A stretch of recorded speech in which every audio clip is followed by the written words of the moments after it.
This is Audible. Tantor Audio, a division of Recorded Books, presents Unwritten by J.R. Gray, narrated by Joel Leslie and John Solo. 1. Tobias. The screaming was deafening and came in waves, pulsing against the car windows, like suddenly the crowd had synced and their voices came in beats. I hadn't even gotten out of the car yet, but they knew it was me. Who else shows up to a party 30 minutes before the thing even starts? "Can we go in yet?" I asked Finley, my bodyguard. "We don't have the all clear yet," Finley said, checking his phone. "What's taken so long?" "Maybe if we'd been able to get out of the door on time, we'd be ahead of schedule, not behind, like I wanted." It's not my fault Alfred had a difficult day. I laid my head against the headrest and turned to stare at the crowd behind a set of barricades, a line of police between me and them. My breath caught in my chest. "I think it is your fault." I pushed the crowd out of my mind, trying to focus on what Finley was saying. "Alfred is part of the family." "A part of the family who makes you late for all your call times," Finley said, exacerbated. We'd had this conversation so many times our parts were pre-written. Alfred was in charge, and neither he nor I was changing it. I had to say goodbye to him. "Did you?" He looked at me in the rearview mirror. "And have him pout while I'm trying to work tomorrow? Do you want to deal with him all day?" "I think we need to have an intervention with you and your dog." Finley loved to rag me. He'd been my bodyguard since the incident, when the studio insisted that I have one. We'd become fast friends. Ha ha ha. Guess who's going to be walking Alfred when my dog walker quits again? "I told you we will never go back to those dark 2 months. He did the sign of the cross. "We will if he throws a tantrum and isn't good for the dog walker." "Janice is a saint. You better give her a raise," Finley said. "No, double her salary. Anything so I don't have to be the one walking him." "I will. And Alfred likes her. Don't fuck this up for me," I said, shifting in my seat to smooth a hand over the button-down Righteous had sent over for me. They like to pick my public appearance clothes. They had cultivated my looks since I was a teen, and I didn't have an issue with it. Less for me to do. "I will do my best. We might have to break up if Alfred gets mad at me again." I shook my head. "He only nipped at you once, and in his defense, you did nearly punt him." "It's not my fault my feet are big and he likes to run between my legs. I almost died rolling into traffic and he sat on the sidewalk laughing." "I don't think dogs can laugh." I covered my mouth, trying to hold back a laugh.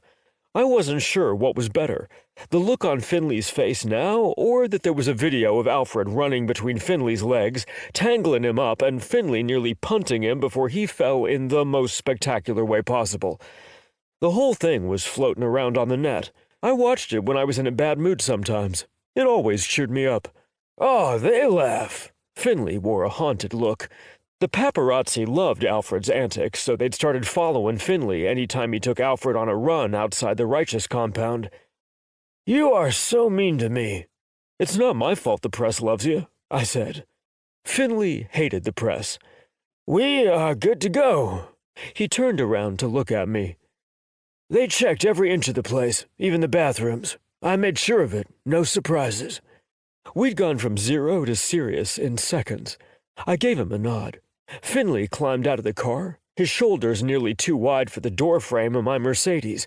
He hated squeezing his bulk into the car, but if he wasn't going to let me drive, I was at least going to be allowed to be in my car every day. Finley gave me a flat look as he pulled open my door, scanning the crowd and making sure everyone was behaving themselves. "At least you didn't try and bring the princess with us tonight." "Alfred is a boy." I put my sunglasses on, despite the sun being low in the sky. "He's still a princess the way you pamper him," Finley said. I didn't have any room to argue. Alfred's bed cost more than mine, and I might have ordered a hand-painted artist rendering of him 2 weeks ago. Until it was here and on the wall, Finley didn't need to know that. "Sure you're ready for this?" Finley asked when I didn't move. "Give me a minute." The screaming reached a new volume when they'd caught sight of me. I closed my eyes, making sure my words didn't feel heavy. Nothing I could do about the pounding in my ears or my racing heart. I put on my game face, and we walked over to the crowd. Everyone screamed my name. I felt like I was being pulled in 100 different directions, and my heart wouldn't slow down. My chest tightened as I approached an area to sign a few autographs. Finley was asked over and over to take pictures, which he gladly did as it kept him looking at the crowd for any signs of danger. I was grabbed and pulled, but nothing outside of the normal. But the tightness in my chest didn't ease until we were inside. The place had a cool, hipster vibe. Everything was recycled, including the driftwood bar tops and the aluminum chairs which were made from old cans. I enjoyed the place. I wished I could hang out and see what it was like with its normal patrons. Maybe one day. "Have you decided where we're spending the 6 months of soul-searching time yet?" Finley asked once we were safely inside. Since I'd turned 16, I'd barely gone a few months without being on a movie set. I'd grown up here. I'd finished high school here. I'd even turned 21 on set, had my first drink on set, watched life as I knew it change and vanish on set. I wasn't sure if I knew how to live like a normal adult, be a normal adult. I wouldn't change any of it, but sometimes I wished I could have a little slice of normal, not at all tainted by fame and being spec. "Probably not leaving the house," I muttered. "You realize you have to own a house to not leave it?" Finley said. "I have 4 months to figure that out." His brows rose, but he didn't say anything. "What?" "I thought this time off was so that you could get out and meet people, have a life outside of all this." The event staff stayed out of our way as we headed towards the bar. A drink would help calm my nerves, and Finley knew me well. "I don't know how anyone expects me to do that. You want to go to a bar they've closed down for a cast party hours early to make sure no fans have hidden in the bathroom to jump out and, I don't know, like, cut a lock of my hair off? That's the least of what I'm worried about with a knife." He shook his head, exasperated. "You don't know what that poor girl wanted. Could have been trying to cut my clothes off." Another flat look from Finley. "You've got to find a balance with your life." "How?" I knew I needed the time off, but I knew I'd end up acting like an agoraphobe. "Maybe some time away from the spotlight'll calm things down." I returned his look, way over-exaggerating with my mouth open and a sigh. "Do you believe that?" "No." He stayed silent for a minute, then went back to the same argument we'd been having for months.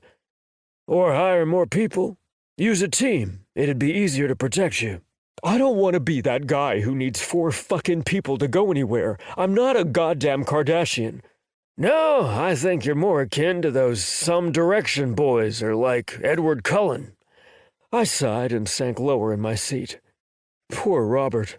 "They've adapted, and it wanes. This won't be forever." "So we'll get board games and live someplace for 6 months and order lots of takeout," I said, trying to end the conversation. It didn't matter what I did. 6 months not in a movie studio is what I needed, and it had taken a lot to even negotiate the time off, as hot as my career was. He laughed. "Whatever you want, boss." "I'm gonna kick your ass at all the good games." I was already making a mental list. "And don't call me boss, it's weird." "You need a date or something. Jesus." "Remember what happened last time I tried that?" I asked. Finley scrubbed a hand over his face and started laughing. "It was pretty amusing, you have to admit." "Yes, getting banned from Grindr 3 times in a row, then finally getting them to reinstate my account because I am who I say I am. Only for TMZ to break the news, causing my inbox to get flooded, crashing Grindr's entire service for the state was super fun. I loved that news cycle." "Maybe only post nudes." I gasped at him. "Great! And have those leaked to TMZ? That's what I need. Everyone's staring at my dick." "They already do. Have you seen what they make you wear on set?" He looked me over. "Doesn't exactly leave anything to the imagination." "You're right. Dick pics out there would be 1,000,000 times better than being the cause of no one getting laid for a weekend because the server was down." I got a lot of hate mail after that. Who knew people took their weekend hookups so seriously? Certainly not the guy who wasn't getting any. I'm not having nudes out there when I've never even slept with a guy. It's embarrassing. You'll figure it out. You're too young to spend all your time trapped in an apartment with your bodyguard. If only this were a romance novel and we'd fall in love. We both laughed pretty hard. I flagged down a waiter when Finley went to talk to the in-house security. He gave me a full look over. "Can I help you?" His tone was extremely seductive. I thought about asking him if he wanted to come to the bathroom with me for a few minutes. But was that really how I wanted my first time with a guy to be? Let alone if that got leaked. I shuddered internally. "Could you possibly make me a vodka soda while my bodyguard makes sure the place is safe? There should have been some vodka brought over for me from the studio. He cut me off. "I know who you are. It's sitting on the bar. If you need anything else, just let me know." I swallowed hard and felt my cheeks go a little pink. "Thank you." Finley was standing behind the waiter when he walked away with his hand over his mouth, laughing at me. "What?" I demanded. "As an extrovert who wants to get laid, you are not doing well with the taking people up on their cues." "I'm not good at this." "Try harder. At least get some hookups under your belt." He trailed off as the waiter came back holding out the drink. Finley took it from his hand and took a sip of it before handing it to me. "Can I get a soda water?" The waiter seemed offended and huffed as he walked off. "That's not the way to help me." I took a swallow with a strong drink. "It's not my job to help you hook up. It's my job to make sure no one is slipping anything in your drink." "So you sip it and then you pass out first? How is that going to help me?" "If I'm going down first, I'm going to alert people. I've taken everything someone could slip you and know what it feels like." He gave me a flat look. "On purpose?" He kept staring at me. I turned to walk further into the place, looking for a good area to sit while we waited for anyone else to show up. "Then why are you giving me advice? Not very professional." I chose a booth in the back to wait out the stream of people. Righteous pre-production cast parties were a legendary thing. They'd started as a way for the cast and crew to get to know each other, but it rapidly turned into a massive event with press coverage and speculation because of the cast.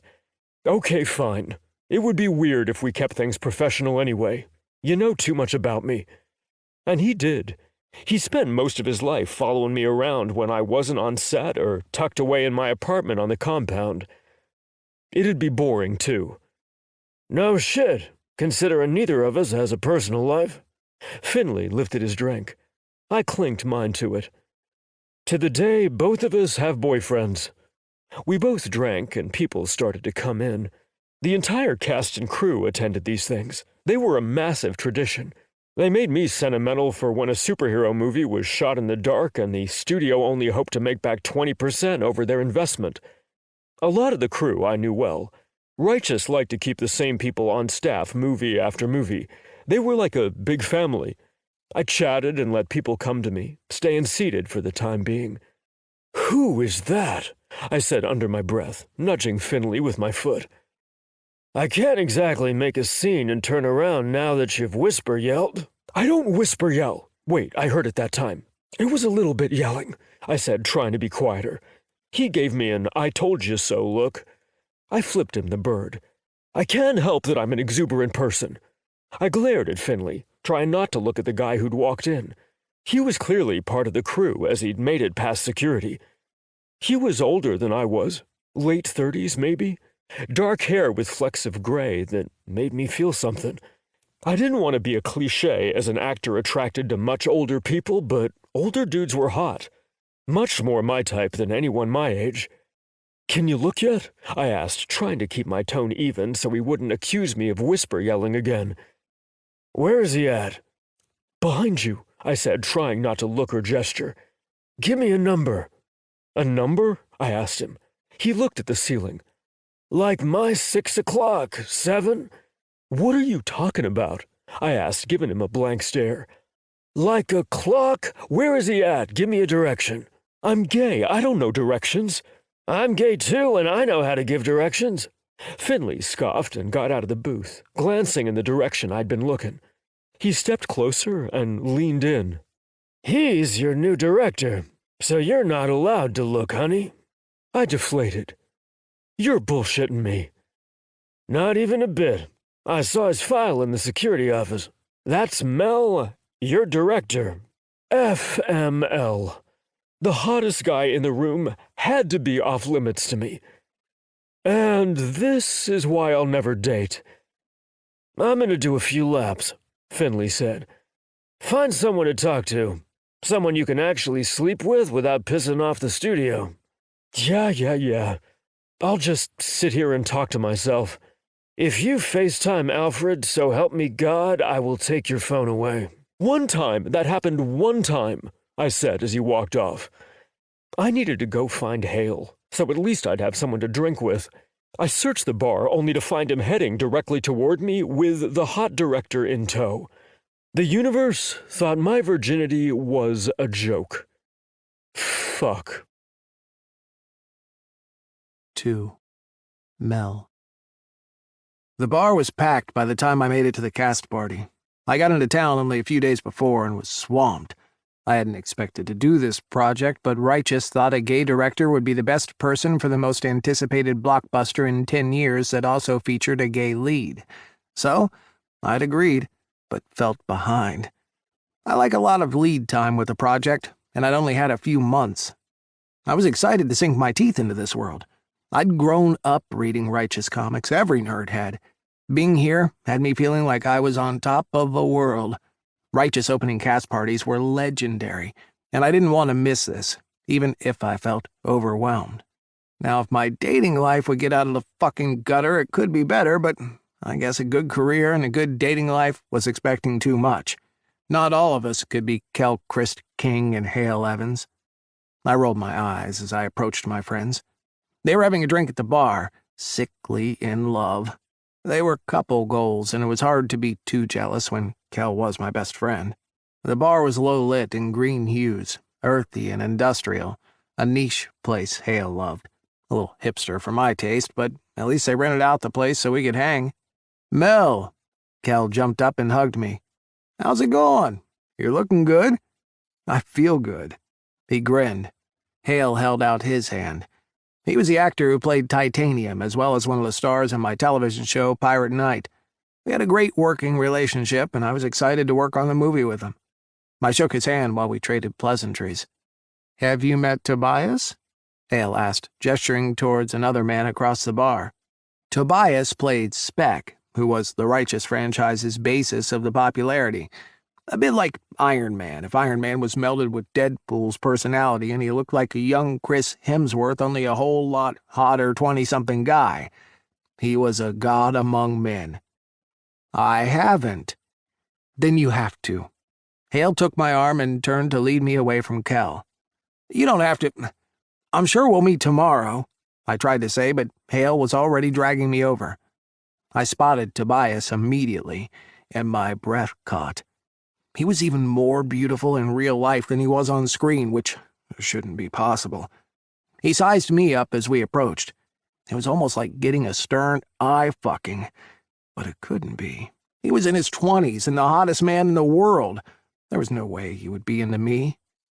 Hey, Tobias, this is my friend Mel, Hale said when we got close enough to hear over the music and chatter. Mel, I've heard so many terrible things about you from these two. Tobias's smile spread across his face, showing off massive, contagious laugh lines and dimples as he offered a hand. I took it, and there was an instant spark. The kind you only read about. It wasn't something I had believed in before this encounter.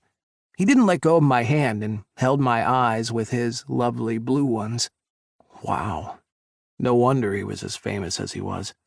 I'm not sure how anyone was in his vicinity long without falling a little in love. He had to have that effect on everyone. Or I was going to keep telling myself as much to justify the rush pumping through my veins. It's all true. I work them to death and make terrible hours, I said when I realized I hadn't replied to him. Real smooth. Tobias laughed even more. You can't be worse than some of the guys I've worked with at Righteous. He winked at me. Some of those dudes are real hard-asses. Our last director was intense, Hale added. I will try not to be a hard-ass. Too much. Most directors were hard-asses. We had a lot to get done and not a lot of time, and mostly that meant not tolerating any bullshit. Are you a troublemaker? I assumed he could get away with anything he wanted given his level of fame, and the most intense writer, too. I hadn't heard anything bad about Tobias, and directors did talk, but you never knew. Some level of fame allowed for an actor to be a prima donna because no one wanted to piss him off. Everyone catered to it and left the directors to clean up the mess. I try not to be, but feel free to tell me if I'm being a bitch. There was a bit of a sly hint to his voice I liked a lot. No one needed a Captain America. My brows rose. I was a little surprised at Tobias's reaction. You want me to say something? I can objectively see why a lot of people wouldn't, and I don't ever want to get to the point where I'm too high and no one will take me down a peg. He lifted a shoulder and turned a bit pink as he looked at his hands. The color in his cheeks told me he was also humble. Interesting.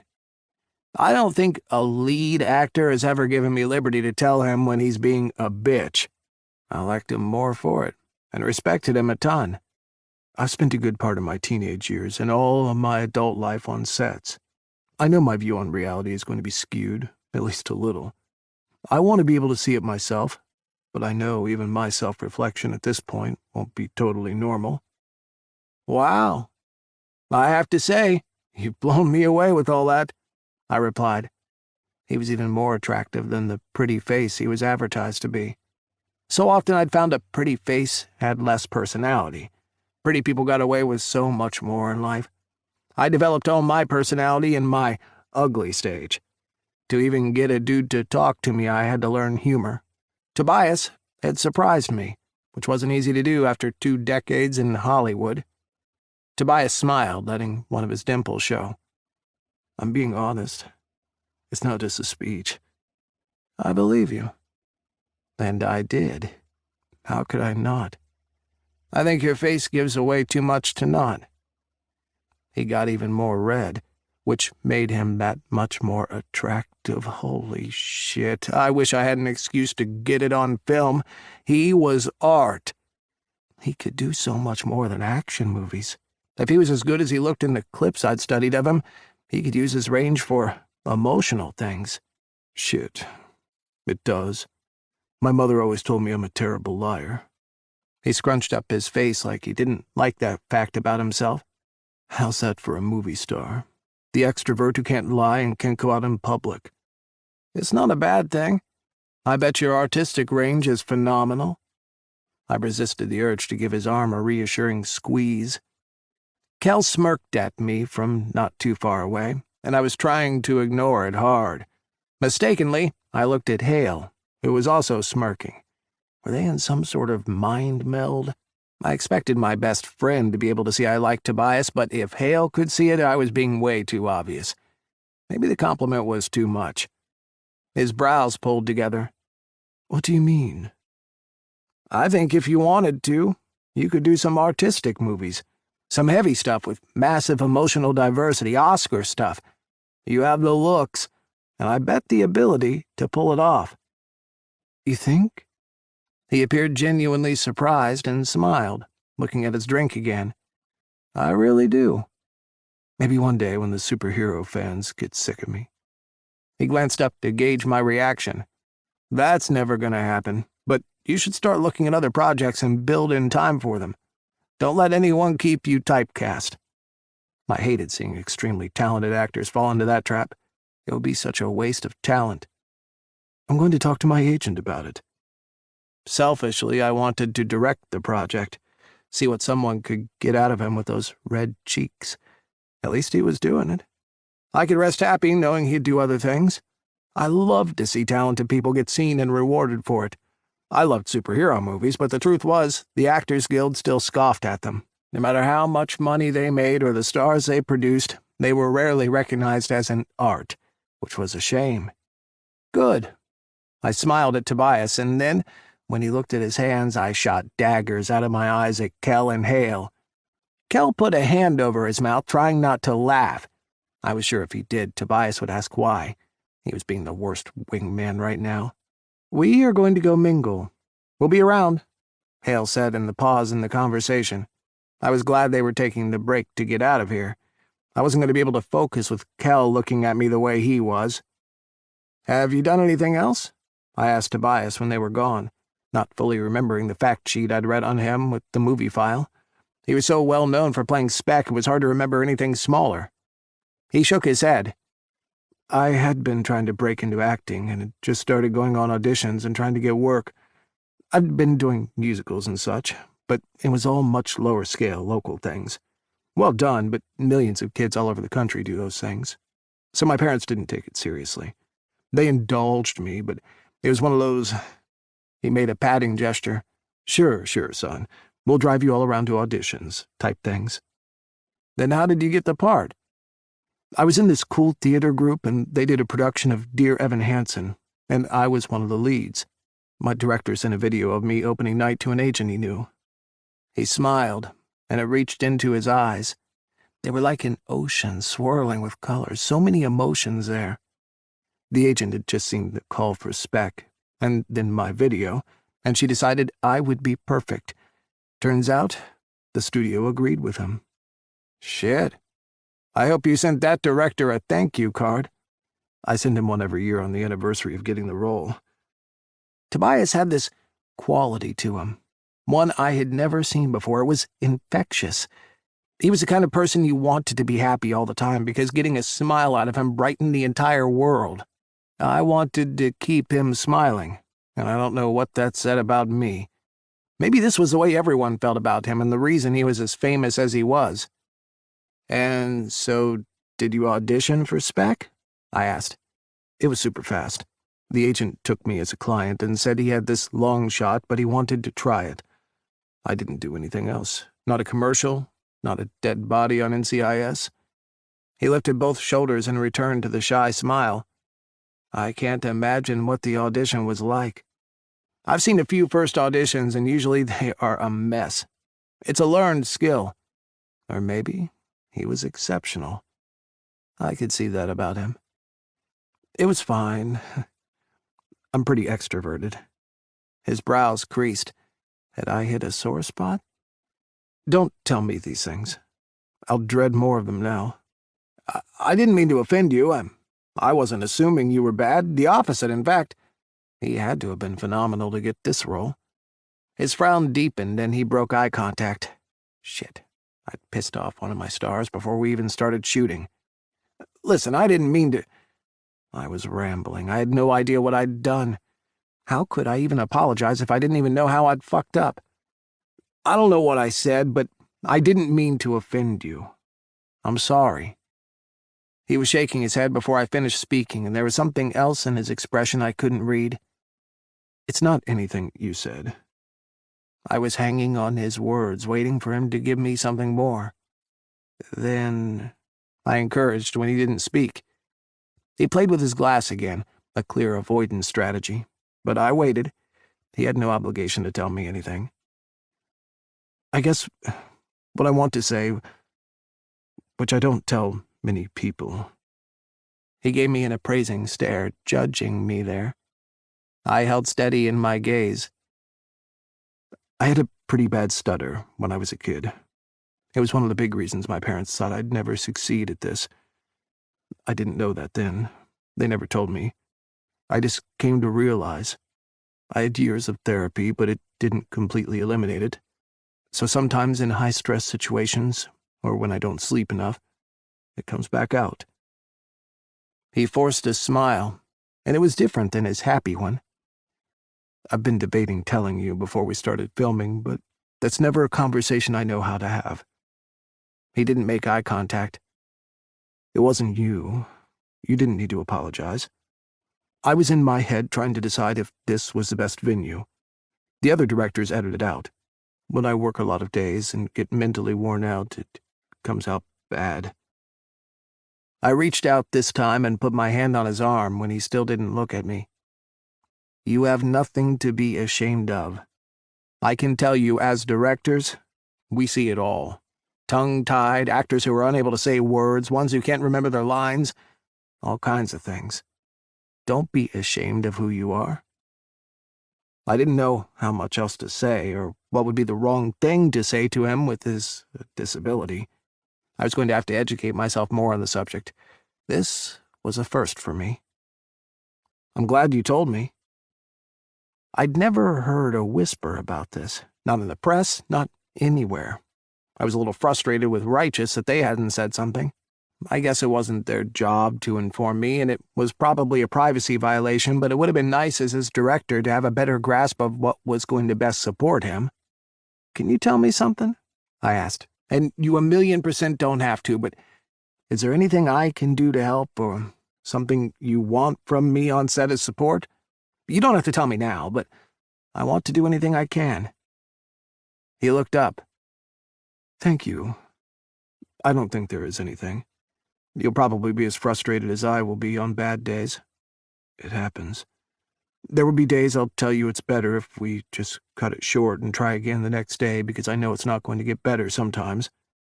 I guess understanding is all I ask. Thank you for telling me. I pulled my hand back, realizing I'd left it on him way too long. I'll follow your lead. If you need a break or to be done, we'll figure it out. Even if delays happened at this point, I was sure Righteous would understand. Shocked you didn't know? I guess. I'm sure it's in the NDA I'll sign tomorrow with the rest of the paperwork. I had a lot of questions, but I didn't know what was okay to ask, so I didn't. I didn't want to make him uncomfortable or overstep. You can ask. How do you know I had questions? I was a little amused he could read me so well. It's in your eyes. It was my turn to look at my hands. Was I so easy to read? How have you kept it out of the press? I don't get it. Good or bad, I've never seen anything about it, which is strange for someone as big as you are. I mean, I haven't stalked you or read everything about you, but I did some homework to know what I was working with on the entire cast.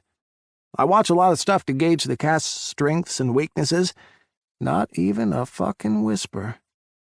Even as late to the project as I did my homework. I always did. He laughed, which I was glad for. I didn't want him pissed at me. Even if he said I could ask, there was always a risk. I am pretty good in person. I don't do interviews on bad days. My publicist works really hard. When you have a slight disfluency, most people ignore it. I've never had a bad one in an interview. He knocked on the table. So really, directors and people I work with see it, but even those aren't often. And of course, everyone signs an NDA to even get on set with all the secrecy surrounding the movies. Actors and cast also aren't in the business of betraying privacy. They know how it can be. I guess I've been lucky. That's true. They don't even let us release photos until after the movie is out, I was told. We couldn't post shots we took on social media or anything. Righteous was pretty strict about their silence. He nodded. Yep. They're worried some tiny detail will be overanalyzed by the internet and give away something massive in the plot at this point, especially with the rise of the Righteous getting going and the cliffhangers they're planning. Some of those people on the internet are way too good at putting things together. I'd seen it done with Marvel movies in the past. The hive mind. He scoffed, and I sensed some bitterness there. No fucking kidding. It's why I can't go anywhere anymore. I post a picture of myself somewhere, and suddenly, because of the color of the door handle in the bathroom I took a selfie in, someone figured out I was at a certain restaurant, and now it's mobbed.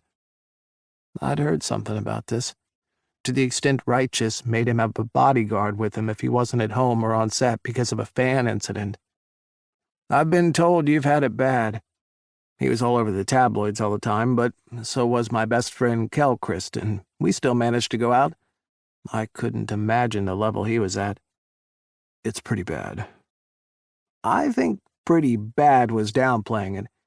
I'd been around a lot of celebrities, and the level Tobias put up with seemed like one I'd never encountered, one that only existed to boy bands and K-pop. Maybe Robert Pattinson knew what Tobias was going through. And yet, you still have some level of privacy. It's impressive. I've had to fight for it, but I'm glad I can keep some things. He let out a breath. We should lighten this. Too much heavy and you're not going to want to sit here. You want me to keep sitting here? I asked, a little surprised. Yes. One dimple came out. I wanted to see them both. I knew he had them, but in person they were better than they were on film. Real. He was real. "Can I buy you a drink?" "You mean get me a free drink our employer is paying for?" I asked, slightly amused. "Yes, exactly that. Can I get you a free drink and bring it to you because I am quite chivalrous and want you to take notice?"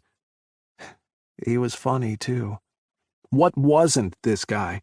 It almost made me want to hate him. How could one person get blessed with so many attributes? He needed to have one bad one so I could be turned off and then objectively do my damn job. How could I possibly say no? "I'll take whatever you're drinking."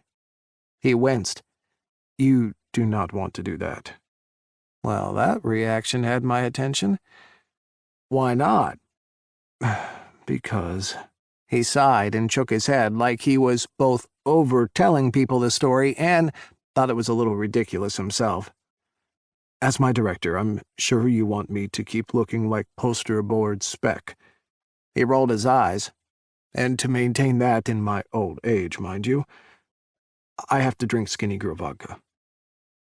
"Is the brand name Skinny Girl vodka, or are you saying it's for skinny girls?" I had to laugh. I wasn't trying to laugh at him, but the way he said it was entirely funny, like this was the bane of his existence. This might be one of the most out-there conversations I've had with an actor, and I've had some doozies, but I was poised for an answer. "The brand is Skinny Girl. The studio orders it in for me.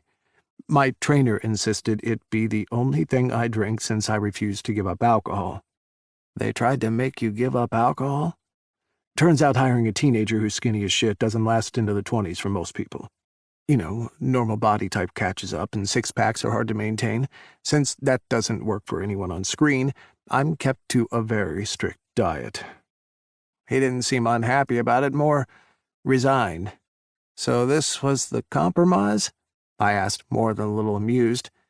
"Yes, along with never seeing pasta ever again. I can't even smell it. But between pasta and vodka, vodka won. So, here I am. And it's regulated, too. Don't think I even get unlimited vodka." I pulled a face, feeling genuinely bad. "Do you want a free drink or not?" he asked, giving me a playful but harsh look. "I do. If it means you're going to come back and keep chatting." Forward, sure, but I liked his company and wanted to be friends. 3. Tobias. Getting away from the table for a few moments saved my life. Mel was hot and funny and endearing. He was lucky I hadn't jumped across the table and mauled him like a hungry bear. Okay, not a bear. I was too tall and skinny to be a bear, but I was whatever the equivalent to rabid horny gay would be. Fresh air would help. Mel was intoxicating, intense and articulate. Being near him was like trying to breathe in a dense fog. I was disoriented and discombobulated. I ordered the drinks and then glanced over at him. Maybe this was worse. I wasn't even being dramatic at this point. I was free to eye-fuck him from across the room. What was worse was I knew he was gay, which made it more than a fantasy. It was a possibility. As inexperienced as I was in the dating world, I felt like I was getting those vibes back from him too. If he wasn't my director, I'd have been trying to jump on that like a stripper with pole withdrawal. Hell, I was having major pole withdrawal and not the metal or the plastic kind. I had plenty of the plastic kind and none of them were doing the trick. The bartender set the drink in front of me with his number written on the napkin. I picked up the glass and shotgunned it before asking for another. He gave me a quizzical look but went to refill it. I picked up the napkin when he turned his back. I could bring this guy to my place after the party. It'd be easy and I'd get laid and I'd never have to see him again. Maybe it would take away my desperate need for cock and allow me not to fall into the Mel fog. We could keep things professional and I'd have the urge sated for the time being. The guy set my second drink down and flashed me a crooked smile. "Call me," he whispered before walking off to serve the people waiting. I stared at him, then glanced slyly back at Mel. I didn't want to go have random sex. I wanted to talk to Mel, and that was the state of things. I crumpled the napkin in my hand and tossed it in the trash before picking up both drinks to carry back to the table. Getting away hadn't cleared my fog. I think it had made it worse, and the drinks were only serving to dull my inhibitions more. He wasn't my boss until tomorrow, right? It'd be so easy to just... I shut the line of thinking down.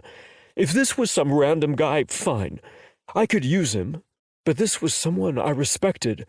I liked Mel and his art. I couldn't justify spending one night with him and then acting like it was nothing for months. Even if it was nothing, it wouldn't be fair to him.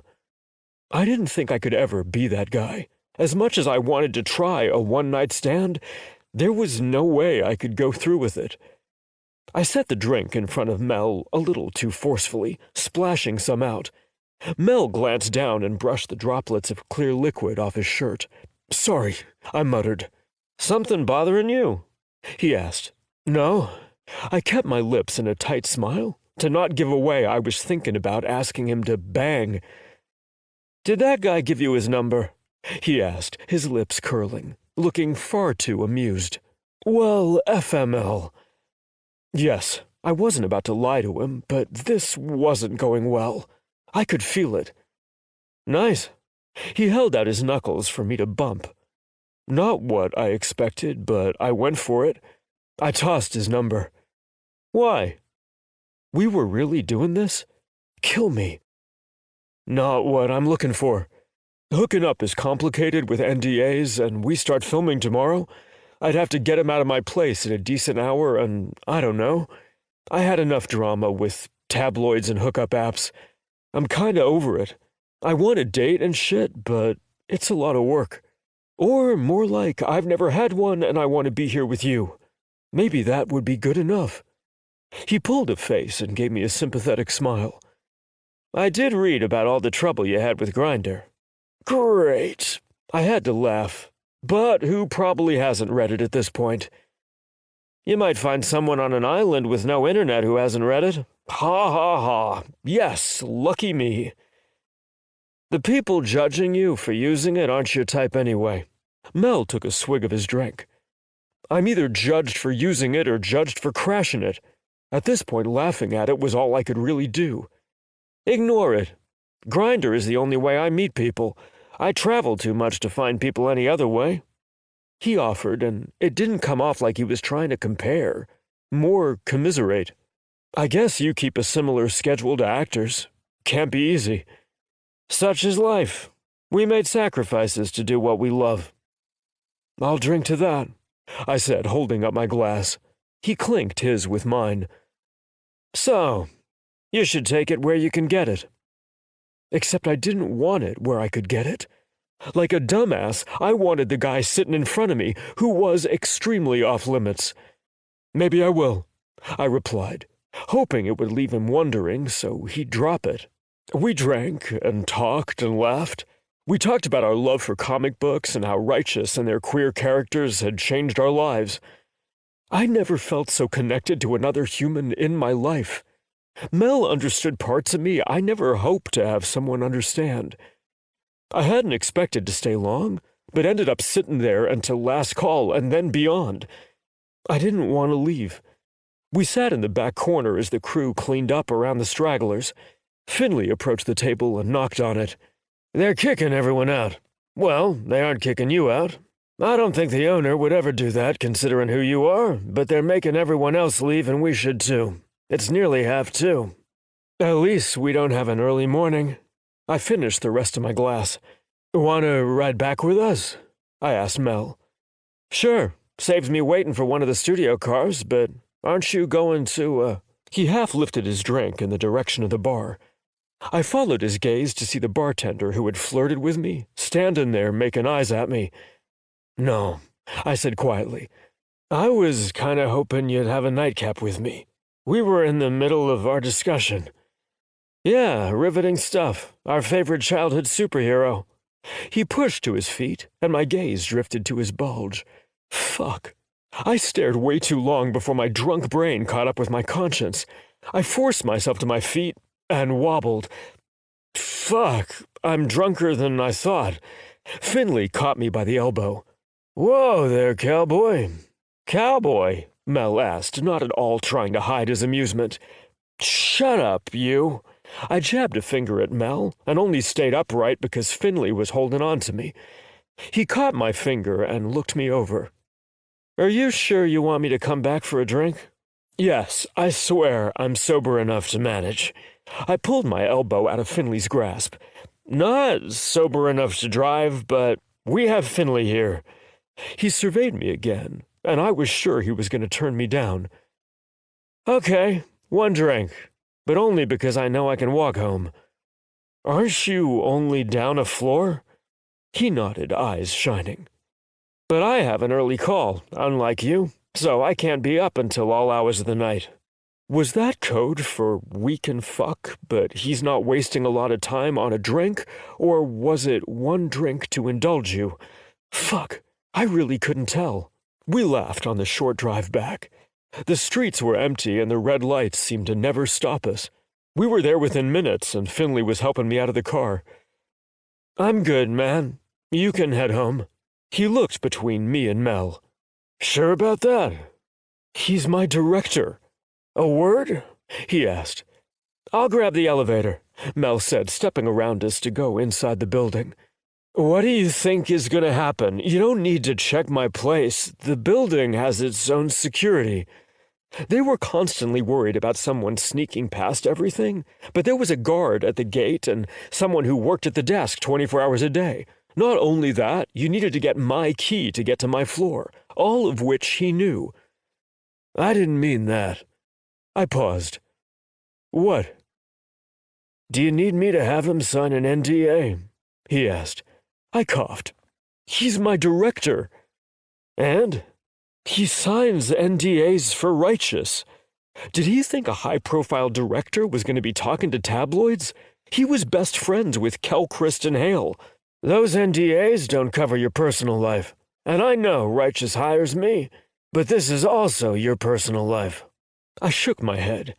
I knew it was part of his job to get NDAs signed, and since dating didn't work for me, he'd never had to do that part of his job, but it felt crass here. No, thank you. Are you sure? Finley asked again. Yes. See you tomorrow. Sure thing. I felt his eyes on my back as I walked inside. Everything okay? Mel asked. Yeah, fine. I didn't want to tell him what that was about. Kind of an awkward situation if Mel didn't mean for us to hook up, so I hope he didn't press. You only have Skinny Girl up there, don't you? Mel asked as we stepped into the elevator, and I held my key to the floor. Yes, I grinned. I don't know why I grinned, but it seemed funny to me. Is that a problem? I'm certainly not going to make it an issue, Mel replied. He was awfully close to me. It felt like the temperature went up 100 degrees in the small space. Good. The elevator dinged. He brushed past me as he stepped out. Are you the only one on this floor? Yes, I said as we were faced with my door. Right here. I didn't make a move to unlock the door. Are we going to go inside and drink shitty vodka? Is this what I think it is? I asked him. What do you think it is? Mel replied. I don't know what this is, I said, and I didn't. I wanted him to be shoving me into the wall as soon as we were past the threshold, but that probably wasn't where this was going. Not without a conversation first. What would you like it to be? He stepped into my space, making it hard to breathe. I looked at my feet, lifting my toes in my shoes, feeling heat prickling on my neck. I was sure I was about to get pink. I'd like you to kiss me. I didn't dare look at him, because I wanted so much more. Only kiss you? Mel asked. No, I answered honestly. I don't know where I got the courage. Maybe from the alcohol, or maybe it was pure lack of physical contact and needing it so bad. I want to come inside, but you're my director? Mel nodded, but not fully, like there was a hesitation there. I wanted to believe he wanted me as bad as I wanted him. You're not my boss tonight? No, I'm not, he said in half a whisper. I swallowed hard. One night, I said, knowing my cock was clouding all my judgment at this minute, but I didn't care. Do you think it's smart to do this, Tobias? He asked. You're right. Maybe only a kiss? I was pretty drunk and losing my nerve. I didn't want this to be awkward tomorrow. Are you sure? He asked. I was going to curse him for so many questions. Why couldn't I just make a move? Yes, I confirmed. I wanted him to do so much more than that. But how was I going to look at him tomorrow if we fucked? It sounded like a whole world of bad ideas. It was like a standoff. Who was going to kiss whom? We stood there, barely inches apart outside the door to my apartment. I was breathing his breaths and he was breathing mine, sharing air and space, but neither of us made a move. I put a hand on his chest. He glanced down at it and nearly hit his forehead into my nose with a slight tilt. He returned his gaze to mine. Jesus, the way he looked at me. One of us needs to do this, I said, trailing off, not sure what else there was to say. Yes. He slid a hand around the back of my head, tangling his fingers in my hair, letting them come to rest at the back of my skull. Ugh. This was my ultimate get-me-in-bed move. I'd seen it so many times in intimate moments in movies and television. I'd been dying for someone to do it to me, and it did not disappoint. There was something so sexy about the visual. A hand around the back of the head, forehead to forehead. A kiss. It felt exactly the way I dreamed about. I pressed my forehead to his, adding to the intensity. He'd made a move. I'd made a move. He was up. Would he kiss me? Are we going to regret this tomorrow? He asked. Most certainly. But it didn't stop me or make me move away. I was tired of doing everything like I was under the fine-tooth comb of the media. I needed to start taking chances for me. I wanted a life. Will you regret this tomorrow? He asked. I groaned. I think what I'll regret tomorrow is not sleeping with you, but we've already decided that is a bad idea. Did we? Mel was making it hard to focus. I think so. Bad. Very bad. I was trying to be good, but it was getting harder by the minute, and by it, I meant me. I was getting harder by the minute. Very bad, he agreed. So, can we stop at a kiss? Mel searched my face very seriously. Maybe. It was the best I could do. If I was sober, the chances would be greater. Maybe we should just go inside and give in. Are you trying to kill me? He asked. No. I was trying to fuck the hottest guy who'd ever given me the time of day, but I wasn't going to say that out loud. Not now, not ever. Will you regret this in the morning? I asked him, realizing he was the one with stuff to lose here. I think for the same reasons. It was half an answer. Then why aren't we going inside to fuck? This was a lot of conversation for tipsy me, but I was going to call him on his bluff. Because I think if we fuck, we're going to want to keep fucking. I know I'm not going to be able to stop, and after we cross that line once, how can we go back?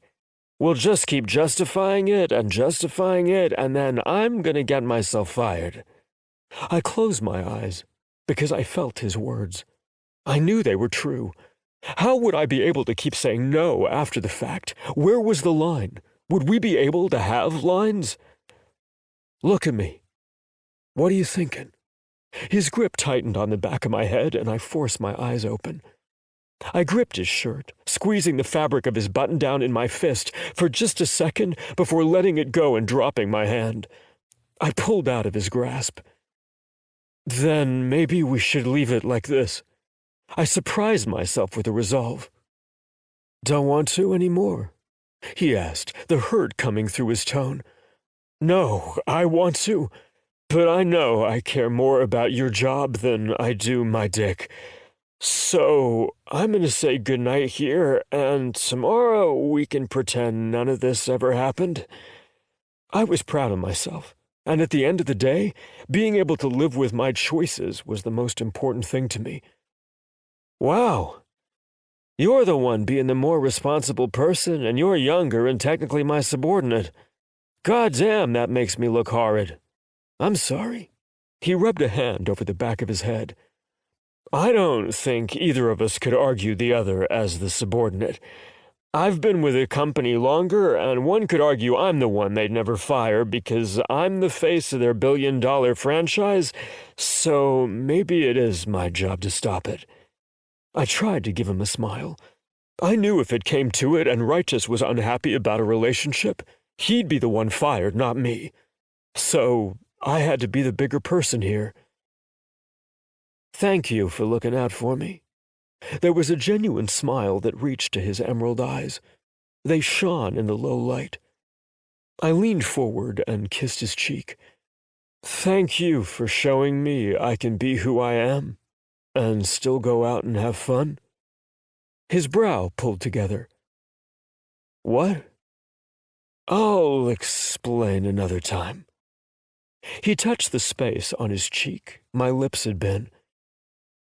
Go inside, because if you don't, neither one of us is going to be able to say no. He was right. 4. Tobias. I stared at my ceiling, angry at the universe. Alfred slept next to me, snorting and farting. I was pretty sure he had his butt on my favorite pillow, too. You're gonna give me pink eye. He rolled over, ignoring me. I needed to stop yelling at a dog. I should be enjoying this. Rarely did I get to lay in bed. Usually I was dragged out by Finley for a much too early workout.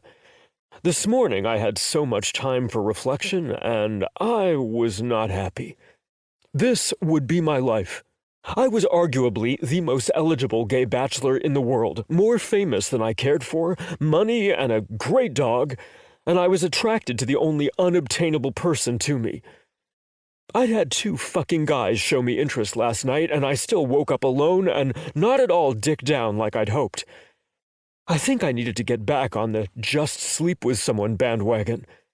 I hadn't turned down a ton of men. I wasn't usually in a position to get hit on, but this never having sex with a guy thing was getting old. I knew I was bisexual, but I felt like a fraud only having messed around with women. I forced myself to get out of bed. Alfred, you coming with me? He kept snoring like he never slept. I scoffed and went to my sunroom. I blew out a huge breath as I sat on my yoga mat, trying to find some namaste kind of energy to bring into my first day of shooting. The last thing I needed was to go into any of this stressed. The light was perfect here for my yoga practice, and usually a place that brought me a lot of peace. Today, it was nowhere near peaceful. I'd gone to bed horny and woken up horny. My hand and all the dildos in the world weren't cutting it. I felt pathetic. I tilted my head back, praying to the gods of lust to spare me for the next 4 months. Or maybe I should be praying to the gay gods, or maybe the man-whore gods, I don't know.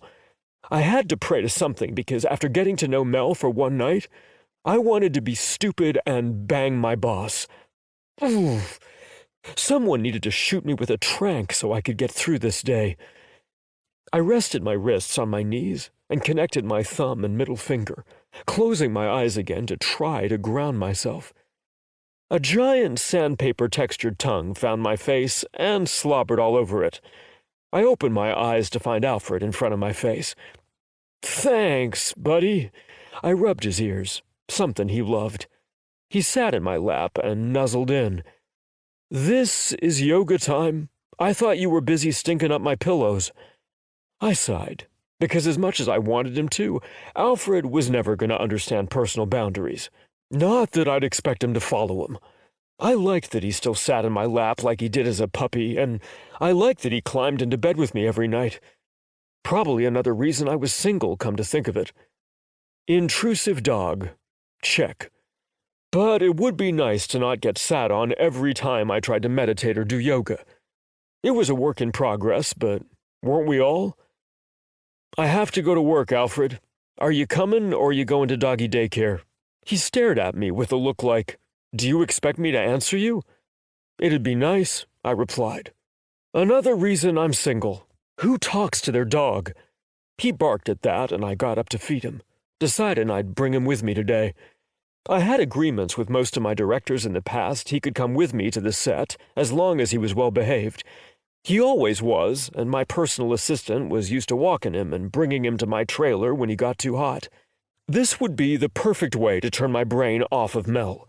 The second a guy wasn't good with my dog was the easiest way for me to get over him. I was always surprised by how many dudes hated big dogs.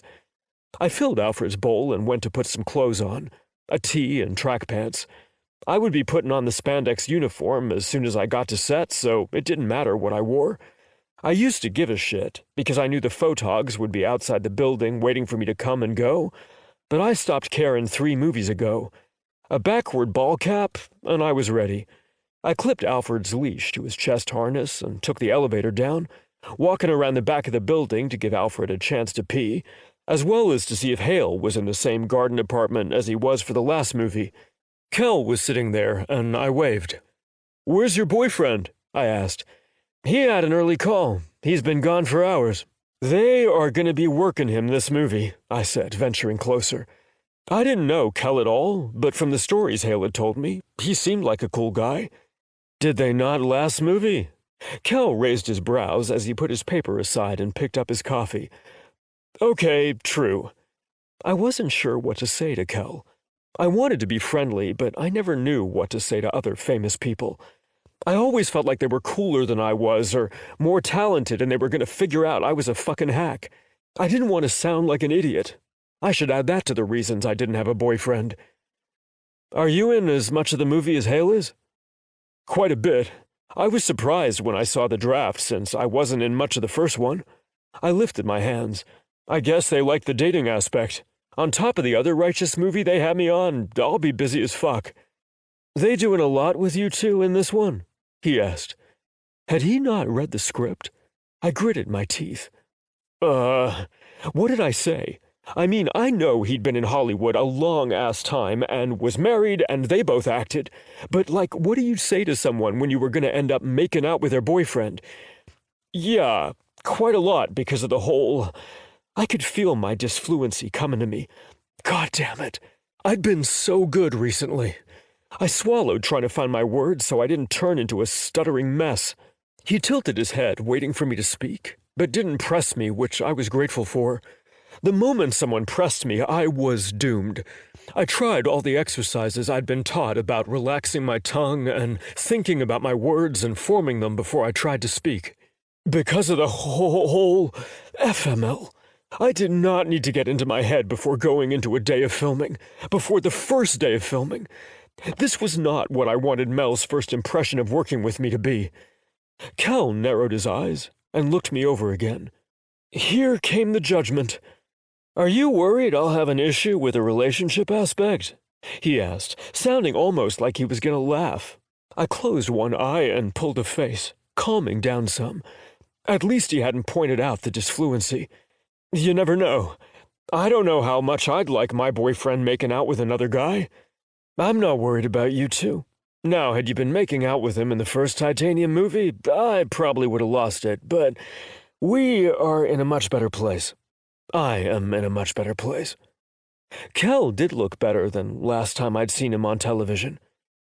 Hale and I hadn't spoken much between movies, but I was glad they'd worked through their issues. Hale had been a wreck when he'd left here the last time, and this time, they both looked good. I'm glad we could get this out in the air. I feel better, I admitted. I had been worried about it, as I'd always felt like I was one of the reasons Hale and Kel weren't doing so well last year. He nodded and gave me a genuine smile. I'm sorry you felt bad before. We are good, I promise. All your kissing scenes and long lingering stares won't bother me. I laughed. Are you trying to say we are eye-fucking? Yes. Hale keeps saying he has tons of scenes where he's given you long, smoldering glances across the room. Titanium falls hard for Spec. It's amusing. He lifted his brows. I've heard it's the other way around. I purse my lips and let my attitude come out. Spec flirts with everyone, but falls for titanium. I nodded. Yeah, hard to. Kel smiled. I'm glad they're doing it. Me too. Alfred tugged me and I realized why I was down here. Shit, I'm gonna be late for my call. Kel laughed again. Go on, man. I know how it is. I'm glad we got to chat. Me too. He looked way too amused with me, and I wondered if I was going to hear about this from Hale by the time I got there. My car was waiting, and I had to half pick up Alfred to put him in the back of the SUV. He hated car rides. Poor guy. And also, what a weird dog. At least he didn't get car sick anymore. In and out of nice cars as much as I was, I wouldn't be able to bring him places if he was puking all over him like he did as a puppy. I laughed to myself, helping him out when we got to the set. I loved filming in Georgia. I hadn't had much experience with places like Canada, like so many actors, as I got plucked out of obscurity by Righteous Studios, but as a Southern boy, I loved being close to home. I also loved the humidity, which I learned to stop admitting to people. It looked like rain.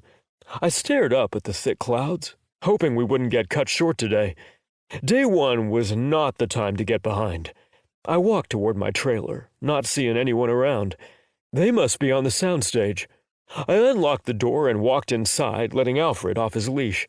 He'd stay here while I hit costuming and makeup. I filled his water bowl and patted him on the head. Be good for Daddy, which includes not chewing everything to bits. They took everything you destroyed out of my last paycheck. He stared at me, acting innocent. I gave him a flat look. Rude. He walked away. Fine. Don't give me even a little bit of a break when you know I have to go face Mel. He didn't look back as he walked into the bedroom part of my trailer and jumped up on my bed. Enjoy your nap and stay off my pillows. I walked out of the trailer and didn't bother locking the door. Not that Alfred would stop anyone from stealing anything. He was not a good guard dog, but the set was pretty secure, and I'd never gotten in the habit of locking the door. I'd end up losing the key and being too self-conscious to admit I had and not have access to the trailer the rest of the movie.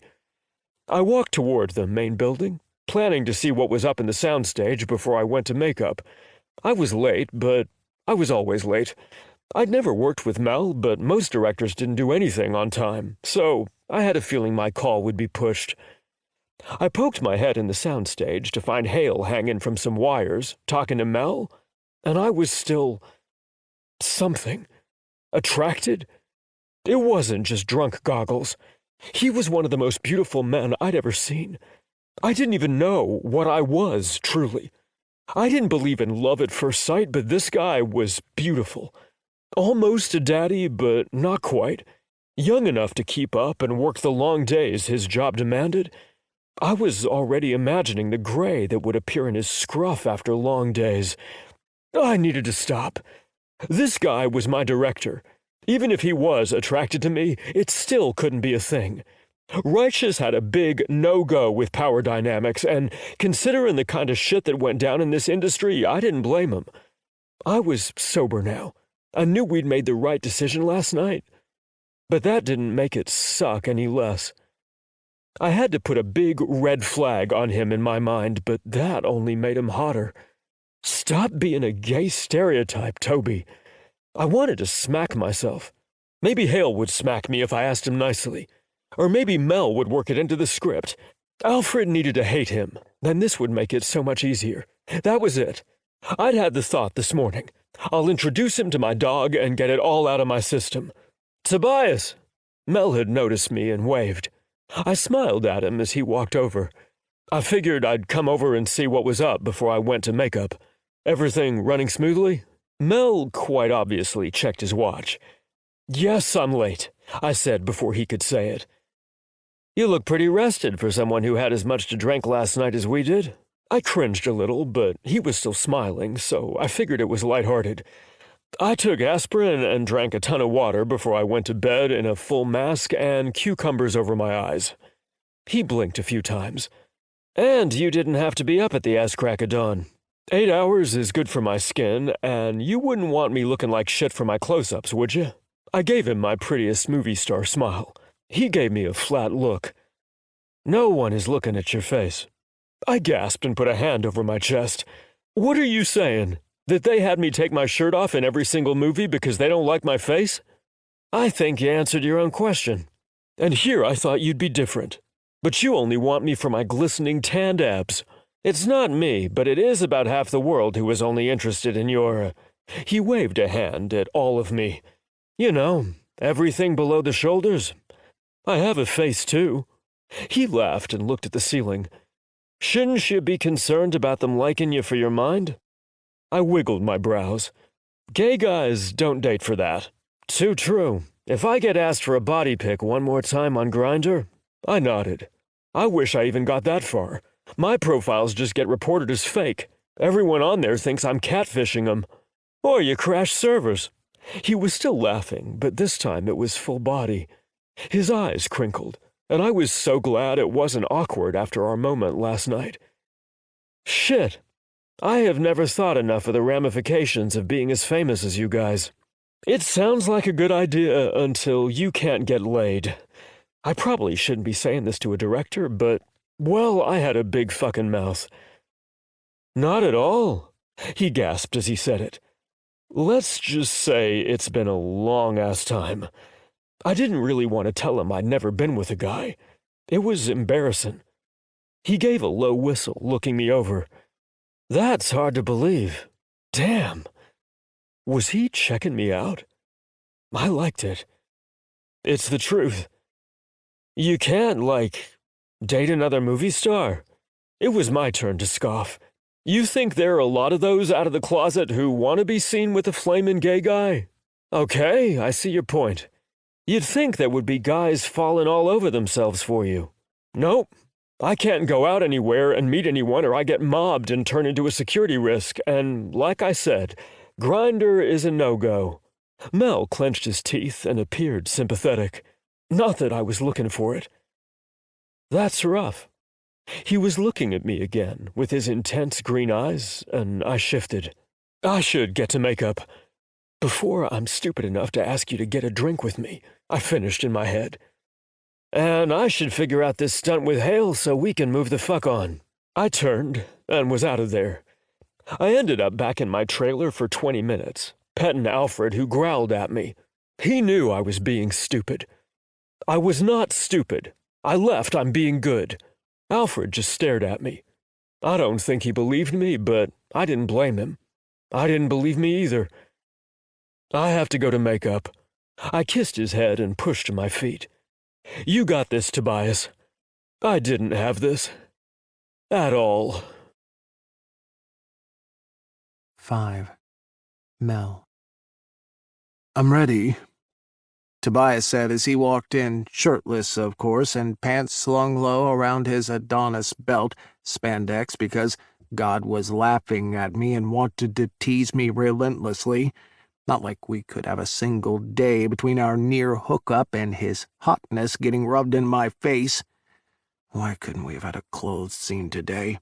I muttered under my breath. I tried not to follow the pronounced V that dipped into the tight purple that stretched over his hips, but I failed.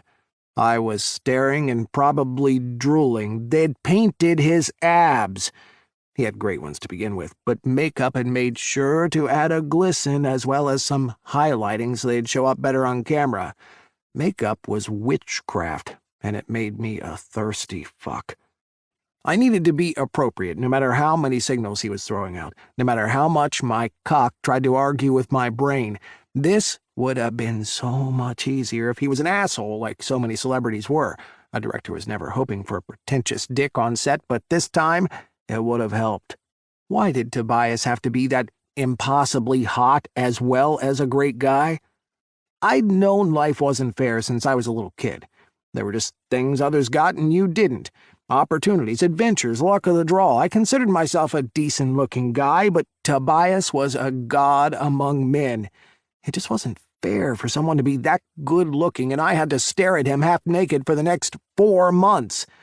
I didn't wish he was a straight guy, but I kind of wish it at the same time. Because if he was straight, I could have easily written him off in my head, put a little off-limits box on him like so many before him and not thought twice about it. I needed to file a complaint with someone. A little late. I looked at my watch. A full half an hour now. I was going to have to keep an eye on him. I was obsessively punctual, and if he was a late actor, I was going to make a note to have scheduling move all his calls up at least a half an hour. It's been a bit of an odd day. Sorry. He flashed me a smile with brilliant, shiny teeth, like they'd been photoshopped. Did he have, the best dentist in the world, too? Life really wasn't fair. Go to bed late? I asked, knowing I shouldn't. Yeah, a little. But it was my dog, not the late night, that was the problem. Tobias said, and his tone led me to believe it wouldn't be an issue. I wasn't sure the point he was trying to make. Good to know late nights don't bother you. He snorted. Spoken like a true director. I'll try to make sure it doesn't happen again. I noticed he didn't promise. Maybe he knew himself well. It's okay, but try to get to makeup on time. I don't want to get behind. Me either, Hale added, coming up to stand next to Tobias. How's it going, man? I can't get behind. I'm doing 2 movies at the same time, and scheduling has me all over the place going back and forth between sound stages. It's going to be a nightmare if we get behind. Tobias rolled his eyes. You're doing 2? Hale asked. Yeah, so I can have some extended time off after they're done. It was the only way they could keep the production schedule. Both Hale and I stared at Tobias. Hale spoke, and I was glad it was him who decided to ask. What's the time off for? I want some time to find me, to see what I am without constantly working. Normally I only get a month or 2 off at a time, and it's... He paused, brows drawing together, and I could tell he was thinking about his words. It's not enough to know what I am without this, since I'm in all the movies. They will get better as the other projects take off, but getting the Righteous Team movies and all the spin-offs off the ground has been a lot. Shit, I guess I never thought about it. You have been in a lot of movies, Hale said. I'd be burned out. I'm getting there. Tobias smiled, but I didn't believe it. Poor guy. They paid him well, but they also worked him like a dog, since he was the face of the Righteous franchise at the moment. Love that he has a shirt on. Tobias gestured at Hale. I laughed. He has plenty of naked time as well. It's a good thing man tits don't up the rating or this would be R. I think I'm shirtless in more scenes than I'm not, Tobias said. It's the entire draw for my movie, bro. Hale nudged his shoulder into Tobias. They were comfortable, which was good for their chemistry, and would have made me jealous as fuck if I didn't know how much Hale and his boyfriend were in love. I didn't have to worry about anything between them. I just had to keep myself in check until the movie was done. Then I could ask Tobias out. If he was interested. I hoped he was interested. Thanks. Telling me they were just using me for my body? Tobias teased Hale in return. Let's get this going so we can get off at a normal time. I don't want to be here until midnight, I said, making a circular motion above my head with one finger. Let's reset for the next scene. Mel, are we spraying them down? An assistant came over and asked me as Hale and Tobias took their places. Since we were starting in the soundstage for this movie because of Tobias's commitment for his other film, which meant doing locations towards the end of the shoot, we were getting a bunch of the big battle-heavy scenes done first, then filling in connecting scenes later. It was hitting the ground running, but I enjoyed it. Yes, spray them down. I had to laugh at myself as I said it, like Tobias needed to be sexier. I was having all the dirty thoughts of watching him in the gym. I worked out, not like a gay dude could get away with it if they wanted to catch dates on Grindr, so I was in the on-site gym a few times a week, but I didn't do any of the stuff they put the guys through. Those trainers were scary. No, thank you. But I could do some yoga and light cardio while I watched. I turned away so I didn't have to watch the spraying. I took a deep breath and settled in for a long day of this. Let's take a break and grab something to eat.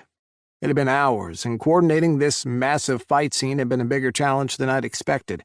We were all exhausted, and everyone was rusty coming back. There were missed cues and forgotten lines and issues with the fly system. I had a headache. I wanted to take an aspirin and lie down for 30 minutes, gather my thoughts, and come back with a fresh approach to this, because the way we were doing it wasn't working. The cast headed towards craft services, and I grabbed a sandwich without looking at it and headed towards my trailer. I was unlocking the door when I glanced over and saw Tobias walking up to his next to mine. "Hey," he said when he caught me looking. "Hi." I returned, lingering, not sure if he was only giving me pleasantries or if he wanted to talk. "Frustrated?" Tobias asked. I nodded. "It's first day stuff. I'm sure we'll come back better tomorrow. We have to work out the kinks today." "You going to try it again this afternoon or try something else?" He turned to lean against the railing, clearly planning a full conversation. I squeezed my eyes shut, not trying to be rude. "I don't know. If you want to chat, can you come in? I have a massive migraine building and I don't want to let it get out of control and take me out for a couple of days." "Oh, I'm so sorry. I didn't mean to put you on the spot. We can talk later." "No, come in. I just want to give the drugs time to work." I waved him over against my better judgment. He looked at the door and then nodded. "If you have to take your dog out or something, can I bring him over?" he asked. "Sure, doesn't bother me." I waited by the door as he ducked in and came back out with a massive dog on a leash. It must have been a mutt or something because I didn't recognize a breed, but the thing was big, waist high on him. He gave me a soft smile as he took the 3 stairs to my trailer in a leap, the dog following behind him. I held the door for both of them, and the dog didn't even glance at me as he passed. "Young people." I rolled my eyes as I followed them in. "You're not that much older than I am." He glanced around, probably comparing our trailers like everyone did, and then took a seat. "This is Alfred. Probably 20 years older than you are." I scoffed and looked him over. I'd Googled.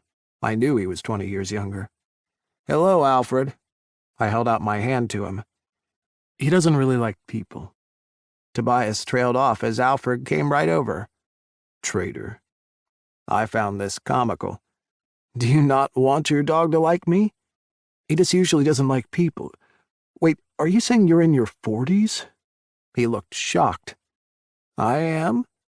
I was glad he didn't ask how old I was. Made me feel good. Gave me at least a little bit of hope that he was attracted to me, too. "I'm astonished. Truly. I would have guessed mid-30s. I grabbed my bottle of aspirin and took 2, swallowing them dry. "A decade older than that." He just stared at me. "What?" I asked, still petting Alfred, who was now rubbing on my leg. "You, He swallowed, his Adam's apple bobbing in his throat, and he looked down to pick at a piece of fuzz on his costume. "You are—" "Nope, not going to say that either." He laughed. "Spill it." "You look good for your age." I could tell there was more, but I dropped it. We didn't need to cross those lines, not at all. "Thank you." I got up and grabbed an ice pack out of my mini-freezer, Alfred following me. Tobias just stared. His dog does not like anyone. I laid down on the sofa opposite him and put the pack over my face. "Now, tell me what you were talking about out there." Alfred climbed up next to me and half laid over me. "What the fuck is this?" Tobias said, and I was sure he meant the dog. "He's your dog, man." It was kind of comforting, actually. I liked Alfred already. "He's acting strange." He paused and then changed the subject. "I almost forgot. I think I can give you some tips on how to get it flowing better. Not saying I know how to do your job better than you do at all, but I pay attention and I've done a lot of these movies now." "Don't be sorry." I lifted the ice pack to look at him. "I wouldn't mind any advice. I can't promise I'll use it, but that can't hurt, you know?" He nodded. "The way I've seen other directors break it up was to try and do as few people per scene as possible and limit the scenes where there's so much going on. Especially with as many people as we have with powers and on the fly, it's just better to do quick cuts and fewer people. I mean, I know you aren't going to be able to get away with doing them all that way, but it might help for this one." I sat up, rolling over the idea in my head. It wasn't the way the scene was written, but Righteous might let me get away with it. I grabbed a copy of the script I kept notes on and a pencil. "Shouldn't you be lying down until those kick in?" he asked, eyeing the paper in my hands. "I have to write this down while it's in my head or I'll lose it. It's a kind of tweak on your idea, but not fully. I might splice scenes together, too. Do all the background, then do the foreground, and have them put together. It would be easy to do since we're already on a soundstage." Tobias was nodding. "Oh, I like that idea. It could help us." I was nodding with him. "I think it could. Then we don't go too far off script. I might still break some up like you're talking about, but for this one, I think we really could use this." I was writing notes feverishly as I talked. I had big ideas. My headache started to ease. It always did when I had a creative breakthrough. Directing was like trying to put a puzzle together that kept changing. I loved it, but it was challenging. Tobias and I chatted back and forth while Alfred laid across my lap. We bounced things off one another, and it was the easiest plotting session I'd ever had with someone, Kel included, and I'd worked on a television show with him. There was something about Tobias. He was creative and imaginative and knew as much about things from my side of the camera as his. It was easy. So many things in life weren't easy, but this was easy. I appreciated easy more than I'd realized. There were people you met who just clicked, and Tobias felt like one of those as soon as we'd been introduced. I hoped it lasted. I needed more friends. He slid his fingers into his hair and laughed. I realized I'd missed what he said, too in my head about everything. "What?" He rolled his eyes and his cheeks started to pink. "I'm not saying it again." "I didn't hear you." "Sure you didn't," Tobias said. "I swear." He kept laughing and put a hand over his mouth like he could hold it in if he wanted to. "I'm not saying it again." "Please?" I put my hands together and gave him a bit of lip. "You suck." "Is it working?" I held back a smile, keeping the lip out. "Do I need to plead more?" "I'll get on my knees if I have to." He moved the hand over his mouth to his eyes. "Do not put those images in my mind." "A weakness, I see. Maybe I'll keep exploiting it." He cracked his fingers to peek through. "No, don't you dare. Wait, how are you exploiting this?" My brows were up. How far were we going to push this? I slid half off the sofa, disturbing Alfred, who chuffed at me, putting one knee on the floor to gauge his reaction. He cringed, and so I put the other down. "Do you need more pleading like this?" I inched forward on my knees. He dropped his head back and groaned. You win, I'll tell you." "I'm waiting." I knew I was pushing it way further than I should, but I couldn't seem to help myself at this point. He lifted his head and gave me a full-on growl when he saw I was still on my knees. He crossed his legs and adjusted his seat. Was he hard? I sat back, trying to get a better view of his groin, but had no such luck as he had successfully hidden it with the cross. "Okay, I said you look cute when you're inspired and writing like you were." He held up a hand so I wouldn't speak as he continued. "I didn't mean it in a flirty way. I don't want you to get awkward, which was why I thought better of it. You're intense and inspired, and I like seeing other artists that way about their passion." "Thank you." I wasn't sure what else to say. I was disappointed he didn't mean it in a flirty way, and clearly I'd pushed the line with the knees thing, but I could claim it was innocent enough. "Sorry for pushing the pleading thing." His gaze sharpened and held mine. There was something exchanged, silently. I tilted my head and raised a brow. He lifted his shoulder. The words were there, even if they were never uttered. We'd both liked it. But we had boundaries to maintain. "Don't be sorry. It was amusing." "Your dog didn't like it." I was glad he didn't say hot, because we'd be right back where we started, and the sexual chemistry was going to kill me before this was over. "Finally, he's on my side," Tobias said, and I wasn't sure how to take that. "We should get back to set before I end up sucking your dick in my trailer," is what I wanted to say, but instead went with, "before we are missed." It's been about an hour. Is that what you really want to do? My eyes went wide, and I felt his words to my dick. Excuse me? I mean, is your head better? You don't want to go back to set and make it worse. I couldn't read his expression. Was that what he'd meant? Did he mean more? I searched his face and was about to ask again if he was sure that's what he meant when there was a knock on my trailer door. We both jumped to our feet like we were guilty of more than a few suggestive words. He tried to move at the same time I did, and we ended up bumping into each other. Sorry, we both muttered and stood back. You go, Tobias said. It's your trailer. You should answer it. Good call. I tried to collect myself as I took the few steps towards the door. I was still flushed and half-hard when I pulled it open to find a production assistant. Yes? I asked, hoping it didn't look as bad as I thought it did. I'm looking for Tobias. Someone said he came in here with you? He looked super uncomfortable, which probably meant it did look as bad as I thought. Yes, we were discussing a scene.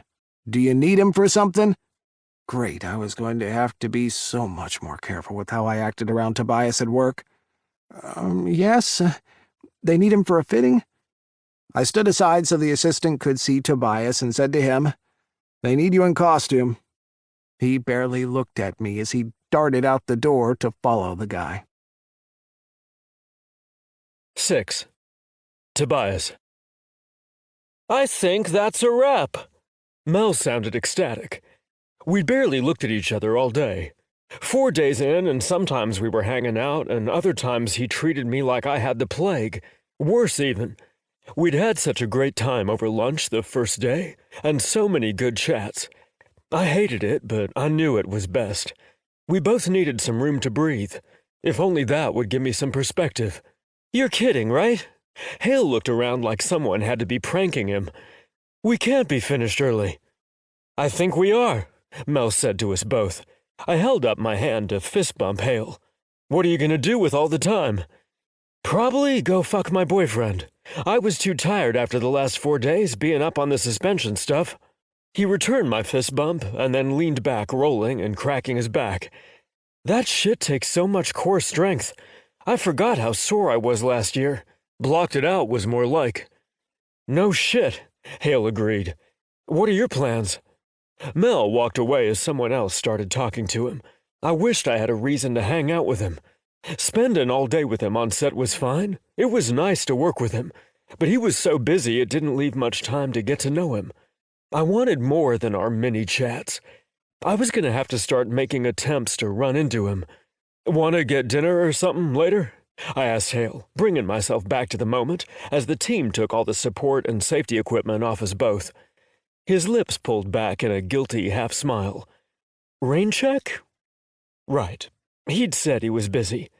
I needed to focus on what was being said to me instead of fantasizing about Mel. Sure, go fuck your boyfriend. I wish it was easier to make friends. I was tired of sitting around my apartment all the time. I was 15 when they'd picked me to be Spec, and 16 when we started filming the first movie. I had my childhood friends, but most of them had moved on with their normal lives while I was off filming for the last 8 years off and on. Fame pretty much prevented me from making new friends, as most people were only interested in those parts of you. I had some good ones from the cast and crew of the Righteous movies, but they, of course, were as busy as I was. So, for the most part, I was alone. I'm sorry, bro. This weekend on our day off, I gave him a really good fake smile so he wouldn't feel bad. I know how Kel is. If he's not up for it, it's cool. We can plan a dinner at my place one day next week if our schedules work out. They rarely did. This movie was pretty intense, scene-wise, for Hale and I both, and because I was juggling 2 movies, it was even worse than normal. I had some time off, but he had very little. I should just start hanging out with your boyfriend while you're busy. He laughed, but nodded. I think that's a great idea. He needs a friend, and you'll be here less than I am, so if you want to, he said, lifting his shoulders and giving me a shrug. Not trying to set you two up as friends, but I think it would be good for both of you. There was something behind his words, and I connected the dots. Because we are both super famous and have a hard time making friends? He looked at his feet, lips twisting into a coy smile. I didn't want to say it, but it's true. I let out a sigh loudly, blowing my hair out of my face at the same time.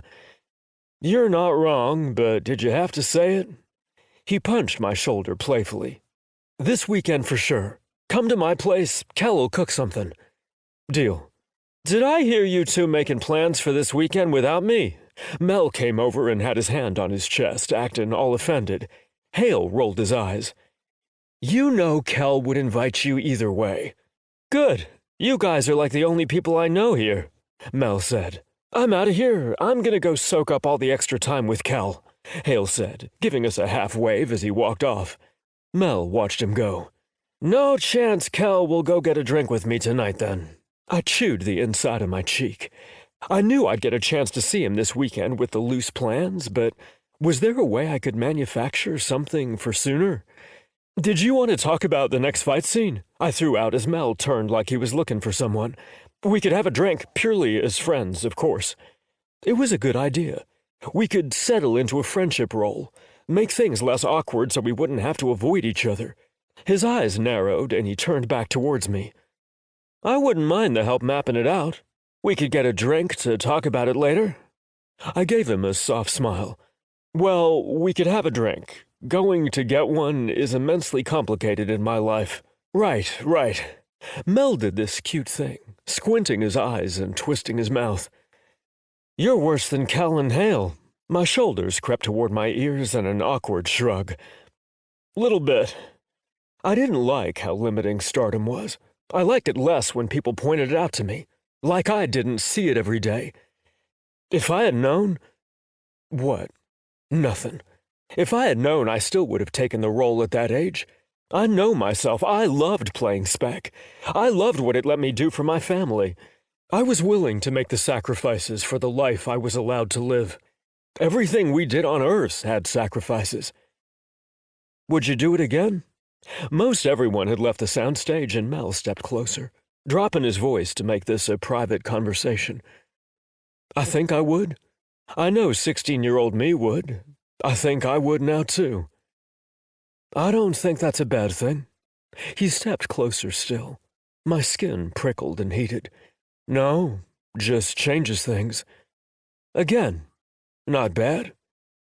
Maybe he understood somewhat, being as close to Cal as he was.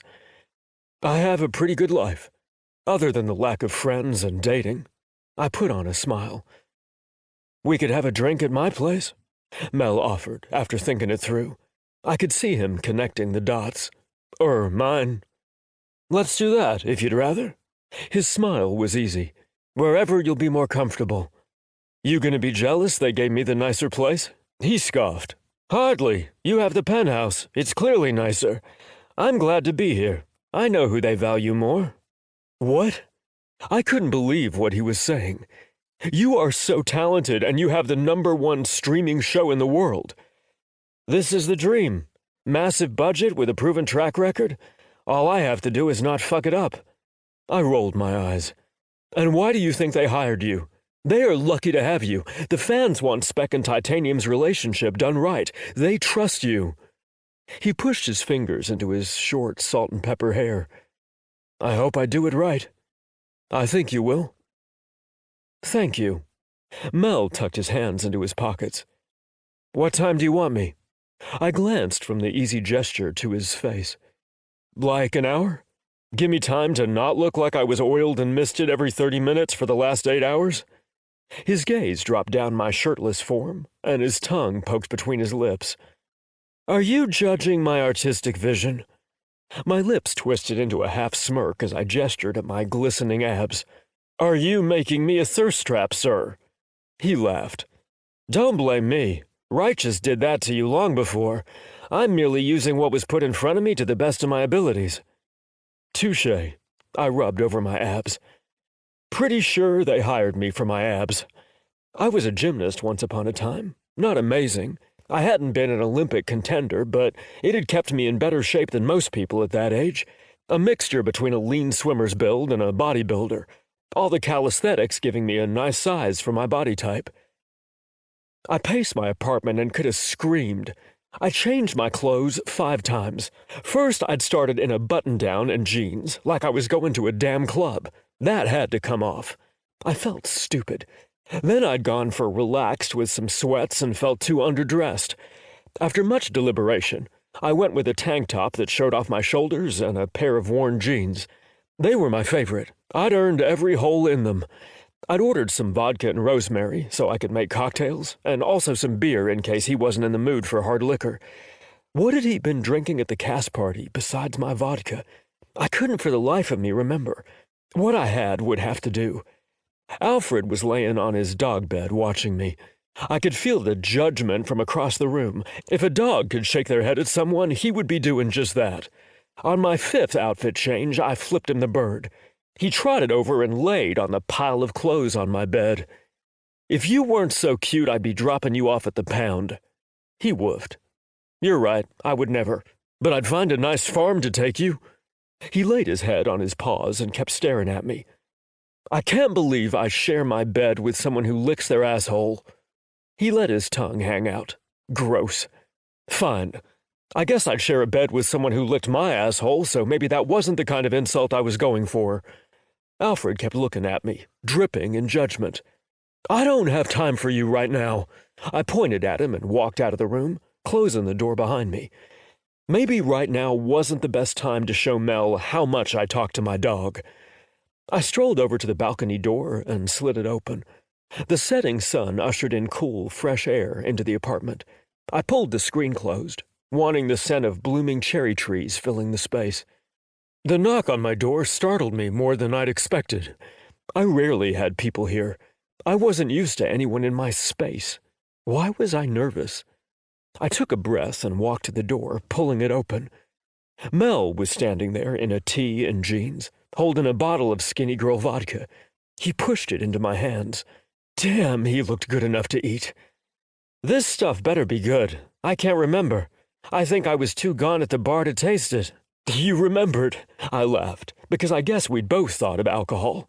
"Not like it wouldn't be used. You told me as your director I better keep your abs looking nice. Your movie will do so much better if they look good." I didn't know why I'd been nervous. This was easy. It was one of the reasons I'd liked him right away. Some people just clicked and it was like you'd always known them. He held up a small canvas bag. "I have some mixers, too. I got you some different soda waters so we can mix up flavors." I legit gasped. "You are my new favorite person." "Why is that?" His eyes crinkled in the corners as his lips spread. He was so good-looking, distinguished, everything a man in his prime should be. I was into it, because a lot of people don't take diets seriously, more so when the person on them actually looks good. You wouldn't imagine how many people tell me just to cheat for one day, and it's like, that's great, but if I end up cheating every single day, then I show up at filming and look bloated and horrid. Mel's frown deepened as I spoke. "I'm sorry you have to deal with that. I know most people want to look good. They just don't understand the work it takes to stay here. It sucks a lot of days." "I know the work." He patted his belly. "I'll never get there. I like chips too much." I stepped aside. "I'm sorry. Come in. I'm being a terrible host." He walked in and looked around like everyone did. "This is much nicer than the rest of the places. I had 'em redo it 2 years ago," I admitted. It was easy enough to work into my contract. "Want me to make drinks?" Mel asked, lingering in the large hallway. I pushed my fingertips into my temple. Yeah, let me do that." I gestured for him to follow me towards the open kitchen, setting the bottle of vodka on the island and grabbing some tumblers from the shelves. "What flavor?" Mel asked, taking bottles out of the bag. I set the tumblers next to the vodka and grabbed ice. "Black cherry." I snagged the bottle, wondering if he knew. It wasn't a secret that I loved everything cherry. It had been printed over and over, but maybe it was chance. He opened the lime for himself as I added ice to both glasses. I poured myself a double, adding just a splash of the black cherry to the top. We stood, sipping. "Do you want to go to the balcony?" I asked, feeling my tongue get a bit lazy. I was gonna have to watch my drinking tonight. Between anxiety and alcohol, I didn't want to sound like an idiot. Sure. I grabbed the bottle of vodka and the black cherry. He raised a brow but grabbed the bottle of lime and followed me. I took a seat on the extra deep patio sofa. The space stretched out from under the awning, creating an extensive private outdoor space.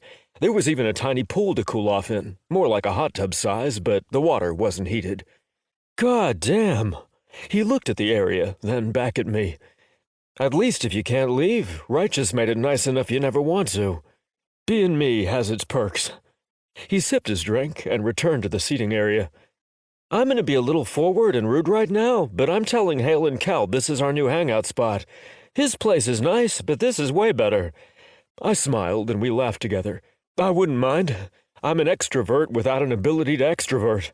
I'm a terrible introvert and usually have to be dragged out. I twisted my lips in a smirk. A grumpy introvert meets a chipper extrovert. I know where this leads. I'm not grumpy, I'm sarcastic. There's a difference. Is there? I was goading him a little. I would also say you're bouncy, not chipper. My brows lifted and I sipped my drink. Do enlighten me on bouncy. I don't think there's a better way to describe it. You're chipper, sure, but I think bouncy says it better. There was a hint of amusement to the curve of his lips, and the way he leaned closer to me as he spoke. A shiver ran up my spine. I wanted more. I wanted everything he thought about me. So, what other characteristics does bouncy have? You are chipper, but you're also light and, He trailed off and shook his head. Bouncy. I looked down at my drink. I can't tell if you're not telling me because you want to withhold for some reason, or if you really can't think of a better descriptor. I can't think of a better word, which is why I used it in the first place. I'm the director here, not the writer. I deal with bringing the words to life, and to me, bouncy is the most visual way I can portray it to you. I glanced back at him. His smile was warm, and I knew he wasn't making fun of me. It was a compliment. I like hanging out with you, I admitted. I know that's a little forward. Who even says something like that? I did, apparently, but that didn't make it any less creepy, so my social anxiety was going to repeat the wording in my mind for the rest of eternity. I like spending time with you, too, he said, his voice a little gruff. Deep. He was sexy. I was a little shocked you agreed to have a drink with me, I said, feeling like I needed to keep talking so nothing got awkward. I looked down at my jeans and picked at one of the loose threads. There would be another hole there soon. Another path around the sun for the jeans, another story. I was a little shocked myself. He reached over and put a hand on mine. We are friends, right? It feels like we've always been friends. Yes, I said without looking up. It does feel like that. I'm glad you feel it too. Why are you being shy? I had to laugh at that. I don't know. I think I'm not good at one-on-one things. It was a lot more honest than I'd expected to be. I'm used to everyone wanting my attention and not having the time to give it to one person. I'm usually alone or with a group. He took his hand back, and I missed it already. Do you spend a lot of time alone? Yes, especially when people want to go out. I can't tag along, so it's either hang out here or at their place, and most people my age have no desire to stay in. Ah, yes, the party days. Being an old gay, there is a lot of pressure to keep up with that lifestyle to meet people, instead of staying home and eating pizza. I laughed and finally looked at him. You're not old. We talked about this. I am so. His eyes were alight with amusement. It made him even more attractive. I had a fucking crush on my director. Still not old. He smiled, and I realized I'd do just about anything to keep him smiling, to keep seeing those lines by his eyes, the happiness his normally serious face wasn't used to giving up. Okay, fine. Middle-aged. This middle-aged gay is tired of the scene. So, why have you never settled down? I asked. Again, too forward, but, if I was going to have to agonize over this night for the next 50 years, I might as well get the goods. Dating isn't exactly easy in our lifestyle. I know I don't have to deal with the fame like you, but I do have to be gone for months on end. Not a lot of people like to only see the person they're dating for 3 months a year, and it doesn't even come with the money or perks for the most part. It doesn't? I was confused. I guess I'd really never thought about it. It does at some points, but it's still not like what the stars will get paid. I do well because I'm a founder of Pirate Night, but as just a director, not as much. But you work so hard. This is baffling to me. Mel gave me a tight smile and a shrug. It's all about perception. I'm not the face of it. This industry blows my mind. I love it. I couldn't do anything else. I dream about it when I'm not working. I tried many years ago to take time off for someone I was dating, and it didn't go well. I was miserable. He paused like he was remembering. I didn't press him to go on. Instead, I poured myself more liquid courage. Maybe it would help me ask for what I wanted. 7. Mel. Tobias was chugging alcohol like it was no one's business. I wasn't sure what was going on with him. He'd been a little uptight since I'd got here, but I'd written it off as nerves. Now, I wasn't sure. I thought we'd done pretty well with dissipating our lust while talking about the movie. We could make this friends thing work. "You have an early call tomorrow," I said when he was filling his glass with vodka and ignoring the mixer. "Yep, I'll be there for it. Good thing about having a bodyguard is he comes to drag me out of bed for my workouts. You go to the gym before set like Cal and Hale do, don't you?" I said it out loud, realizing it was the case as the words came out of my mouth. He really was a superhero, working as long hours as he did, going to the gym before makeup, and then being up late with me. I'd be dead if I tried to keep the hours you do. I'm not usually up this late. "I'm sorry. Do you want me to go so I'm not keeping you?" I asked, starting to get up. No, stay." He frowned hard. "I wasn't meaning to kick you out. I like your company." I settled back in, a warm spot forming in my chest. "You're going to show up tired, and it's going to be my fault, and not even for good reasons." "What are you trying to say, Mel, that working on our movie isn't a good reason?" He took a small drink, staring at me. "Do enlighten me on what a better reason would be." I coughed, nearly spitting my drink on him. "I'm going to plead the fifth." "Are you hiding something incriminating?" Tobias asked. He was so quick-witted. The mental sparring was another piece in the sexy puzzle. "I think that would also incriminate me. I'll have to speak to my lawyer." "Is there a way I could convince you to speak to me without a lawyer, Mr. Finch?" Tobias said. "Have you ever been told you are quite persuasive, Mr. West?" I asked, throwing his last name right back at him. "I've been told it's the dimples." He smiled and pointed at them. I pressed my eyes closed, the heat in my chest not going anywhere. "I'm going to take that as a yes." I refused to look at him. Taking another drink of the vodka instead seemed easier. "Why won't you look at me?" "The dimples," I muttered. I wanted to touch them. I was an oddly physical guy, but not purely in a sexual manner. I liked to put my hands on things. I did it with all my art. It was the way I interacted with the world. Hands were important to me. "What about them?" he asked. "I've gotten rather fond of them." I made myself open my eyes. "I don't know why I'm admitting all this to you." "I like when you tell me those things." He set his drink down, which made me smile. "Can I touch them?" I asked. "My dimples?" His grin gave away his amusement. "I don't think I've ever had such a request. Not even from a fan." "I'm very physical, and no, I don't necessarily mean sexually," I added when I saw his raised brow and questioning glance. "I like to interact with everything in my environment, and I've always been a touchy-feely person. I like to hug my friends and cuddle. Touch is important to me. For my art? For people?" I was rambling now, the alcohol in my head, and trying to over-explain so I didn't seem odd. I didn't want him to think less of me. "I have a texture thing, I guess." He grabbed my hand and brought it to his face. I brushed the backs of my knuckles over his cheek, then placed my hand softly on the side of his neck so I could rub my thumb over the place his dimple would appear if he were smiling. His lips started to turn up. "And you have lovely skin." His smile widened, and I pressed the pad of my thumb over the divot. "I like touch, too," Tobias said softly. I lifted my other hand and placed it on the other side of his face. He closed his eyes, long lashes laying on his cheeks and a smile on his full lips.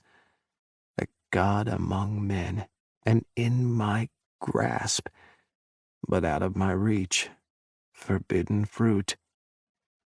"Thank you." I dropped my hands and sat back. "I need to go." "Why?" I didn't have a good explanation. I had to go because if I didn't go, I was going to kiss him. And I knew if I started kissing Tobias, I wouldn't want to stop. Tobias was on time for work the next morning. I was dreading seeing him. I felt like we kept having these intimate encounters and we were expected to pretend they'd never happened. I didn't quite know how to handle any of it. Did I act the same, or did I distance myself? Finding a footing with it all was hard. I wasn't sure what the right answer was. The more I thought about it, the more I thought the only safe thing to do was keep my distance.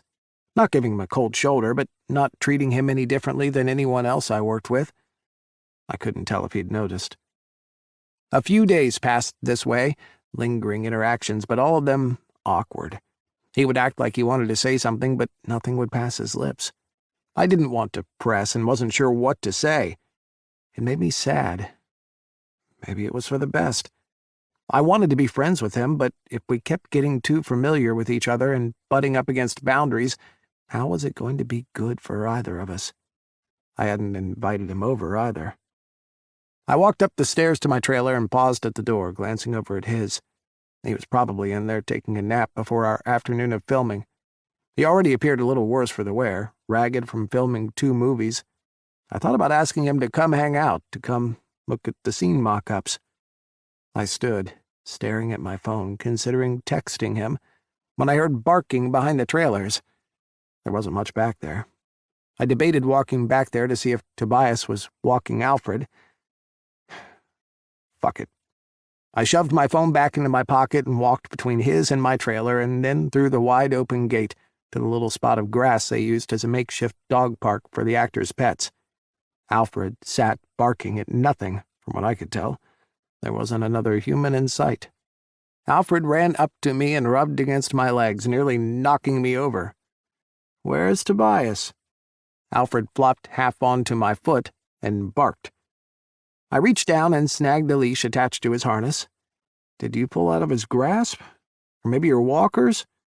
Either way, I was glad I'd been the one to find him. I didn't want him getting lost or hit by a car or something. I couldn't imagine the dog hunt that would go on if Alfred was lost. Tobias would be beside himself and wouldn't be able to work until Alfred was found. "I bet you did it on purpose." After hearing some of Toby's stories, I was sure it was the case. Alfred chuffed. "Come on, let's go see if Toby is home." I walked him back through the gate and closed the door behind me, heading over to Tobias's trailer. I knocked and waited. I heard shuffling after a few moments, then a haggard-looking Tobias pulled open the door. He squinted at me, then looked at Alfred and back to me. "I found him in the dog park. Alone." "What?" His brows pulled together. His hair was a wreck, and it might have been the most endearing thing I'd ever seen. He ran his fingers through the mess on his head. "Alone?" "Yep. I heard barking and went to investigate." Tobias looked at Alfred. "Did you ditch Finley?" Alfred didn't respond. Tobias reached for his leash, but Alfred backed away. "I'm not going to make you walk with Finley. Come nap with me," Tobias said in a coaxing tone. Alfred ducked behind me. Tobias sighed and pressed his eyes closed. "I just want to nap. Come inside." I stifled a laugh. At least I wasn't the only one who talked to Alfred. "Want me to come in and see if he follows?" I offered. "Sure." Tobias stepped back, holding the door. "You motherfucker!" Finley's voice came from a distance, and he sounded winded. "I've been jogging all over this damn studio looking for your ass." We waited for Finley to get close, and then Tobias waved us both inside. Alfred reluctantly came in with a little dragging on my part, but he wouldn't go to Tobias. "Alfred got the better of you again?" Tobias asked. "He ran me into a light pole, then bolted. I've been looking for him for 10 minutes. And you didn't call me?" Tobias looked like he was on the verge of tears. "I was running around. I would have called you had it gone further." Tobias sunk into a seat and called to Alfred, who had wrapped his leash around my legs a few times. Alfred stared at Tobias and tilted his head. "What the fuck, bro?" Tobias said to the dog. I tried to step out of the leash, but every time I got a leg out, Alfred wrapped another. Is Alfred some sort of shibari expert? What is this? Finley snorted, and Tobias stared at me. "What does that mean?" Tobias asked. Finley kept laughing. "What?" He turned to his bodyguard. "It's a BDSM thing. Rope play." I gave up trying to get out of the tangle. Tobias put his face in his hands, giving up on going after Alfred for the moment. I awkwardly walked towards Tobias, and Alfred didn't fight me. I sat next to him and worked on detangling myself. Tobias scooted closer, pressing his thigh into mine, and reached for Alfred again. The dog acted like everything was normal, nuzzling into his owner. Once detangled, I tried to move away, and Alfred growled.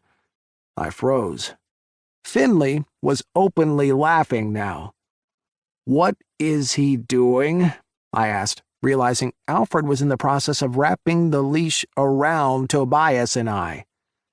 "No clue," Tobias said, joining in on the laughing. "He clearly wants you here, Mel. Maybe he thinks you saved his life, so therefore you're family now."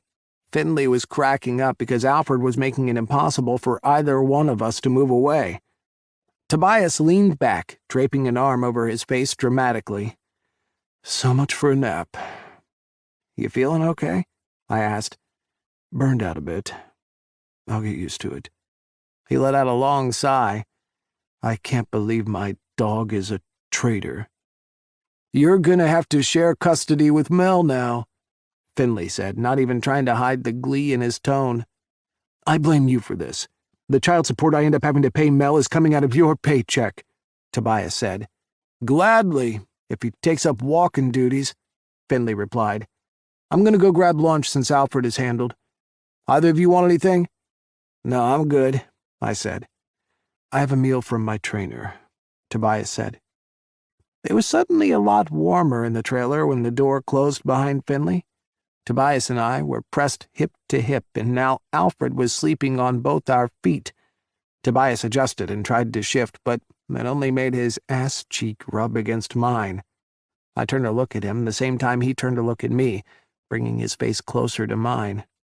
"Could you tone down the sex appeal a bit, Captain Studmuffin?" I said, voice breaking into a groan I didn't want him to hear. "At least I put a shirt on before I answered the door." "Does a crop top really count as a shirt?" I said, trying not to look at his abs. "I think so. My tits are covered." I dropped my head back to lay against the sofa so I didn't keep looking at the trail of hair leading into his loose jeans. "And I'm not in spandex." He nudged an elbow into my side. I nudged one back. "Those jeans are worse." "Worse how?" "They look good hanging off your hips like they do," I said, barely above a whisper. "So you like them?" "Yes." I elbowed him again. He elbowed me, and we went back and forth, shoving each other until our faces were way too close and the tension in the air was suffocating. "I should go," I said, not wanting to leave at all. Tobias tucked a strand of hair behind his ear. "Okay." "I don't want to go," I said, redoubling my effort to get out of the tangle of dog leash. Alfred started to growl at me. "I don't want you to go either," Tobias admitted, side-eyeing the dog. I got to my feet, finally free, and my notebook fell out of my pocket. Tobias and I reached for it at the same time, and he got it first. It had fallen open since I kept it rolled to fit in my pocket. "What's this?" he asked, running his fingers over my notes and drawings.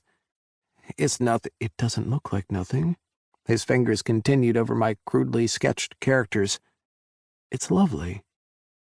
My art style was a lot of hatches and lines, people entirely made of pencil lines. It was rough, but I worked a lot on it during downtime on set. I liked to put the things in my head down on paper so I could remember the vision I had for scenes. The book was watermarked and well-worn from being carried everywhere. I even got out of the shower a couple of times a week to write something down or sketch something out right there, naked and wet in my bathroom.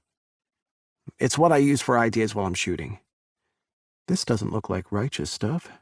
He turned it around so I could see what page he'd landed on. Oh, you don't have to tell me. He quickly closed the book. I'm sorry for looking at all. I didn't take it when he offered. You can look. It's a project I've been tossing around in my head, something I'll do when I'm done with Pirate Night. Maybe. May I? He asked. So polite. I nodded. Sure. He patted the spot next to him. I sat there as he flipped through the entire notebook. He kept gasping and looking over at me. What? Will you say something? No one had ever looked through my book, and I kept all of them. My place was filled with shelves and shelves of them, all in similar conditions, so I could look back at notes, if I ever needed to. Are these your visions for some of the scenes? He'd, of course, stopped on a faceless couple of guys gripping each other's suits face to face about to kiss. Yes, I admitted. That's my vision for you and Hale. There were pages of sketches like that, and I could see it all in my mind. You're so talented. Thank you, I said under my breath, horrid at taking compliments. No, really. This story you have in the back? He was back to the page he'd picked up the book open to. Wow. Your notes. He stared at me until I met his eyes. You need to have Righteous make this. I don't know. It's been in my mind for a couple of years. Maybe one day. I tried to shrug it off. I wasn't ready to share it with anyone yet. No, please, make this. I want to read it. You need to pitch it to them. His face was filled with sincerity. I'll think about it. He returned to looking at the pages. I'm not going to make you right now, but you need to. One day. I took back the book when he offered and curled it into its familiar roll. I'm going to make sure you pitch it to them one day. Who wouldn't love a misfit queer superhero squad? I smiled to myself. We'll see. Can I ask you something? He said. The tension in the room tightened. Yes? Have you been avoiding me? 8. Tobias. I sat down for the first time in what felt like days. It had only been a day since Alfred tried to bind Mel and I together, and I felt like our conversation had gone nowhere. I spent today running back and forth between both sets and not feeling like I got anything done on either. Titanium, too, had a short day, and Kel and Hale had planned a barbecue, inviting Mel and me. I told them I'd come, but I needed some time to go home and decompress. I wanted to walk Alfred and process. It had been a week, and things weren't getting easier with Mel, but he was getting colder, maybe. I didn't know. His attitude toward me had changed, and I kept feeling like I'd done something to piss him off, either at work or while we were hanging out. He denied it, of course. He said he wanted to be friends, and maybe he did. I'd been invited to hang out with them, but I wasn't sure if that was only because of my friendship with Hale. It left me with a pit in my stomach. We'd had such a good talk about his art, but maybe I'd offended him, telling him he needed to pitch his story to Righteous. I'd gone over and over our interactions in my head, and I couldn't put a finger on how I'd upset him. I almost didn't want to go to Hale's place, because if it was more of this, I wasn't sure I could handle it. "What's your plan?" Finley asked after we'd been back at my place for a bit. "You can go. I'm going to take the dog for a walk, then I'm in for the night." "You don't want me to escort you to Hale and Kelchrist's place later?" Finley raised his brows. "Do you think assassins are hiding in Kel's condo?" I asked, getting up to look for Alfred's leash. I swear I'd set it on the cabinet by the door. Was I losing my mind? "Alfred, where was my dog?" He's under your bed. Finley got to his feet. If you insist, I'll go home and catch up on my sleep. These long days we are on are exhausting. So you are human and need more sleep than you claim. I walked past him, heading to the bedroom. Wait, his bedroom or mine? Stop calling the guest room the dog's bedroom. It's frankly creepy. I rolled my eyes and headed to my room. I refuse. You know it's my office. And his bedroom, I finished in my head. I do need sleep occasionally. Your early gym time 7 days a week sucks. I don't even work out 7 days a week. I know, on your rest days you eat donuts and mock me. Do you think I don't notice? He gave me a massive grin. Donut Fridays are important to my mental health. I can't remember the last time I ate a donut. I got down on my hands and knees to look under the bed for Alfred. He was in the middle with his head on his paws, leash in his mouth, trying to play innocent. Come out here. We have to go or we're going to be late for Hale's dinner thing. You're already late, Finley yelled. No one asked you, I yelled back. It's not my fault we ran long today. They aren't shooting 2 movies. Your dog is sabotaging you. It does feel like that, doesn't it? I reached for the leash but couldn't quite get my fingers on him or it. Don't make me crawl under the bed for you. I'm starting to wonder who's in charge in this relationship, Finley said. You're starting to wonder? I have known the whole time it's not me. I sat back. Okay, Alfred, then you don't get to go for a walk this afternoon. I'm leaving to spend time with my friends. Alfred peeked his head out from under the bed and glared at me. I dove forward and hooked a finger under his collar. It's okay for me to have friends, I said. We'll have a movie night tomorrow. Alfred snorted, but came. This is why you're single. Finley grabbed his keys and sunglasses. I'm having you fired. I hooked Alfred's leash to his collar. Do you want me to walk with you so you can leave the compound? No, I'm not in the mood today. I want to be quick so I'm not later than I already am. Finley nodded. Fair enough. I'll see you tomorrow. At least we can both sleep in, right? Come on, Alfred. We rode the elevator down together. I planned to take the little path around the building. If Hale was out on their patio, I'd be able to tell him I'd be there shortly. I took the long way around. The path wound through a small park area. A few of the actors and actresses had kids, so it was a nice place for them to go in the evenings when it wasn't sweltering. Deeper still, there was a meditation garden with massive trees.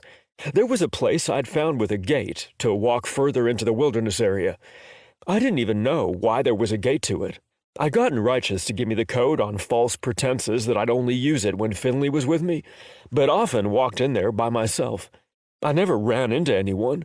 It seemed like a massive area, probably why Righteous thought it was good for our little compound to back up to for privacy. Alfred tried to turn towards the gate, but I kept tugging him until he gave up on the standoff. We wound down through the cherry trees almost in bloom. I loved walking through them blossoming. It was one of my favorite things about Georgia. Alfred took his time sniffing bushes and peeing on every tree we passed.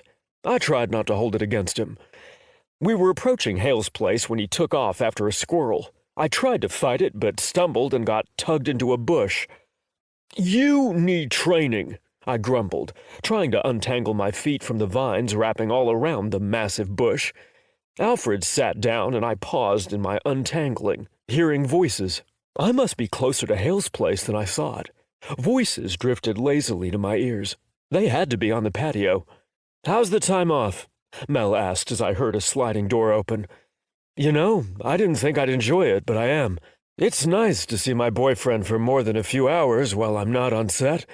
It's something I never expected and love, Kel answered. He sounded a little floaty. High, maybe? I'd heard he liked his weed. You had that with your ex, though? Mel asked.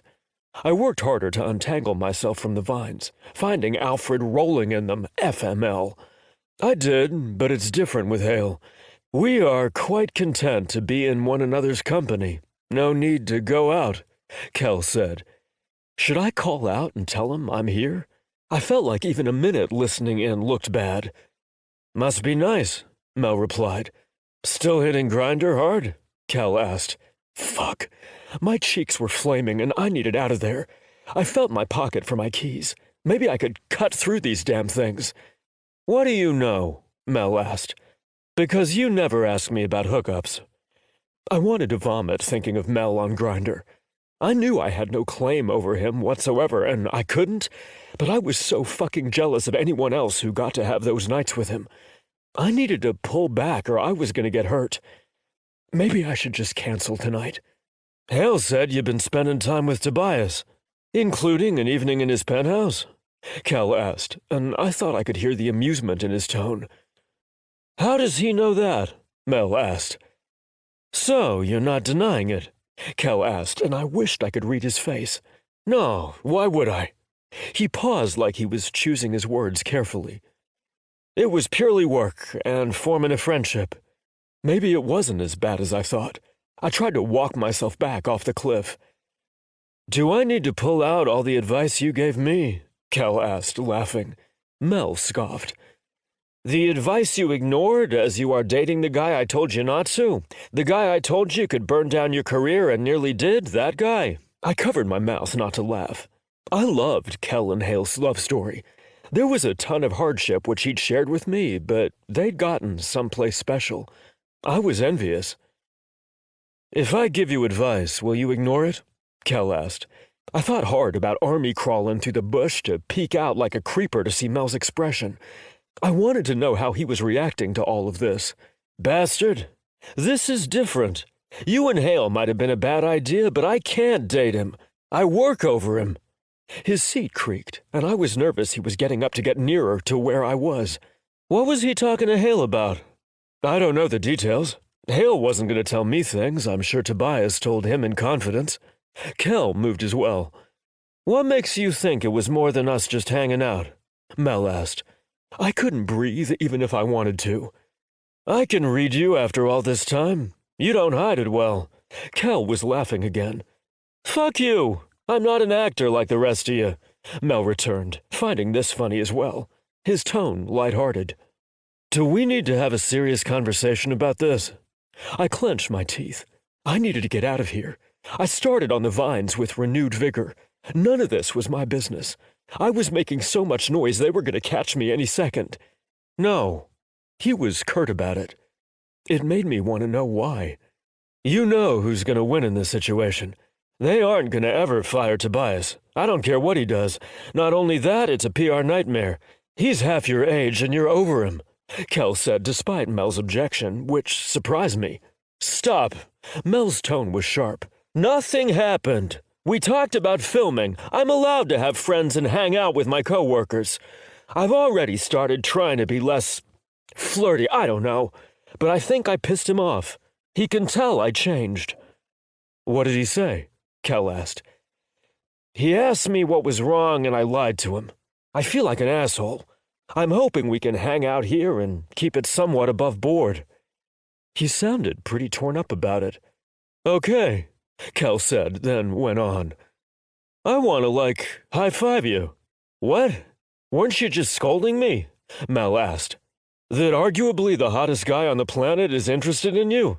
I may tell you it's a bad idea to get involved, but damn, man, good for you. I heard a hand slap. I'm not sure he's even into me. I think that much is obvious, Kel said. I groaned internally. Was I so transparent? I thought you were the hottest guy on the planet, Mel said dryly, and I liked him more for changing the subject. Used to be. I don't mind being unseated. He's hot. I blinked. So everyone was attracted to me? I don't know if I should be uncomfortable or what. This was just awkward, and I was going to tell Alfred off when we got out of here. He was licking his paws, staring at me like the bastard he was. What does your boyfriend have to say about that? Mel asked. He's hot, and Kel would be blind not to notice. Hale stepped out into the small area. We can admit when people are attractive. Doesn't take away from what we have. Bunch of assholes, ratting on me and then telling me how hot he is. Thanks. I should fire you, Mel said.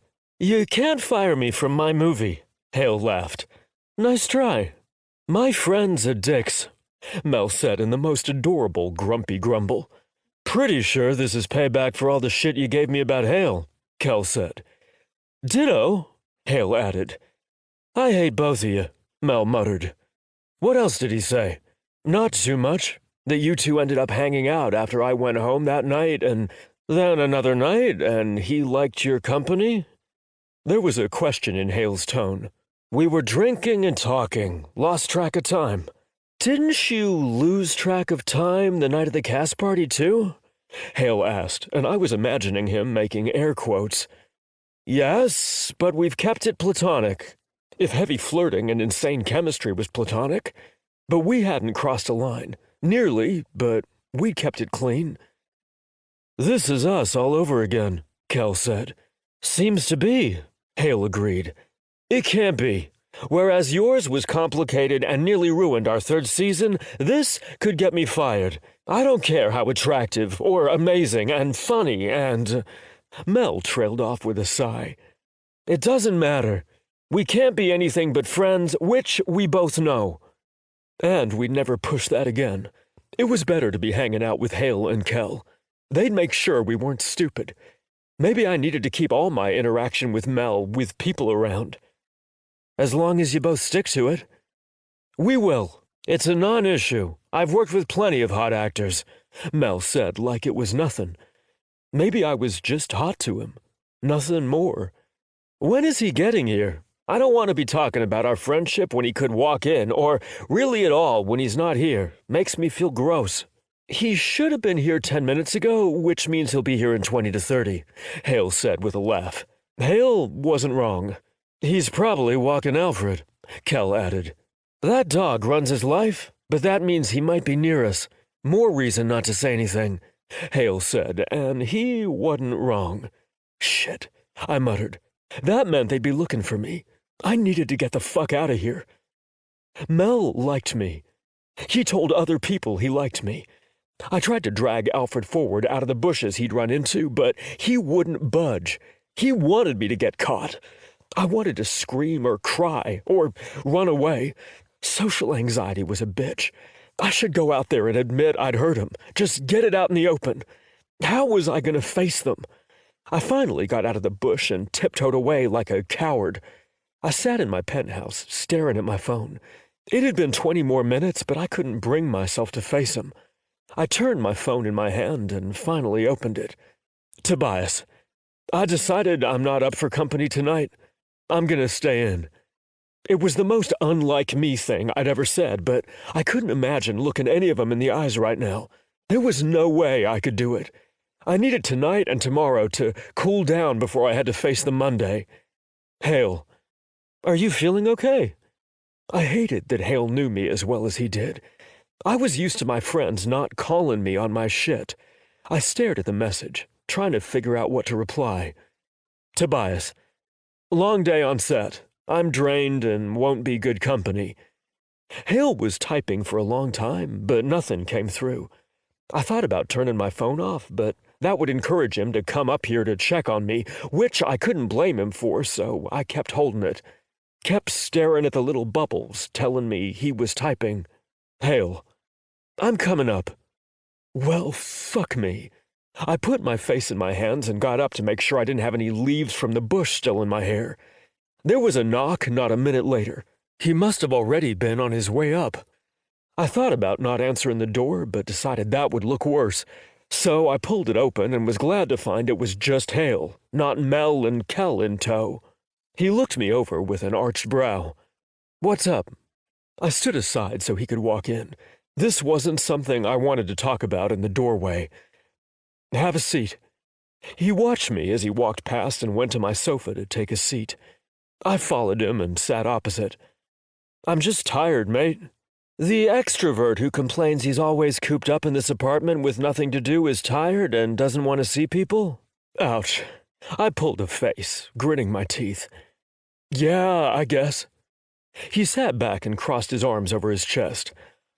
I'm going to ask again, and then I'll respectfully drop it until you want to talk about it. But realize, as your friend, I know you're full of shit, okay? Now, what's up? He looked at me pointedly, but I could feel the friendship there. I sighed, drooping my head back to stare at the ceiling. I overheard you guys talking. Well, mostly Kel and Mel. Oh, I'm sorry. That was not cool of us. I'm not mad. Nothing you said offended me. I just don't think I can face Mel right now. I picked up my head to look at him. He was going over what they'd said in his head. Really, it was nothing bad. Don't focus on it. It's me. I need a night to decompress and mourn. His eyebrow ticked up. Mourn? I like him. Now I know for sure he likes me back, and there isn't a damn thing I can do about it. The universe made me trade a normal dating life for success, and right now I'm a little bitter, which also makes me feel like shit because I know 1,000,000 people would kill for the privilege I have. Normal dating life? This is a setback, but if you two like each other, you can always try it after the movie. I didn't want to talk about this right now, but I forced myself so Hale would get it. And then if he keeps working with Righteous, which he had to submit that project he was working on. I knew they'd snatch it up in a minute. It can't be a thing. I won't get to experience the build of getting to know the person I like and a real relationship. That's what all this is showing me. Wait, you said that like you've never had a relationship. I shook my head, a little embarrassed to say it. No, not at all. You have to have dated people. He looked so confused. As with everything else that comes with a normal relationship, no. Any time I wanted to go further than that with someone, there were red flags or my job was in the way. I've never really dated anyone. I'd also realized how awkward one-night stands were, and I couldn't face them anymore. Not even like in high school? Hale pressed. Surely you dated before this? I don't have a normal life. I don't have normal experiences. I grew up like this. I didn't get to date. I got this job at 15. I was homeschooled by tutors while filming. Then, when I went back home, nothing was normal. People were either too shy or figured I was a playboy now. I guess I've never thought about it. I've been in acting since I was a teen, but I wasn't famous. I was tired. Tired of explaining it, tired of trying to relate, but I couldn't say any of that out loud without sounding like a dick. I even tried dating apps, I said, but I either get banned or people don't believe it's me, so I just stopped trying. Can you two just wait? See if you can date after? I know it's not the normal experience of realizing you like someone and then falling, but surely you both can wait. If he's directing other movies and not just yours again. He trailed off, and I could see it all sinking in. I hated the pity. It's not meant to be. I offered him a forced smile. Maybe appeasing everyone's feelings until they forgot about it was the best idea. I needed to get my head straight and realize it wasn't in the cards for me to have a normal dating experience. I needed to give up the idea. So, wait, does that mean you've never fucked? No.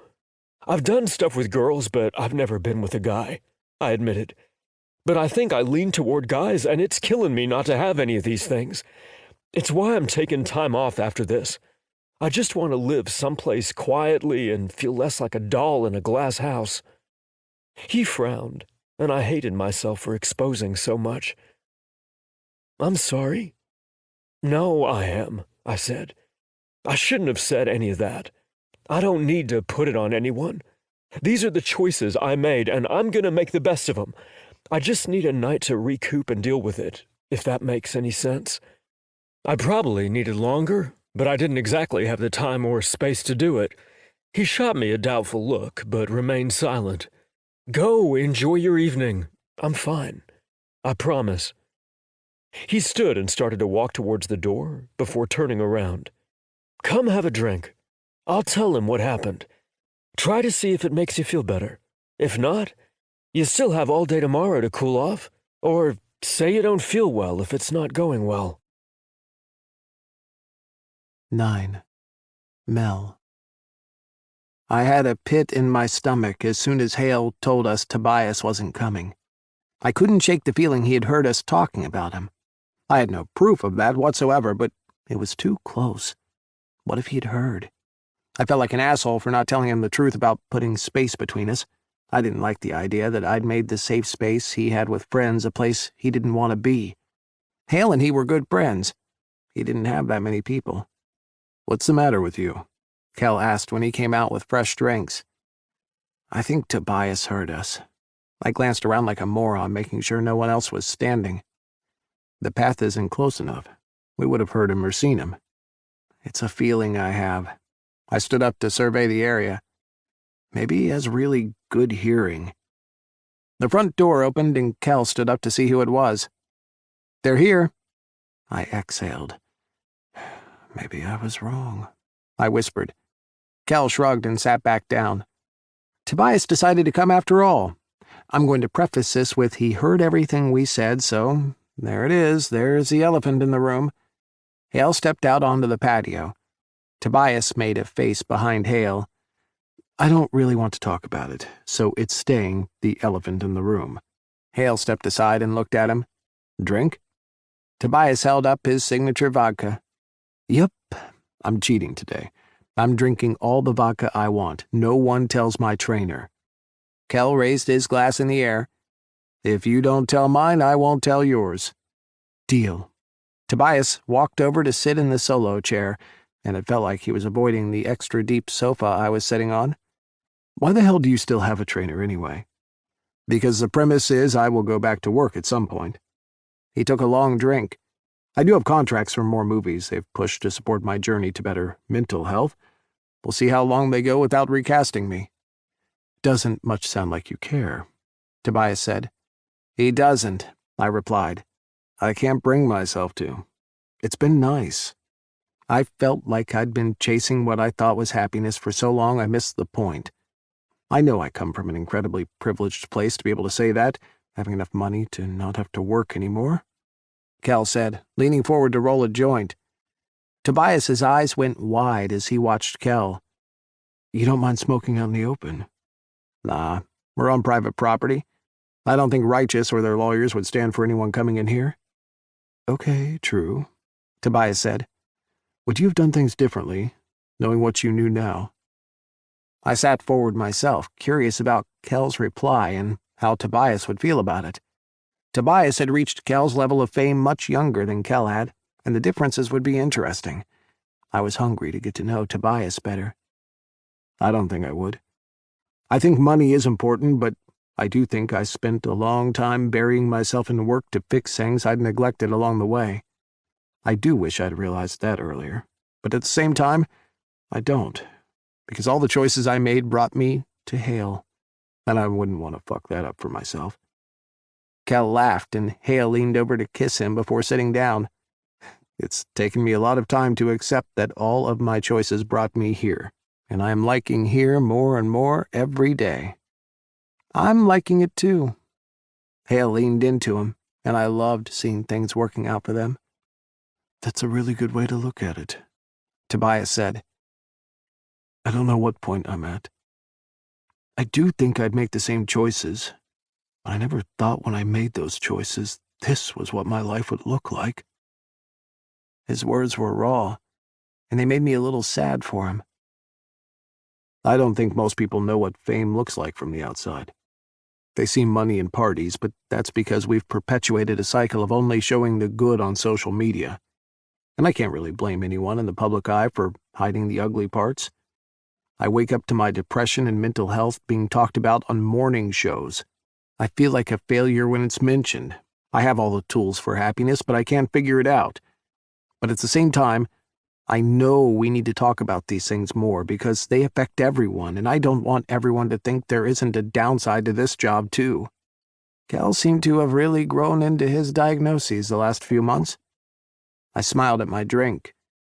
And I think part of our lifestyle leads to worsening depression, Tobias said, barely above a whisper. All eyes in the room found him, and he turned the glass Hale had handed him around in his grasp. Don't go quiet like that. I'm not admitting to depression. I'm saying I can see how it would make it worse. He exhaled and threw back the entire drink. I know it affects my mood, and I'm not depressed. My heart ached for him. He had to be talking about his lack of freedom. There was a long stretch of awkward silence. I need another drink. Tobias made eye contact with Hale, who got up to help him. Tobias, can I apologize for what you overheard? I am so ashamed. He rubbed the back of his head, lips stretched into a grimace. Hale shot me a scathing look. Tobias held up a hand. You didn't say anything bad. I don't want to talk about it. Fair enough. I was surprised Tobias didn't leave after that. But Kel grilled for us, and we talked and laughed, and it felt almost like we were back to normal. I was hoping it would be okay, and the connection was something we could ignore. We smoked, and I felt better. We all were loose, draped over furniture, passing the pipe they had graduated to around. Nothing mattered but good conversation. Anyone need a fresh drink? Tobias was on his feet, staggering towards the bar cart. Me? I said, knowing it wasn't my best idea, but deciding I only had to stumble home when the time came. I could do one more. Tobias made 2 drinks at the bar cart, taking his time. I wished I could change so many things. We locked eyes when he handed me the drink. There was intensity there, and maybe it was the alcohol or the weed, but something passed between us. He stepped around me. I assumed to sit back in the chair he'd been occupying all night, but he sprawled out in the middle of the one I was on and laid back on the cushion, rolling his face towards me. Hey, I said. Hello, Tobias replied. It was like just the 2 of us were here. The lights Hale had strung above the patio twinkled low overhead, illuminating the gold in his hair. The soft rustling of the trees and wind blew past us, more like the passing of time than time itself. Thank you. For what? Tobias asked. For sitting here? But I was too much of a coward to say it. For the drink. You're welcome. He reached out and touched my arm. I looked down at his hand with rings on his first and middle finger. He had lovely hands. I traced over his ring. I like this. He tilted his head, looking at the ring like it was new. I like them. I like to collect cool ones. I didn't know that. I racked my brain trying to come up with the time I'd seen him in them. I couldn't remember one. You don't wear them out much. I don't go out much, he answered. I kept playing over his ring while he watched. My fingers slipped between his, tracing over the place the ring met his skin, wanting to hold his hand. I should get home, Tobias said without making a move to get up. You all have the day off, but I have to be at the gym and then on the Harkin set. Hale and I will be at the gym too, Cal said. At least you 2 have the rest of the day off. True that, Hale said. So I'm the only one who gets to sleep? I let my hand come to rest on top of his. Let me walk you up. Tobias's Adam's apple bobbed as he lifted his eyes to meet mine. Is that a good idea? I promise I'll be a gentleman, I said. I think we should drag him with us tomorrow so the bastard knows what it's like to work out hungover. Hale scoffed. Tobias kept looking at me and smiled mischievously. I think we should make him go. Who's banging on his door to drag him out of bed? Cal asked. Tobias sucked a lip into his mouth. Will you come with me tomorrow? Shit, how could I say no? So I get to work out with 3 dudes who have to look good for a living? Sounds like fun, and by fun I mean not at all. Please, Tobias whispered, and I wasn't even sure if anyone else heard. I leaned closer, feeling like this made our conversation more private. Not fair. Why not? You said to go to the gym. You can't be in horrible shape. His eyes glinted with amusement in the low light. That's not what I was talking about, I said. Then what? Tobias asked. I glanced at his lips for a split second. The way you ask, it's hard to say no. Then don't. Tobias rubbed his thumb over mine, then got to his feet. I'm calling it a night. I've already had a couple of late nights this week, and I'm feeling it. You're a fucking baby. You should have more energy than all of us, Cal said, laughing. I'm only a little bit younger than your boyfriend, and I need my 8 hours, thank you. I don't know what's wrong with all of you non-sleepers, but I can't function like that. This week has already kicked my ass. I've stayed up way too many nights late." Tobias finished his drink and set the glass down. "Ooh?" Hale asked. Tobias went a little pink. "Shut up." I got to my feet and checked to make sure I had my keys. "I'm going too." "Oh, are you?" Cal said, his tone joking. "I'll see you all in the morning." I held up a middle finger. Tobias followed me out, swaying as he walked. He was drunk, but I think I was pretty close myself. I hit the button for his floor on the elevator. We both stepped in and took opposite walls, staring at each other. "Your floor is below mine. You didn't hit the button? I told you I'd walk you home." He smiled and looked down, making his hair fall on his face. "You don't have to do that." "I want to." Such a gentleman. His smile told me he liked it. I try to be. The elevator door dinged and the doors slid back. We both tried to walk out and paused, then both tried to move again and stopped. I laughed and stepped back. "Go ahead." "No, you go," Tobias replied. I stepped out, holding the door. He stopped at his door, holding his phone to the keypad so it unlocked. He shoved his hands in his pocket. "Do you want to come in?" "I shouldn't," I said. "I know." 10. Mel. I was proud of myself for returning to my condo. I did laps around my living room until the liquor spin started to wear off. I thought about going back to Kel's, but decided I didn't want to find them doing something lewd. Probably on the balcony, too. Or maybe that's what I'd be doing if I was in their place with the little patio. I looked at my balcony and went to my room instead of making myself a drink like I wanted to. My phone was in my hand, and I knew how easy it would be to open Grindr and find a hookup. My thumb hovered over the app. Drowning myself in dick would be an easy way to distract myself from wanting to be with Tobias, but I couldn't bring myself to do it. Could I? Would it be wrong of me to sleep with other people and then try and date Tobias later? I pressed the app and deleted it. There was no way I could do it. I'd be thinking of him, and even if it was impossible for him to be finding hookups like I could, I didn't want to be fucking my way around Georgia and expecting him to wait for me. I wanted to be with Tobias. I was going to talk to him tomorrow about being friends and trying to date when the movie was over. It was only 4 or 5 months, tops. If I had to turn down other jobs here because our relationship worked out, I'd rather be happy. Kel's words rang in my ears. None of this was worth it if I was going to be alone.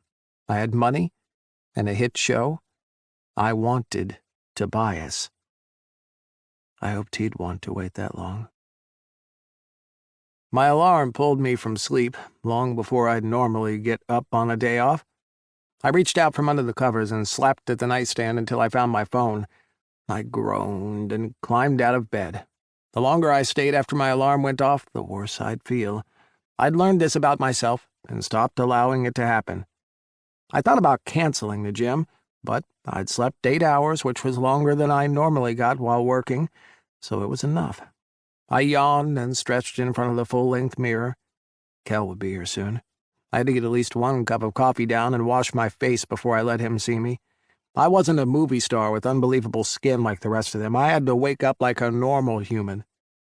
I didn't think looking hungover would change Tobias's opinion of me, but I wanted to look good.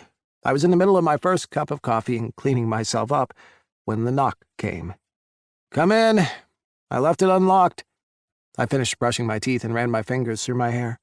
I had wicked bags, but there was nothing I could do about those. Maybe a mask and some eye cream later before Tobias came over. "Where are you hiding?" Cal called out. I came around the corner to Cal standing in the foyer, while Hale helped himself to a cup of coffee in the kitchen. "Help yourself," I said with a laugh. "Don't judge me, we didn't sleep." Hale brought the coffee to his lips and closed his eyes with a moan. "Did you sleep?" Cal glanced around my place. "I was good. Nothing happened." "Is that why you both are here?" I asked, stepping around Hale to pour myself another cup. No one went to wake up Tobias? They exchanged a look. No. We assumed you two were fucking and would both be at his place, Kel said with a laugh. We know how bad we were about keeping our hands off each other when we got to that point. It's been less than a week. It took you 2 months. Only because I thought he was straight, Hale said. I so would have jumped him before that had I known he was into dick. I don't want to lose my job, so I walked him to his door like a gentleman and we didn't touch. We haven't touched. It was the truth, and I was going to keep it that way. I had to keep it that way. Kel gave me a once-over. So you decided to just let it die? He nodded, and I couldn't blame him. It was a smart thing to do. Kinda, I admitted. I was thinking about asking him if he wants to wait until the movie is over and try it then. Both of them turned towards me. Hale was smiling, and Kel was laughing. What? You win. Kel pulled out his wallet and handed Hale a 20. I pointed at him. What is this? Hale pushed the money into the pocket of his sweats. I'm not telling him. I turned towards Kel. Spill. We kinda stole your and my game. He lifted a shoulder like it was nothing. My eyes went wide and I stared at him. How dare you? I'm not sorry. I thought we had something with our bromance and you go and take it? I put my hand to my chest. You wound me. Hale had a hand over his mouth, trying not to laugh. What was the bet? I asked. Kel and I had a long-standing game where we bet on the strangest things people would choose to do. I bet you'd be on Grindr in a week, fucking your feelings out, and Hale bet you'd end up making out with Tobias and then you'd agree to wait for him, which... Kel shook his head. Talk about letting me down, man. We've been friends for how long and you act completely unpredictably? I pushed my tongue into the side of my cheek. Thanks, Hale, for thinking I'm a better person than my best friend. Well, not entirely. I did think you would be making out. I am shocked neither of you gave in to any sort of temptation. He set his coffee down and gave me a clap. Well done. Better than Kel and I. He's old. He has his hormones under control, Kel said, smirking. I glared at him. You steal my game and now you're making fun of my age? I'm recasting you in Pirate Night. Whatever. Come on, let's go, Kel said, still laughing. So this is the real reason why you are both in my apartment. You didn't care if I got up to go to the gym. You wanted to see if there was someone here. I poured my coffee into a travel cup and offered one to Hale. He took it and did the same. No shit, I literally told you we expected you to be at Tobias's. But for a bet, not because you're supportive or something. With as late as he is to set all the time, you'd think it was better to tag-team me? I grabbed my keys and my sunglasses. Finley is way better at dragging him out of bed than anyone else, and the studio insists Finley drives him everywhere. So much for me being in bed with Tobias. Knowing Finley dragged him out of bed was a good reason not to get caught in it. The last thing I needed was to be woken up with that dude assuming I was an intruder. You going to work out with us? Hale asked as we walked into Righteous's training facility. It's a down day for a lot of people, so the place wasn't packed. The crew and cast all had access to the building, but there were private training rooms for the bigger stars. Are we working with Reiner? I just remembered Kel's devil of a German trainer. Hale and I are, Kel said, chugging the rest of his coffee and grabbing a bottle of water. Tobias has his own trainer. I'm not working out with Reiner. That guy is scary. That was a fuck no. We are on the 4th floor in one of the private rooms, Kel said. At least come up there with us so we can see how awkward you are watching Toby work out, or maybe you should work out with him. I flipped him the bird but went because I would enjoy watching Tobias work out. This is one of the places I hadn't gotten a chance to explore. Since we needed badges to get on the studio compound, we didn't need them to get in the door, but Hale used his card for the 4th floor, which was access only, probably for Tobias's protection. I was a little baffled, even knowing what I did. Everything was sparkling and in perfect order, like any elite gym I'd been in. There were water stations with cucumber and strawberry water in big containers, warm towels and cool towels and vending machine-type things. "Enjoy Tobias's trainer," Hale said. I narrowed my eyes because something about the way Kel said that made me doubt my decision to work with Tobias. "What are you saying?" I said. "Nothing at all. You said you didn't want to work out with Reiner." Kel hitched his bag higher on his shoulder. "I feel like there is something you aren't telling me." I looked around. Tobias wasn't here yet. I didn't see anyone who looked like his trainer either. Tobias looked good, but he wasn't as big as Kel ever got. They kept him really lean, which meant cardio. I could handle it, right? Cool. I'd known Kel a long time, and that reply was shady as fuck. "What aren't you telling me?" "You'll have to be more specific on what you think I'm not telling you. Do you think I'm not telling you there's a spider in the closet? Or perhaps how the script is coming along for the 4th season of Pirate Night?" The coy little smile he wore made me want to punch him in the face. My eye twitched, and I rubbed it with the palm of my hand. Some days I wonder why we are even friends. He gave me a massive smile. "Because I'm amazing?" I scoffed. "Hey, guys." Tobias strolled up, looking way better than I did, considering the late night. "I hate you," I said, and then cringed.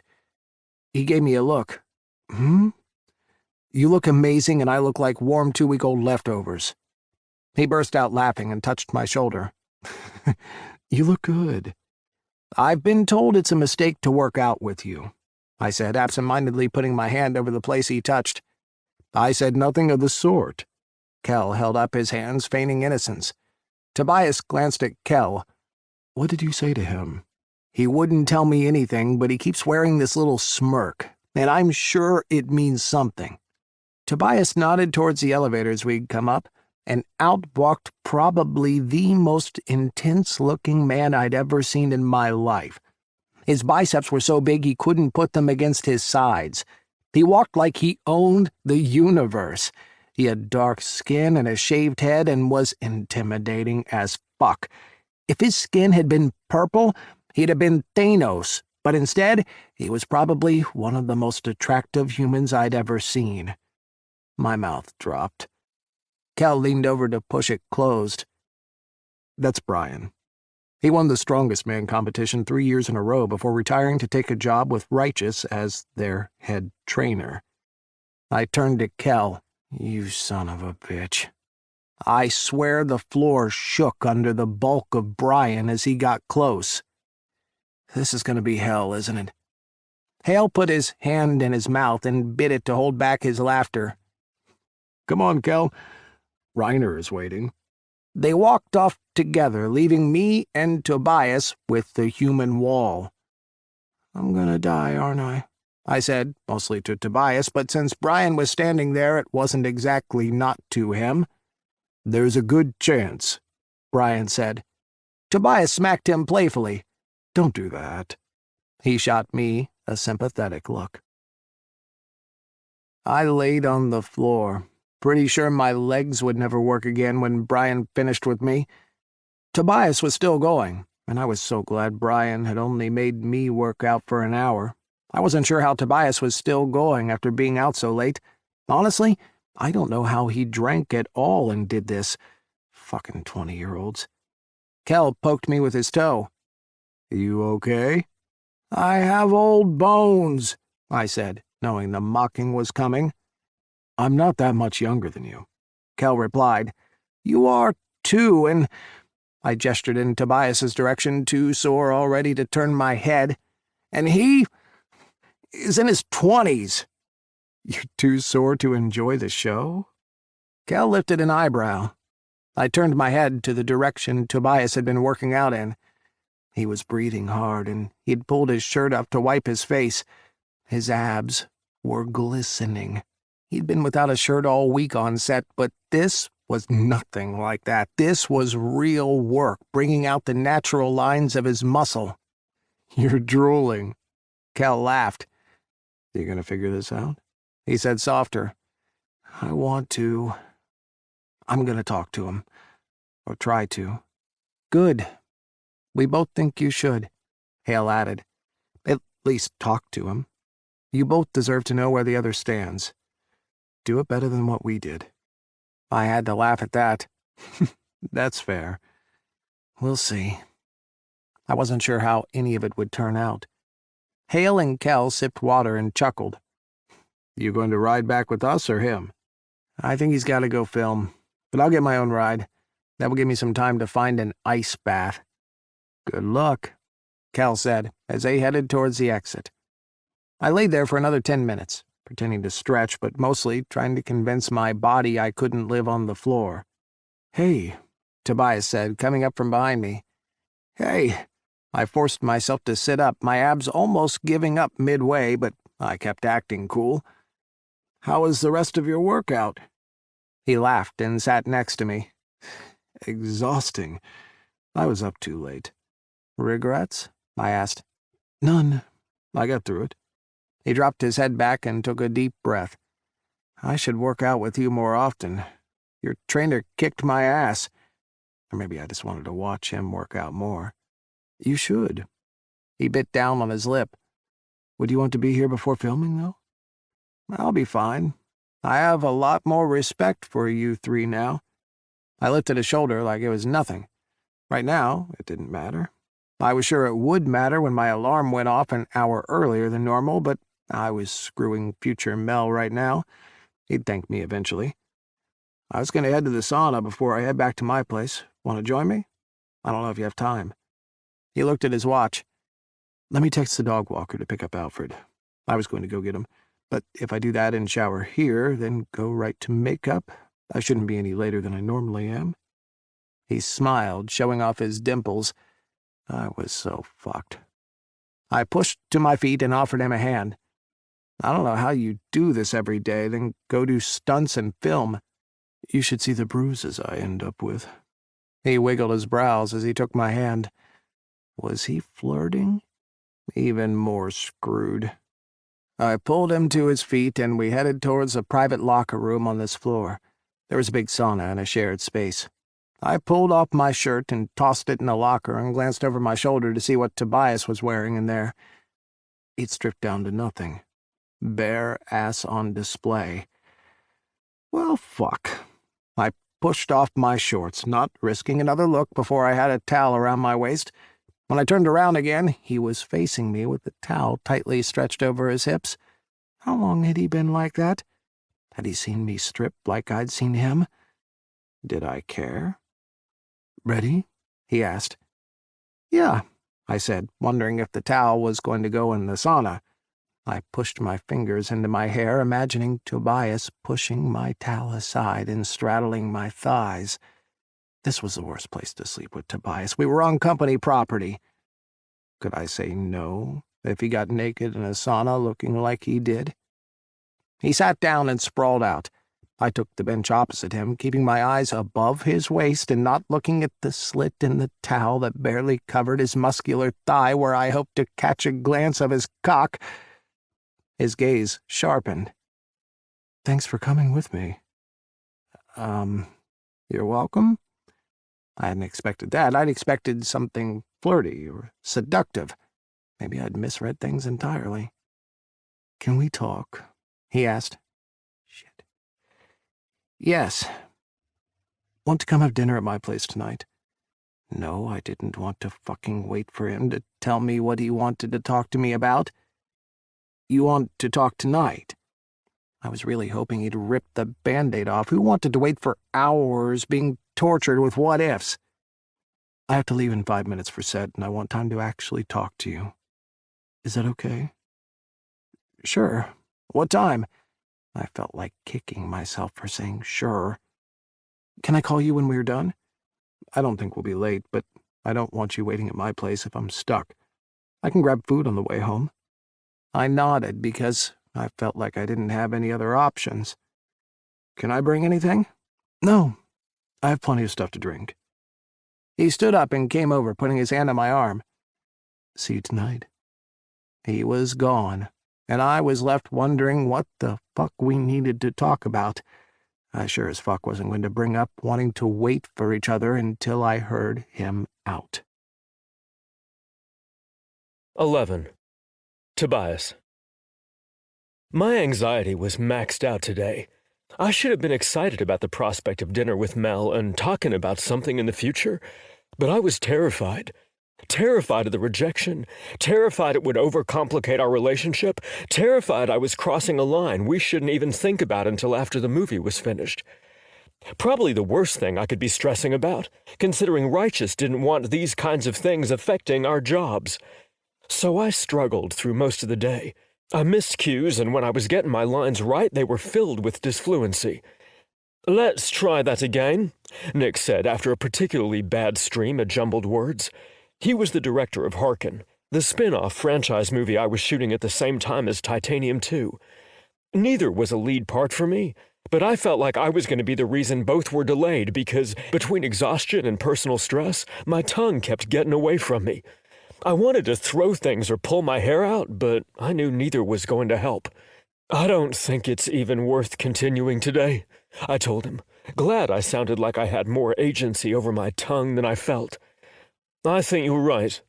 Nick had worked on the first 2 solo spec movies, so he knew me well. I was thankful he'd learned to listen to me and how I was feeling. "Hopefully it it'll fix its fucking self tomorrow." I scrubbed a hand over my face, sinking low. Maybe I should just cancel on Mel. Was it worth showing up like this, a stammering mess, when I couldn't hold a conversation? I didn't want to have more days like this, and I would until I dealt with it. I didn't know if I'd even be able to get out the words I wanted to say to him, but would I ever? I felt foolish wanting the things I wanted. To build our friendship for the next 2 months? He could meet and fuck people. Why would he wait? It was dumb of me to even consider asking him to live the way I had to just because of the possibility of something between us. It wasn't fair to him. I squeezed my phone, continuously opening it up and then closing it as I waited for Finley to pull up. I climbed into the passenger seat. "Where to?" "I don't know," I said, looking at my phone. "I thought you were picking up dinner and going to spend the evening with Mel." He turned and glanced over the top of his sunglasses. "I can't believe I'm getting called out by my bodyguard right now." "I can't believe the guy who's desperate for a social life is thinking about bailing at the first chance of one." He was so dry. I held up a middle finger. "Where am I getting food?" "Do you even know what he likes to eat?" I dragged my teeth over my lower lip. "No." "You are so fucking bad at this. You do need some dating practice." I threw my hands up. "I've been trying." "Text Cal and ask him what Mel likes to eat. He'll know," Finley said. "Why are you so good at this?" I was already texting Cal, and then I sent a message to Mel. "Tobias, I'm on my way. Grabbing food, so it'll be a few, but soon. Mel, what are you bringing to eat?" "What did he say?" Finley tried to look over my shoulder. I turned my phone away. "He asked me what I was bringing him to eat." "Are you gonna answer yourself?" "No, I have to keep this platonic." I was getting red. "Doesn't mean you can't flirt with him." "Yes, it does. When we flirt, things get too hot too fast." Finley chuckled at me. "Poor boy." "I'm not good at any of this," I said, trying to figure out what to flirt back. "Tobias, is there something you'd like me to bring?" Mel kept typing and nothing came through. I finally read what I'd sent to get Finley's opinion. "He probably keeps typing dirty shit then not sending it." I got a little pink. No. Was he? I stared at my phone. "Mel, whatever you feel like. Mel, I'll see you soon." He typed for 10 fucking minutes to send this? "Told you," Finley said. I picked a Chinese food place and ordered as we headed there. "Sid," Finley pointed as he started to open the door. "Play dead or something so no one notices you." Like there won't be pictures through the window. At least I can write it off as grabbing dinner for myself on the way home. Finley closed the door and clicked the lock button as he walked inside. He usually wouldn't do something like this. He'd make me have the food delivered, but I wanted to have it there when Mel showed up. There was a tap on the glass, and I looked up to find someone jumping up and down with her phone out. Already. Fuck. I gave her a wave and a tight smile, and wondered what was taking Finley so long. There was another knock, and I looked up from my phone to see a small crowd gathering. Shit. I tried to look out the windshield to see if I could spot Finley. No wonder he didn't like doing this. I picked up my phone to call him. No answer. He would see the commotion soon. It was fine. They were harmless, not like they'd break anything. Even as I had the thought, something heavy hit the window. I covered my head with my hands. The window didn't shatter, but I fully expected it to any second with how many people were banging on it. Fuck. Why had I insisted on getting food on the way home? I'd done this. I was so stupid. I should have just ordered food delivered. Fuck. I just put Finley in danger to have to clean up my mess. I tried calling him again. No answer, but there were sirens. Maybe he'd called the cops. I could only hope they'd get here before a window was shattered. Before there were photos of injured fans. Before I was a disfluent mess on camera answering questions to the police. I swallowed back my fear and anxiety, but I was already in my head after filming today. I couldn't deal with this right now. I rubbed over my forehead, wishing I could disappear into the seat. White noise echoed in my ears and my hand shook as I tried Finley again. Another text came through from Mel. Mel, let me know when you get close. I'm waiting for you. I wanted to cling to the idea of the message, but as the banging rang around me and flashes lit the corners of my eyes, I wasn't sure I'd make it there tonight. The door opened and I gasped. My head whipped around and my hands came up. It's me, you're okay. Finley put his hand on my arm as he pulled the door closed. I pried my eyes open, but I couldn't speak. My words were shattered in my mind, and I didn't dare try to force them from my lips. My heart hammered, pulsing blood through my ears. Are you okay? Finley pressed fingers into my neck. I tried to throw his hands off me and shook my head. Your pulse is racing. He grabbed my face with both hands, looking in my eyes. Are you having a panic attack? I shook my head. Everything felt slower and faster all at the same time, like I was processing time faster than it was happening, and then it hit a wall before I could move. We need to get you checked out. No, I forced out, glad N wasn't one of the sounds my tongue struggled with. Tobias? I could see the worry written all over his face. I shook my head, pleading with my eyes. I didn't want to have to talk to doctors or nurses. I didn't want reports about being in the hospital and leaked pictures of me freaking out. He stared at me, both hands on my face for what seemed like a year. His gaze traversed every inch of me. Fine, but any fucking sign of you getting worse and I'm turning this goddamn car around. He let go of me and put the car in reverse faster than I could blink. We were squealing out of the parking lot while I tried to buckle my seatbelt with shaky hands. Are you sure you're okay? Finley kept looking over, watching me more than he watched the road. I nodded. Every time he asked, I nodded again, squeezing my hands into fists and trying to focus on anything but what was going on in my head. I was so focused on getting home, I would have told him anything in those minutes. We got through the gate, and he parked and turned towards me, but I was already getting out of the car. I stood and dropped. My knees wouldn't hold me. At least there wasn't anyone here to take photos of me crawling up to my apartment. Finley's large hand closed around my forearm and pulled me to my feet. He slid an arm around my middle, and I leaned into him. Tobias? Mel's voice reached my ears, the concern evident. Are you okay? Is he okay? No, FML. I'm okay, I forced out. We had a bit of an incident. I'm gonna get him to his place, and I'm sure he'll be fine in a few. What the fuck happened? There was a protective edge to Mel's voice I would have loved any other moment. I'll explain it upstairs. Be helpful and grab the food. Finley was already walking me towards the building. We got upstairs, and Finley sat me down on the sofa. Instantly, Alfred was on top of me. I couldn't even fight it. I just let it happen. He was way too big to be a lapdog, but I was sure he could smell the issue. He pressed his face into my neck and growled when Finley tried to get close. Not this again. Can you call your dog off? Finley asked. I held up my hands around him and shook my head. Why is he mute? What happened? Why is his dog on top of him? Mel was asking a mile a minute. Finley sighed and started to explain what happened to Mel, who kept shooting me glances. I was glad I could ignore them with Alfred doing his thing. I stroked my fingers through his fur and slowly tried to focus on breathing. I could lose it here. It didn't matter. This was a safe space. No one was going to get it on film. I had Finley, Mel, and Alfred here. Are you okay? Mel asked when Finley got finished telling him what had happened. I'm fine. I was more embarrassed than anything else. I was glad Alfred was still hiding most of me. My hands wouldn't stop shaking. I don't believe you, Mel pressed. Finley came back into view with a medical bag in his grip. No! I held up my hands around Alfred. I will be fine. I think you had an anxiety attack, and it's my fucking job to make sure you don't need to go to the hospital. I don't want to be touched.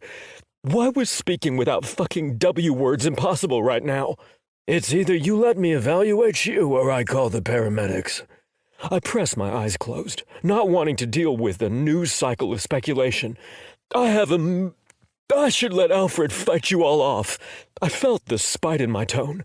I'd be embarrassed for acting like this in front of Mel later, but right now all I wanted to do was crawl into bed and hide for a year. Can you get him down? Finley asked. I've tried. My words were clipped, but it was all I could do at the moment. Finley walked around, and Alfred followed him with his eyes. He reached for my arm, and Alfred growled, Listen, you fucking dog, I'm trying to do my job, and I will call the fucking pound. Alfred growled at him again. I would have laughed if I could think straight. He's worried. I was happy I got through one of the sounds I had difficulty with. Small victories. He's still gotta let me get to you. Finley reached for my arm, and Alfred snarled. Do you think if I put the blood pressure cuff on myself, it will be better? Finley thrust it into my chest. Try it. Let me. Mel sat down next to me, and Alfred only chuffed softly, which surprised me. I guess he had been really good with Mel, even preferring him sometimes. I liked that Alfred liked Mel. Mel pushed my sleeve up and wrapped the cuff around with gentle fingers. It was more sensual than I thought it would be. He clicked the button, and we all sat there. Finley stood over me with a flashlight. Can you look at me? I did, and he shined the flashlight there. It has to be an anxiety attack. Have you had one since the knife incident? I don't know. I thought back on the time the fan had jumped out. That felt a lot like this. I thought I'd been stabbed then. It had been impossible to catch a full breath, and I couldn't think straight, and my chest had been so heavy. It had happened a couple of other times we'd had close calls. Yes. He picked up the little box when the cuff loosened and beeped it was finished. Elevated. They probably missed it before because they were just glad you were okay. Or that event with the stalker might have triggered it. But I think you need to get it evaluated at least so we can have some treatment or someone to talk to if it happens again or is worse. Okay. I probably would have said anything to get him to leave me alone at this point. I closed my eyes and stayed there, focusing on breathing. I'm going to insist they push your morning and you see the staff doctor tomorrow. My eyes snapped open. No, we are tight enough already.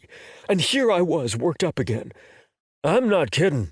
It's my call, and if you argue, I'm taking you tonight. I huffed, and he must have taken it for consent because he took his bag and walked away, holding the phone to his ear. That dude doesn't mess around, Mel said when Finley was out of earshot.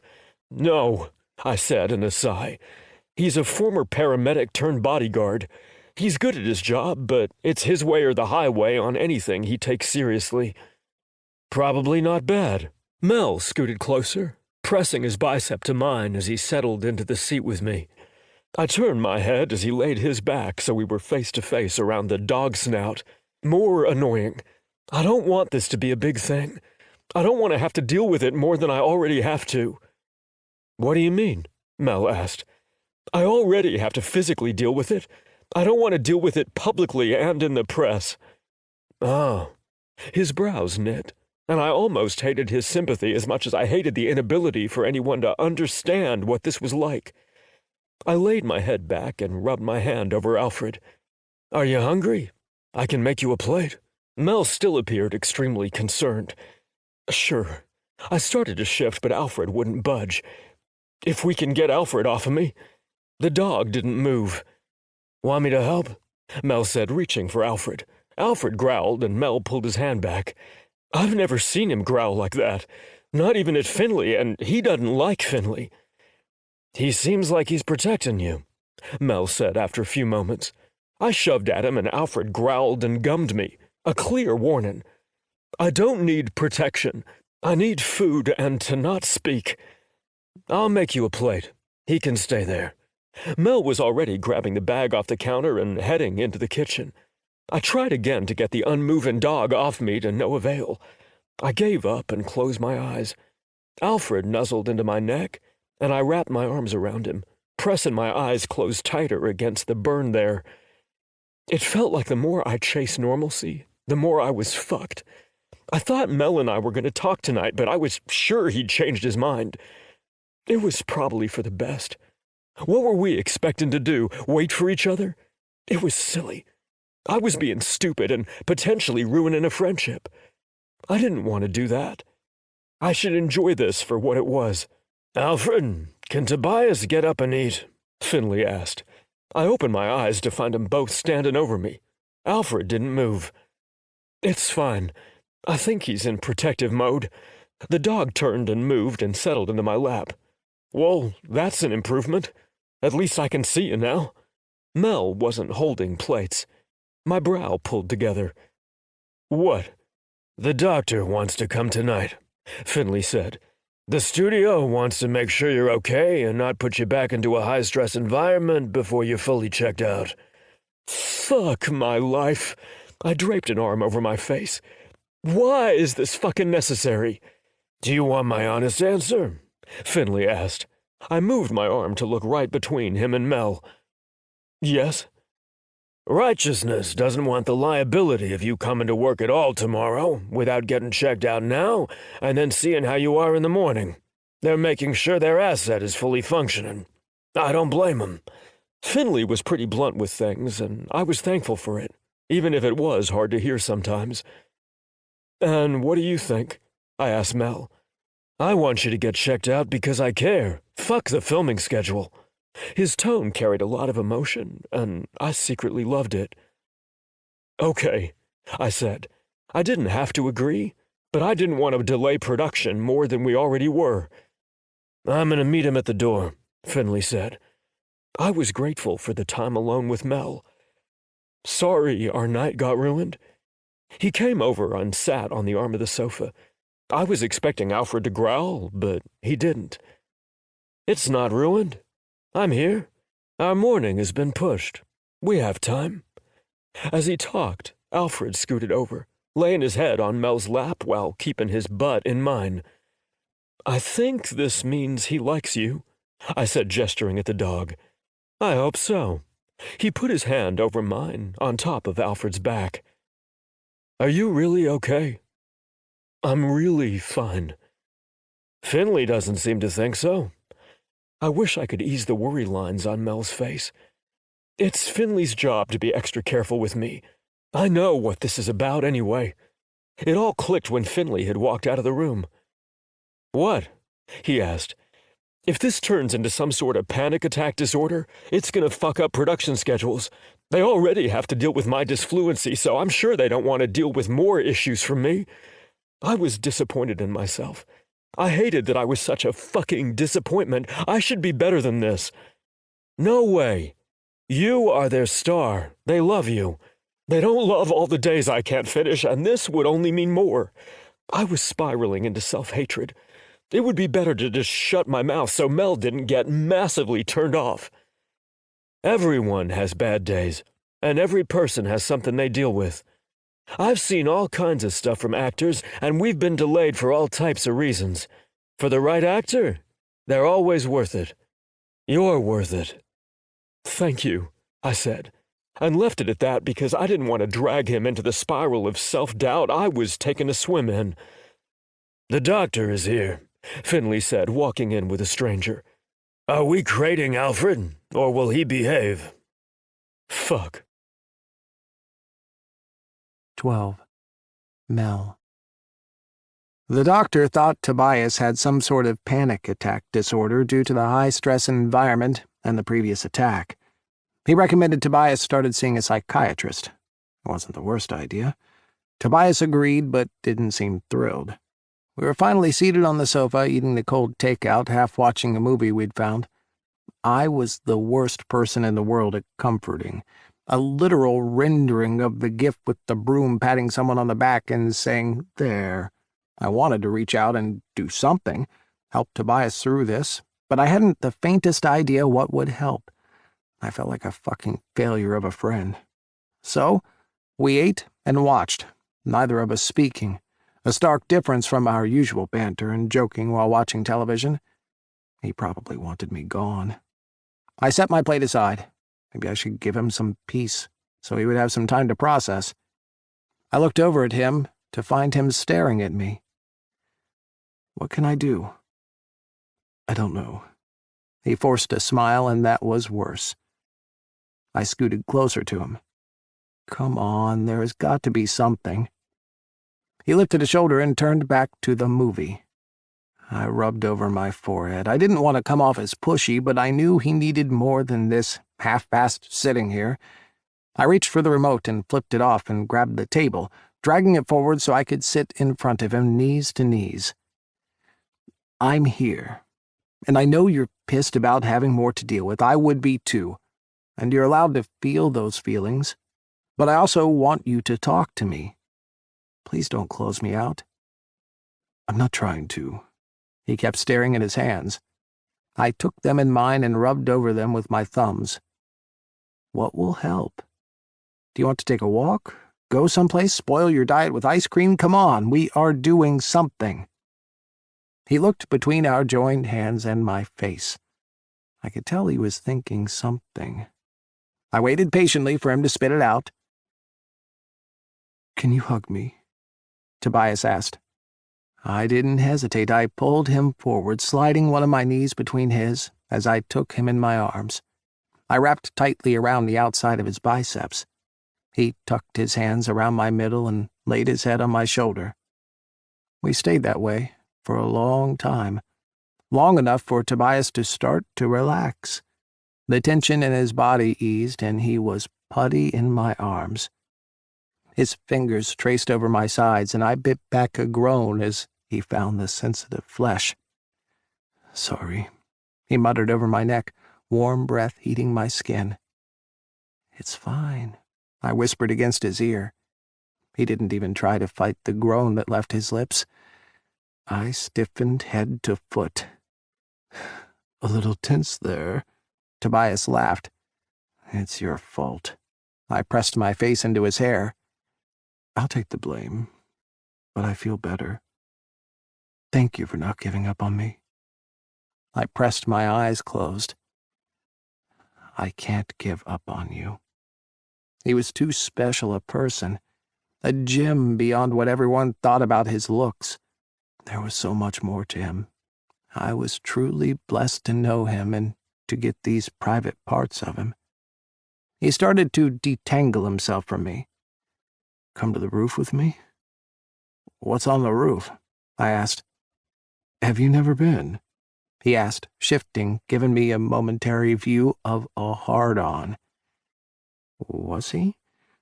My eye twitched as I kept my attention above his belt. No. Never. Did you not read the packet about the building they gave you? I think I stuffed it in a drawer.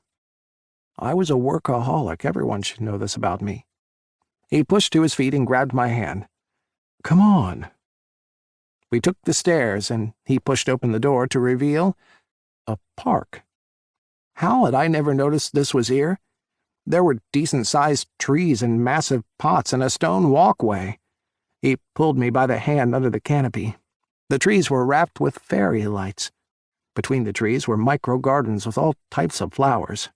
When we got past the shaded area, there was a vegetable garden off to one side and a meditation garden in another corner. There was a grill and seating area in the middle with pathways spiraling off from the four sides.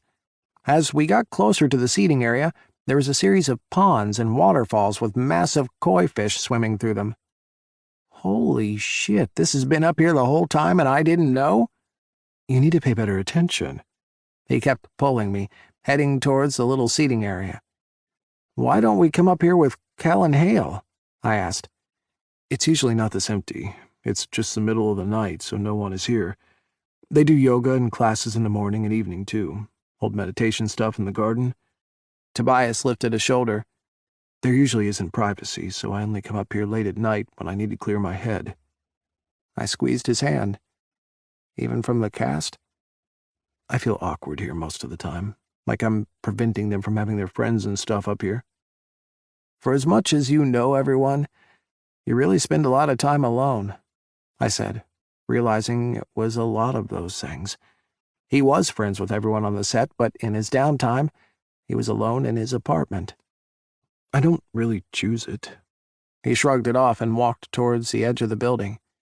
Was it because he felt bad imposing himself on others, or because he was really dealing with some sort of panic issue after the attack? Either way, it would be good for him to talk it through with a professional.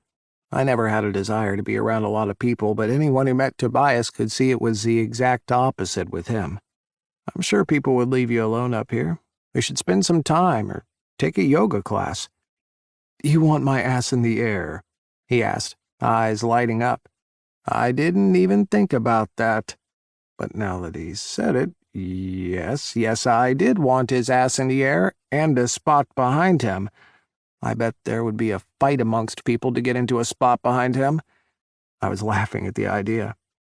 He shoved a shoulder into me. I put way too many ideas into your head. A few, I admitted. Was flirting with him bad? I'm not saying no, he said softly. We can take it slow. I wasn't sure if I meant the public or him and I. Maybe I was dumb for asking about those things after what happened today, but I hated the idea that he was forcing himself to stay inside. Okay. He stopped in front of some what I knew to be expensive telescopes set up near the edge. I wanted to show you these. Sometimes I come up here to look at the stars. Righteous took care of its people with nap pods and gyms and great spaces and all their facilities, but I guess I hadn't looked at their building closely. Maybe Tobias had the right idea with his big chunk of time off. Maybe we were all missing out on stuff with the way we threw ourselves into work. Do you know anything about them? I asked, releasing his hand to set the telescope. He stared at me. A little. I've been playing around with them for years, and have the basics. Do you know what you're looking at? I bent forward, giving myself a minute to get my bearings and figure out what would be in the northern sky this time of year. Stars? And planets, I said, pretty sure Jupiter was still visible. I found it and then focused the telescope on it. Take a look. What is that? He said as soon as he bent to look. Jupiter? I smiled to myself. How did you do that? He straightened up and turned to me. You didn't even know these were here. I enjoy astronomy. I have since I was a kid. My dad and I used to take my telescope out. It wasn't as nice as these. I've never been able to justify one as nice as this for myself, but I have one in my condo in L.A. I take it with me to Vancouver. There are some great spots up in Canada. You can see way more than here with all the light pollution. As I spoke, Tobias looked at me like I was some sort of god. His eyes were alight and a smile crept across his face. Will you teach me? Of course. We might have to borrow this and go find a darker place to see more, but I can show you more tricks and stuff. He jumped forward and hugged me. I wasn't sure what for, but I took it and wrapped my arms around him. I've always loved the stars, and I do some reading on my own, but it's mostly tinkering in my spare time. Then we'll have to make some trips to places to look at the stars on our days off. Did you know there's a meteor shower next month? We should go. I've never been able to see those. I always look and feel like the biggest idiot in the room. He scrunched up his face. There is a trick to it. We'll go watch. The smile that lit up his face was worth everything to me, and we hadn't even gone yet. Thank you. He turned around to lean against the side of the building. For what? I asked. For not leaving, when you had every right to. You could have bailed when I was giving you one-word responses, and I wouldn't have blamed you. I admit, I am shit at this, but I didn't want to leave. I knew you needed me to stay. I was in my head trying to figure out how to get you out of yours. I admitted, coming over to sit next to him. I'm going to ask you something. And you can say no. Oh, shit. Okay. Was he about to ask what I'd been waiting to say all day? Will you come with me tomorrow? I know you have to work, but they pushed our whole day and, I don't know, maybe it's stupid, but I really don't want to go alone. I know I need to go in and talk alone. He trailed off and focused on his hands. I'll go. His head came up to stare at me. Really? Yes. I think I would have done anything he asked at that point.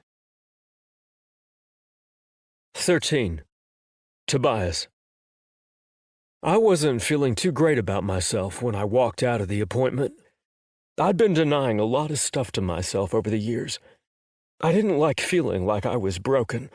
I already felt screwed up enough because of my disfluency. To add something else to it felt like a mountain. One I wouldn't be able to summit ever, and I really hated feeling bad for myself. I almost didn't want to tell anyone. I wanted to go bury myself in a pillow fort with Alfred for a year and pretend this shit wasn't happening. It wasn't even the diagnosis. It was more what the diagnosis meant to the life I wanted to have outside of acting. I felt like all of it was insurmountable now. The regular life slipped through my fingers and I didn't know how to stop it. I walked towards the waiting car in the underground lot. Finley had walked me up, but since the office was private and the car park gated, I told him I'd come down by myself. He really didn't like the idea, but I'd insisted. He was parked right by where the office elevator dumped out and waiting when I pushed through the door. It felt like a small victory. I slipped into the car and both Mel and Finley looked at me. "General anxiety disorder," I said, not wanting to play games with what this was. Mel and Finley were both sipping milkshakes, and I shot them a glare. "And you got milkshakes without me." I pulled my sunglasses down over my face and laid my head against the rest, looking at the ceiling, muttering about diets. I needed a giant fucking milkshake right now. I needed not to focus on what all of this was gonna mean for my life. "Finley, would we go get milkshakes and not bring Tobias one when he was super brave and did something he didn't want to do?" Mel asked, smiling over at me. "I don't think we are that mean." Finley lifted a cup he must have been hiding and held it out to me. "What?" I took it and looked inside to find an Oreo and peanut butter cup milkshake. "How did you know what my super secret indulgence is?" I took a sip and instantly felt better. "Do you think I've been your bodyguard this long and don't know what your go-to is when you're sad?" Finley scoffed. "I am better than that." "Well, when I don't have abs for mine and Hale's makeout scene, my director can't even get mad at me." I laughed and took another huge drink. "I've already cleared it with your trainer. You have to be able to have cheat days and feel-good days. Not just rice and chicken. No abs are worth never getting a day off. Your director wants you to have balance." Was it possible to fall harder for someone who was just your friend? Because I think I was. Every time Mel and I hung out, I could feel the strings in my heart tightening a little more. I smiled down at the milkshake, so much more smitten than I had been even last night on the rooftop. He cared more about my mental health than either of our jobs. It created a warm spot in my chest that started to grow. "Where to now?" I asked, knowing it was probably back to the monotony in my penthouse and then to film. We probably had a long afternoon to make up for the morning off. "A surprise," Mel said. I turned toward him, brows pulling together. "What?" "I'm not going to tell you what. It's a surprise." "I don't like surprises," I said playfully, trying to hide the excitement I felt. "Deal with it. I like surprises," Mel said, looking pretty smug. "Don't we have to be on set today?" I asked, not sure what he could surprise me with in the short time. "Yes, but not for a couple of hours. We have time." He smiled over at me, and I was curious what he'd done on top of talking to my trainer. But more than anything, I was excited to not be in my place or on set for a while. "Finley helped you set this up?" I asked. "Of course. Can't do anything without him, and I wanted to make sure we don't have another thing like yesterday." My breathing hitched just at the mention of it. "Do you think we'll be okay?" I hadn't even thought about that part yet. Maybe this isn't the best idea. I could feel a sweat building at the back of my neck. I didn't want to end up like yesterday and lose the full day of filming. I promise it'll be okay, Finley said, looking at me in the rearview mirror. There won't be anyone around at all. We made sure of that. Okay. I took a lot of pains to make sure the word was steady, swallowing back my fear. Mel skimmed a finger down my forearm. Do you want me to tell you? I thought about it for a moment. No, I trust both of you. We were there in another 10 minutes anyway. We pulled into a parking garage and I was utterly confused. We'd come to Atlanta for my appointment, which wasn't far from where the Righteous headquarters was in Georgia. Most of the place was empty, and Finley used a card to access. Mel got out and grabbed something from the trunk. A smile spread across my face when he came back into view. A picnic basket? Yes, but I'm not saying more. I couldn't imagine what we were going to do in a high-rise with a picnic basket. Finley checked the elevator, then let us in. He used a key card and pushed a button, but was standing in front of the panel, so I couldn't see what he'd pressed. I waited and the doors slid back, revealing a flood of humid air. Spring in Atlanta was warm, but not unpleasantly so. I stepped out and glanced around, instantly filled with glee at the gorgeous sight. In the middle of a massive office building, someone had built a secluded garden. Shaded on either side by offices with balconies and a roof 40 feet overhead, lush trees and flowers bloomed. Breeze touched our hair, either by hidden fans or perhaps the building's height. Butterflies fluttered everywhere, feeding off the flowers and flying around us, in too great a number for a normal cityscape. I turned to Mel. Did you find a hidden butterfly garden? A smile spread across his face. Yes. I was here for an event a few years ago and remembered it last night, so I called to see if I could rent it out for a few hours. I was lucky to get a 2-hour block when no one else would be here. And he called your dog walker to get Alfred here. Finley came around the corner with Alfred on his leash, and I could tell he approved of Mel. Both Finley and Alfred did. He bent to unhook the dog, and Alfred bolted towards me. I dropped to one knee to pet him, and he licked my face. Asshole! We talked about this. I laughed and wiped the slobber off with my forearm. He licked my face again. Mel was sent into a fit of laughter, and Finley was nearly there as well. I hate all of you. I stood back up, moving my tongue around and making faces. I hope you have some water in there to get the taste of what I'm guessing is dog asshole out of my mouth. Come on, I have plenty. He led the way, winding through a maze of trees and plants to a little sitting area with a blanket. Alfred went and stretched out on the blanket, taking up half of it. This space is well sheltered. No photos from other buildings, Finley said. I'm gonna wander around.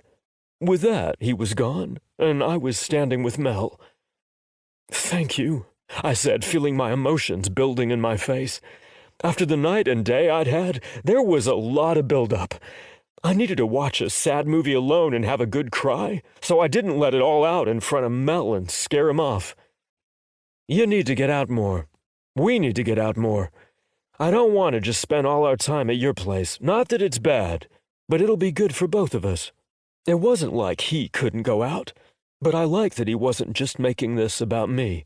Yes, I agree. I am a workaholic, so it might take me some time to get used to making plans and taking time with my days off and not just working on those too, but I want to. Mel looked at his feet, and I couldn't believe how tender he was underneath all the sarcastic and grumpy. The "for you" seemed implied, and I loved it. Or maybe it was "for us," which was more romantic. I want to, too.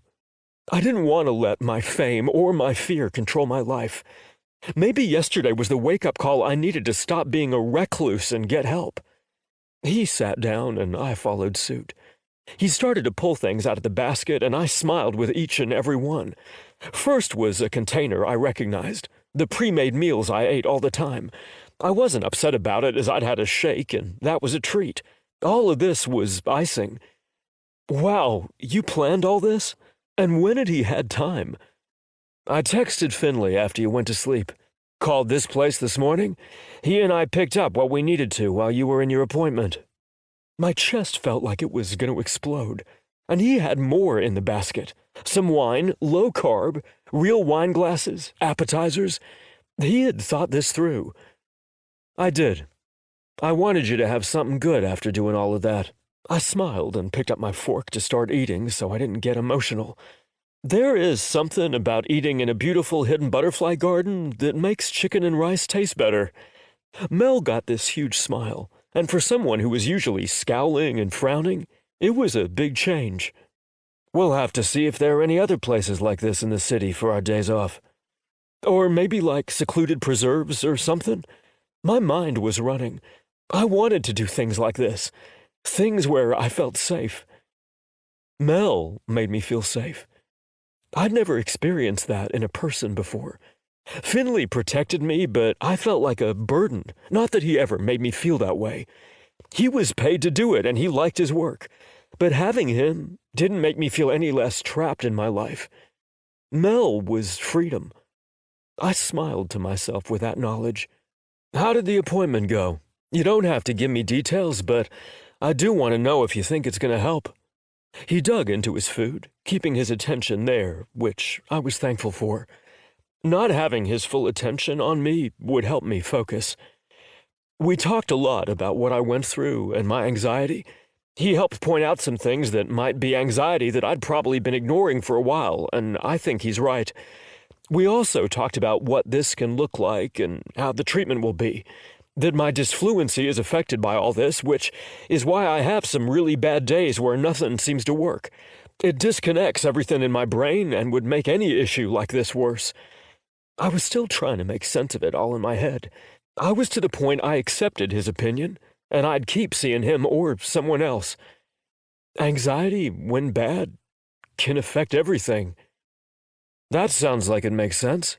But how do you feel about it? I lifted my gaze, finding him focused on me. I dropped mine back to my food. I hate it. I'm trying not to spiral into feeling sorry for myself. He said it was normal to mourn what you thought was your normal before you accept that this is what you have to live with. I'm still processing, but I do want to deal with it. So we can do things like this and more like with people around. Mel nodded, taking it all in. You could expand your security, too, when the time comes, to help prevent things like that in public. I laughed, because that sounded like the death of something. Maybe. For the right experience, I may. What's held you back? Leave it to Mel to ask the right question. I feel like that's giving up a normal life, needing a team of security. It's hard to leave that behind and admit to myself I've never had a normal life and maybe I need to work within what I've got. I am this for a reason. I chose to act and get famous. Maybe not this famous, but I can't complain. So now it's time to stop acting like it's going to go away if I stick my head in the sand. I think all of that sounds like you've done a lot of deep thinking in a short time. His words came with a soft smile. Thank you. I have, and talking to the psychiatrist helped me solidify a lot of it and make sense of what was in my head and the things I've been struggling with for a long time. Or maybe it was all there after last night. There was no way I was going to be able to put myself out there and get a boyfriend if I couldn't do things like leave the house. Righteous had been pushing for a long time to build up my team. Finley loved his job, but he deserved a break too. I had a lot to think about for my time off, for my life going forward. Mel poured us both a glass of wine and held his up for cheers. We clinked the glasses. To a year of improvement together. We both drank, and I couldn't help but wonder if he meant more by any of that. I wanted him to mean more by it. I wanted more. We had to talk. 14. Mel. I'd been dreading today for a long time, so I was early getting to set. I don't know why my brain thought that would be better, but apparently dreading being at work equated to getting there early. The lighting crew was still setting up today's set, and the cast was in makeup, so I was left pacing. Today was going to feel like my genitals were in a vice and someone was jumping up and down on them. No, worse. I didn't even know what the worst mental anguish I could think of was. This, exactly this, watching the guy I was falling for, making out with someone else. Hi, I'm Mel Finch, and I need rehab for my Tobias obsession. Alfred barked at me. Shut up. Alfred stared at me. I stared back and growled. Stop judging me. I'll talk to him. And I was going to. I just hadn't figured out the right time yet. Are you talking to Toby's dog? Cal asked. You're high. Mind your business, I said. I'm not high. Yet. I'd been blocking it out of my head for weeks, pretending it wasn't going to happen. Tobias had settled into a good place as friends, and I'd done a decent job of keeping my feelings for him to myself, so neither of us would have to deal with those things between us. It had been working. Well, too. We hung out frequently, and our friendship was easy. Today was going to test all of that, and I wasn't handling it well. I'd never been in this position as a director, and I wasn't sure how to process any of it. So I'd started pacing the set, with Alfred, waiting for everyone to get released from makeup.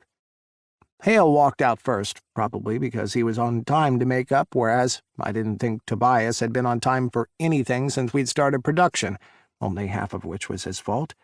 Hale's spandex was torn down the front, and he was bloody around the mouth, his hair tousled in the I've just won a fight way. He looked fucking good, and I wanted to vomit. My boyfriend is hot, Cal said. Yeah, I'm going to start sending him donuts every day. Cal arched a brow. You're trying to sabotage my boyfriend's fantastic body. Why? Because he's about to make out with Tobias. I knew I sounded stupid even saying it out loud, and there was no reason to be jealous. Him and I are enemies now. Enemies? Don't you think you're taking this a little far? No, absolutely not. We are at war. Tell him he can't ever speak to me again. I side-eyed Alfred, waiting for him to bark at me. You're taking this a little far. You're his director. Careful, or you'll be dead to me next. I glanced at Alfred, who put his snout in the air. See? He agrees with me. You know nothing is going to come of it, right? Cal asked. Yes, I know. It wasn't about that. I had so many mixed emotions that I wasn't even sure how to piece them out myself, let alone to him. Then what? It doesn't bother you at all? What if Hale is attracted to him? If Hale's not attracted to him, he needs his eyes checked. Dude is a literal god. Cal laughed. I glared, wishing I could smite him with my eyes. You're not helping. You knew this was coming for over a month. Why are you freaking out about it today? His amused smile was making it worse. Because I was pretending it didn't exist before today. He shook his head. And you tell me not to brush things under the rug and not emotionally deal with things. Remember where it got me? Just because I give advice doesn't mean I listen to it. No shit. He studied me for a moment. Listen, I know you don't have to take my advice, but this is Toby's job. He's going to be cast in movies and have to kiss other people and fuck them on film. There is a level of trust that goes with this. It's not about that. But what was it about if it wasn't about the actual act? I'm not worried about him liking Hale. I want to be the one kissing him.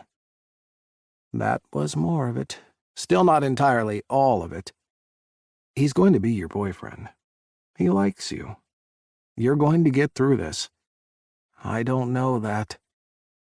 He blinked at me and I realized he still thought I'd talked to Tobias. I hadn't set the record straight because I was a little bit of a coward and didn't want Cal telling me I needed to do the right thing. We haven't talked about it, I said. What? Cal looked at me like I'd grown 3 heads. I thought you were going to talk to him weeks ago. You two seemed so in sync every time we've seen you. You've been over for dinner 3 fucking times. What if I want to keep working for Righteous? I kept thinking about it, and What if I get asked to direct the third Titanium movie? We can't exactly go backwards. I lifted a shoulder. And what about our friendship? He doesn't have many, so it's good for me to be that for him. I don't want to ruin it. My excuses sounded lame out loud, worse than they'd sounded in my head, but knowing what he was dealing with and the anxiety, I didn't want to fuck up our friendship. You're not going to ruin it dating him. You really think Righteous would have an issue with an established relationship? I don't know what they'd have an issue with, but it's not fair to him. Kel's expression was disapproving, and I hated it. Are you picking a job over someone you could be really good with? Let me tell you how that goes. Because I did that. You're making it sound terrible. You two were already together. I don't know if he even feels the way I do. I was so torn and heartbroken over it. He wanted to fuck you. Fucking doesn't mean he wants to date me, I said. I've seen the way he looks at you. Boy feels the same. Kel said with a scoff. I don't know. He may not. He doesn't even know how I feel. He knows nothing? Kel asked, his tone chastising. He overheard us talking about you. How is that possible? I'm pretty much faking that I don't like him. You didn't answer. What the hell happened to talking to him about waiting? The night we were going to talk, shit happened and I haven't found another good time, I admitted. Then, I started to wonder if it was a good idea. Was this the panic attack night? I nodded. He frowned, but was looking more sympathetic. At least you don't have to watch him fuck. No, a fade to black while Hale is shoving down his spandex is better. Sure. I scrubbed a hand over my face. I'd face that tomorrow. Today, I had to get through the kiss. It's much better. How? I asked, my voice getting higher. I was a little grumpy. Do you recall being in a tent with Hale and I where there were just socks between us? How would you like to be in that situation? That was different. You two had the hots for each other. Yes, and we had to have the entire thing filmed with you nearly on top of us. Imagine that, with Hale and Tobias. He shot back. Army crawling over us naked. You will never live that down. He wasn't wrong, but a director did what he had to do to get the shot. I laughed, thinking about it. I was there the first time they'd have fucked. It's like a horror movie. Stop putting those images in my head. I covered my face. I need brain bleach. Why are you thinking about those things? You said a fade to black was bad. I was wrong in not thinking. Stop torturing me. I dropped my hand to narrow my eyes at him. How would you feel about Hale and Tobias, like that? I don't give a fuck. I was horrified. I stared at him. What? How can you feel that way? I asked, my tone giving away my feelings. He put a hand on my shoulder. If you're going to date an actor, you have to get used to it. I trust him. But what if he gets a hard-on? Do you remember how many awkward hard-ons I've had in such scenes? Kel asked. And I'm talking before Hale and I got together. I think I've had one in nearly every sex scene I've filmed, and I haven't been attracted to most people I worked with. Unfortunately. I was trying to talk myself down from my jealousy, but it was hard. The rational part of me knew what Kel was saying was true. Tobias couldn't help an erection. It was a normal response, but I still wanted to strangle Hale. I still don't understand how you're okay with it. Because if he's hard, he's gonna come fuck me in the trailer. Actually, he'll fuck me at lunch either way. Kel winked. And I have to go back to my trailer and cry. That's not what you'll be doing. Kel smirked at me. What do you think I'll be doing? Jacking off between tears? He said, wearing a shit-eating grin. I held up my middle finger. We are no longer best friends. Dishonor on you and dishonor on your cow. He blinked. Are you quoting Mulan at me? You deserve it. Now leave. All your studio rights have been revoked. Kel was holding back a laugh. I think you do have that kind of authority, but Who else would you bitch to? I feel like I was a lot nicer when you were pining over someone you couldn't have, I said, pretty sure I wasn't suffering from selective memory. Pretty sure when I was miserable and going through a breakup, you were front-loading sex scenes so I was forced to be naked with Hale. Kel pressed his lips into a line and raised his brows. I gestured at him. And did it work? You two are back together. Doesn't change the fact that you did it. I think this is karma. Don't you dare try and turn this back around on me. I wasn't really mad, but it was the principle. We are friendship off today. Okay, call me when you need to vent after your sad jacking off session. I walked away, flipping the bird. I was done with him for this minute. I needed to get the day started and over with. Tobias walked into the soundstage, and I had to put a hand over my mouth to not gasp. The air he walked with captured the room. Tobias always had a swagger about him, but there was more to him when he felt good about himself. It was subtle, but came out when he turned into Spec. Like his extroversion was turned up too high. I loved the energy on a good day, but today, big dick energy was going to be my downfall. It might be easier to recuse myself from this movie than to watch him kiss Hale. I was turning into a jealous bastard, and it was as unattractive as I'd ever felt. Makeup did good today, Tobias said with a smile when he caught me staring. They should do some shots of you and Hale today for posters. You look... He smiled, cheeks pink, and looked down at himself. How do I look? Smoking fucking hot. I wanted to throw him down right there and fuck him. Really good, I croaked. His smile broadened.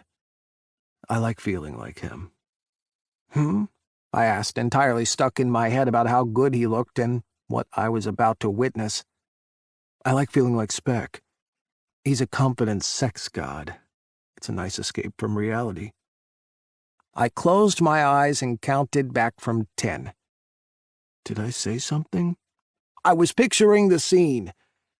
I was, but not in the way my words came off. He laughed. Are you excited about putting gay superheroes on the big screen? I'm sure that's a big moment for you as a director. Yes, super excited. In theory. In practice, it fucking sucked, but only because I think I was falling in love with Tobias. The realization hit me like a ton of bricks.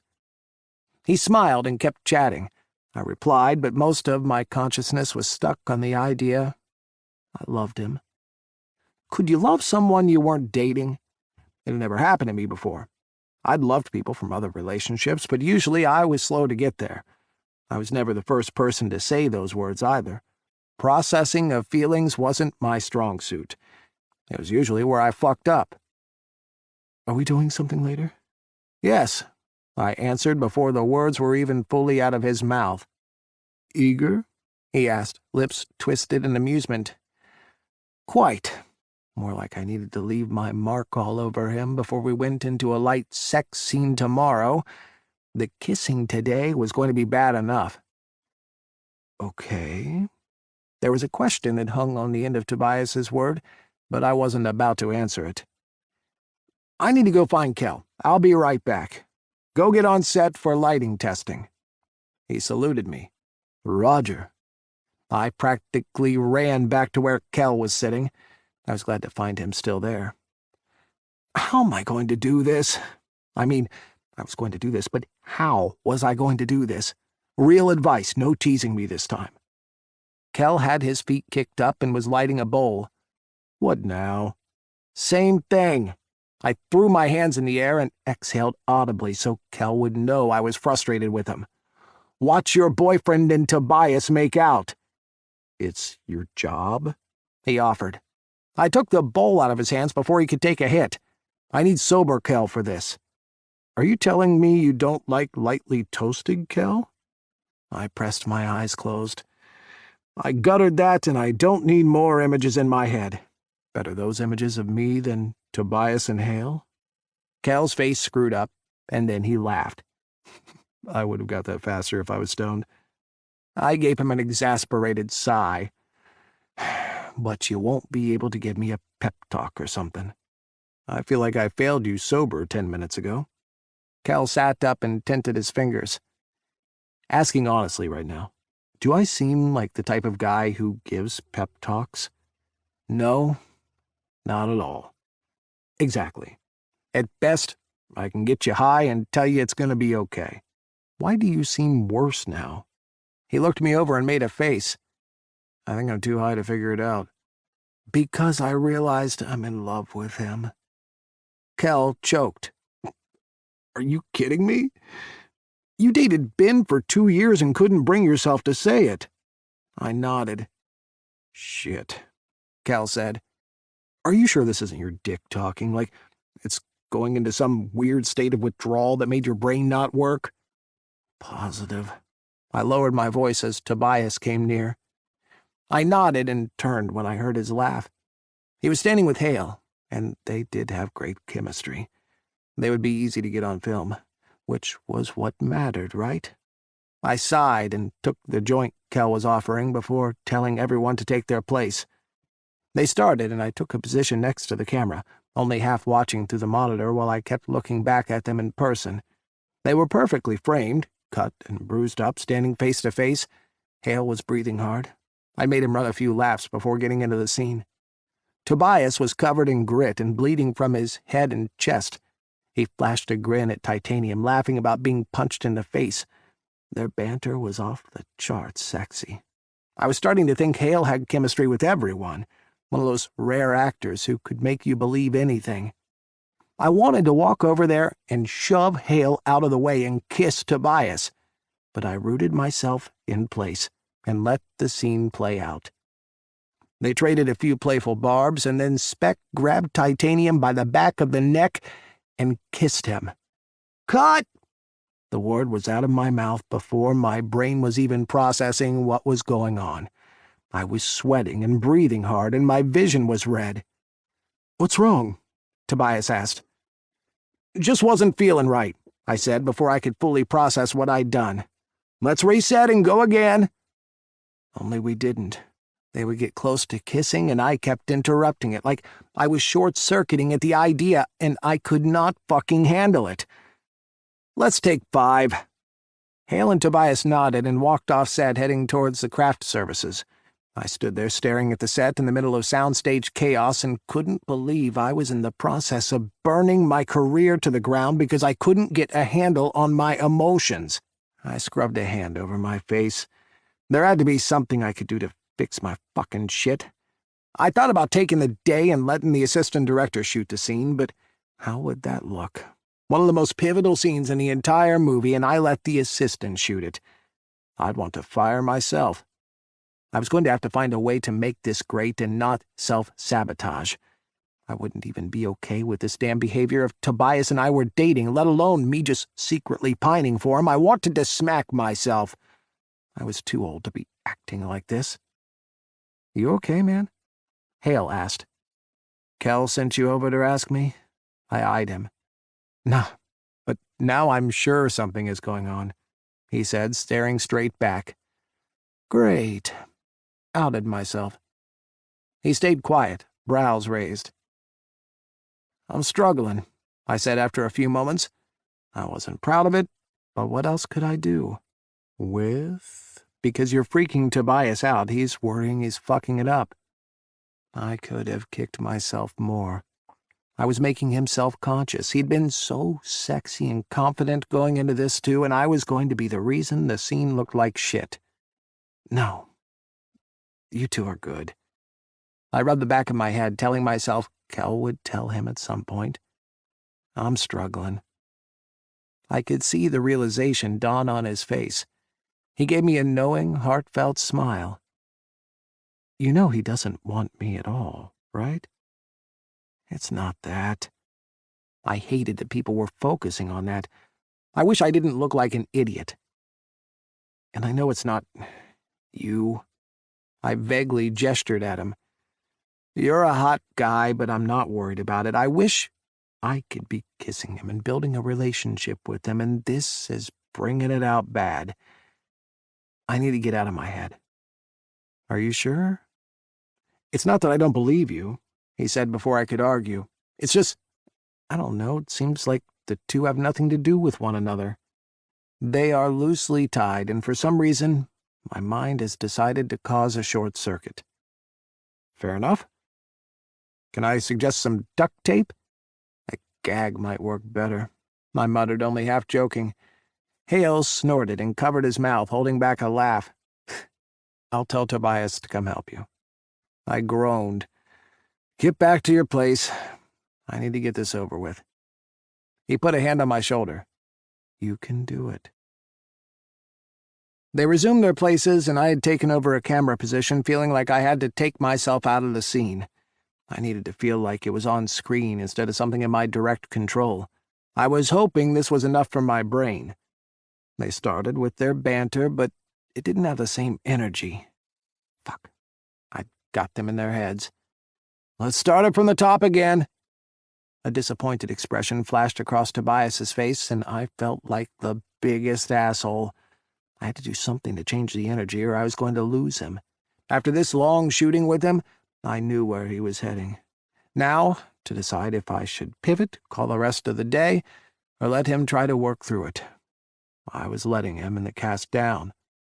I felt like a steaming pile of garbage. I could have kicked my own fucking ass. They took their places, and I didn't stop them. Hale tried to bring the intensity, but Tobias wasn't in it. He wasn't to the point of disfluency yet, but mentally he was slipping. The passion was gone. I wanted to walk over there and talk to him, to tell him this was all my fault, but where was the line? Was this me being more than a friend? Was it crossing a line with my job? I wanted to hug him and tell everyone to go home for the day. Tobias broke the scene. "Can I have another 5? I blew my cheeks out and nodded. He stalked off towards his trailer. I started to follow when Hale grabbed my arm. "What?" "Are you going to tell him?" "Not right now." "Not on set. Anything to do with our relationship needed to stay off set. I'd already been fucking him up with how I felt." "I think you should go talk to him." Hale gave me a serious look, then walked off. I was torn. I felt like I was in an ethical gray area and was only making it worse for everyone involved. I wasn't scared of losing my job. I was terrified of using my position to hurt Tobias. I already felt bad enough about being unable to handle the kiss. I walked towards his trailer and was standing at the door before I made up my mind what to do. I knocked, and Tobias opened the door and his mouth, but I didn't have time to say anything. Alfred jumped at me, hitting me in the chest with his head and sending me stumbling off the stairs. I managed to catch myself and not fall. Tobias and I just blinked at him. "What the fuck?" I said when Alfred started to growl. "He's usually so nice to me." Tobias looked between the dog and I. "I don't know." "Alfred, it's me." I held out a hand, which he bared his teeth at. "Maybe he can sense my feelings." Tobias looked so defeated. "Listen," I was cut off with a growl. "Just give me a few to get him calm." He closed the door. Fuck. I had to fix this. It was all me, and now Tobias was thinking he was responsible for everything. I walked away, determined to make some calls and fix my shit. Tobias came back about 20 minutes later to the crew gone, and just Hale and I standing there. "What happened?" He looked around like he wasn't believing his eyes. "I'm going to shoot some pictures of you two for an exclusive poster you two will be auctioning off for charity. The official movie poster will be just titanium, of course, but after the movie is out and the relationship is confirmed, so it's not a spoiler, I'm going to do a special edition one. I've already okayed it with Rose." "That's really cool." Tobias smiled, and I warmed a little. "I want love and passion. No words, nothing. Just you two on set, like we'll film later." I turned to Hale. "Look at him, how you look at Kel." Hale laughed. "I'm telling my boyfriend you said that." "Go for it," I said, getting out my DSLR. "Let's do a few fun ones. You two facing off, laughing, then we'll do an almost kiss one." I was hoping this would reconnect the chemistry and get Tobias out of his head. I started snapping pictures and they moved around and were laughing by about 5 minutes in. They were bantering and getting into character. I backed off and picked up my camera so I could try and catch some outtake footage to attach in a blooper reel or something. They were so good together. I started to feel better myself. I still felt guilty as fuck and like a total jackass, but at least I was less in my head at the moment. "Why don't we try the scene again?" "You think?" Tobias asked. Hale glared at me behind him with a "you better not fuck this up" look. I tried to reassure him with my eyes. "I do. Your chemistry is perfect right now." "All right," he said, and looked at Hale, who nodded. They nailed it. Perfect kiss and all. Maybe the sexiest thing I'd ever shot. Perfectly parted lips through a half-gasp on Tobias's part. "You got it," I said when they broke apart. I put down the camera and wrapped up Tobias in a hug, promising myself I'd tell him later. He was beaming ear to ear when I pulled back. I snapped a couple of pictures of them kissing and then sent them home early. We'd got what we needed for the day, and after the emotional toll, it was better to give everyone a breather. Now, I had to figure out how to apologize. 15. Mel. I went home to regroup and shower before going to spend time with Tobias. Usually I was over at his place within an hour of getting home, but today I wanted to get my head straight first, for my sanity and for his. I was still mad at myself. I'd really screwed up and knew I was riding a really fine line of potentially fucking up my job. I was mad for him, too. He had enough to deal with.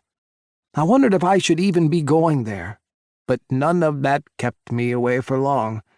I stood on his doorstep and knocked, wavering when he opened it.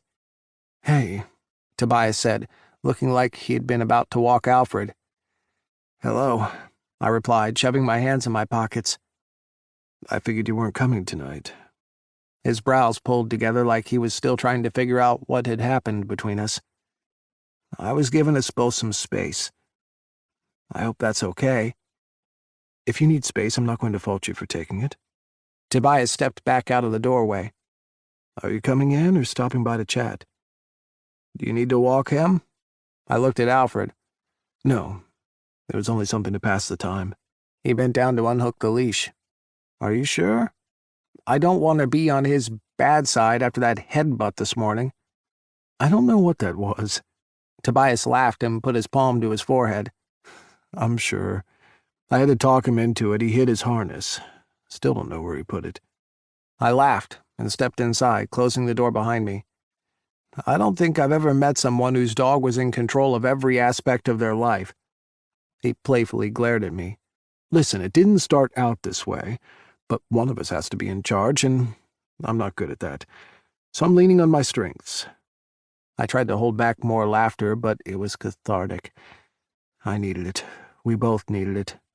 I gave in, and we laughed together. "I missed you," I admitted when we stopped. "For a couple of hours?" he asked, throwing my question back at me, genuine enjoyment of my words showing in the lines of his smile. I wanted to touch them, feel them pressed against my face, and none of it was fair to him. Not my feelings, and not hiding it from him. Yes. It was as simple and as complicated as that. "Me too." He rubbed over the back of his head. "Does this mean we have a codependent friendship?" "Nah, I'm gonna decide it's good to have a friendship like this because otherwise I'm a grumpy reclusive bastard who uses Grindr too much." We both cringed when I said Grindr and then stared at each other. "I think I need a drink," he said, breaking the awkward silence. "Hard same." I followed him towards the bar. "Have you eaten?" "Yeah, I heated some chicken, rice, and broccoli."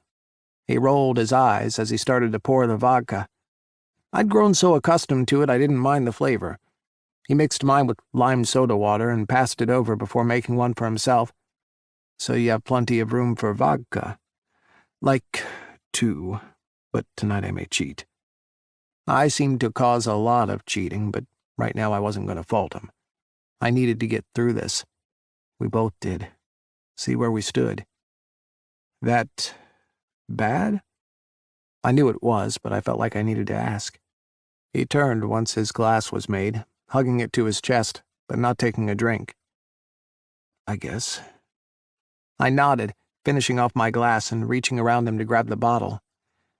I won't tell if you cheat. Thank you. He studied my face, and we were back to the awkward silence. Can I ask you something? Sure. Do you want to sit? I asked, heading over to the sofa. Okay. There was a tentative hitch to his voice that sparked fear in my veins. What is it? I said when we were both sitting. I turned towards him like I did when we ended up talking and ignoring what was on the television for hours on end. What was going on today? I talked to Hale and neither of us felt off. I felt like we seemed pretty good, and you kept stopping us. It felt choppy, but only because of the breaks. I'm starting to think I'm sucking. I was quiet for a long moment, thinking through all the excuses I could make to cover what the real issue was. I could have told him it was choppy, or that I wasn't happy with the lighting or the banter, but I didn't want to lie to him, not ever. Not about something small, and not about something this big. That wasn't what I wanted our foundation to be. It felt like killing things before they even started. Do you want the truth? Yes, he said, his face morphing into a strange expression. I could tell he was waiting for my words with bated breath, ready to be hurt, maybe? I couldn't lie to him. That much I knew. He had the balls to ask me, and if I wanted any chance of even remaining friends with him, I'd feel like a dick for making something up. I had to suck it up and have this talk with him now before we got further into the friendship. And if his feelings had changed, well, then I needed to fix myself. I was jealous as fuck, and I still wasn't able to articulate any of it well. I was left scrambling for words. He stared at me, not moving. With every second that ticked by, I felt the pressure of his intensity and waiting, like he was convincing himself it was worse every minute I didn't utter anything. This is going to sound horrid. I covered my eyes with one hand. Okay. There was worry lacing his tone. I'm embarrassed to admit it, but I wanted to be the one kissing you. Oh. He didn't say anything else.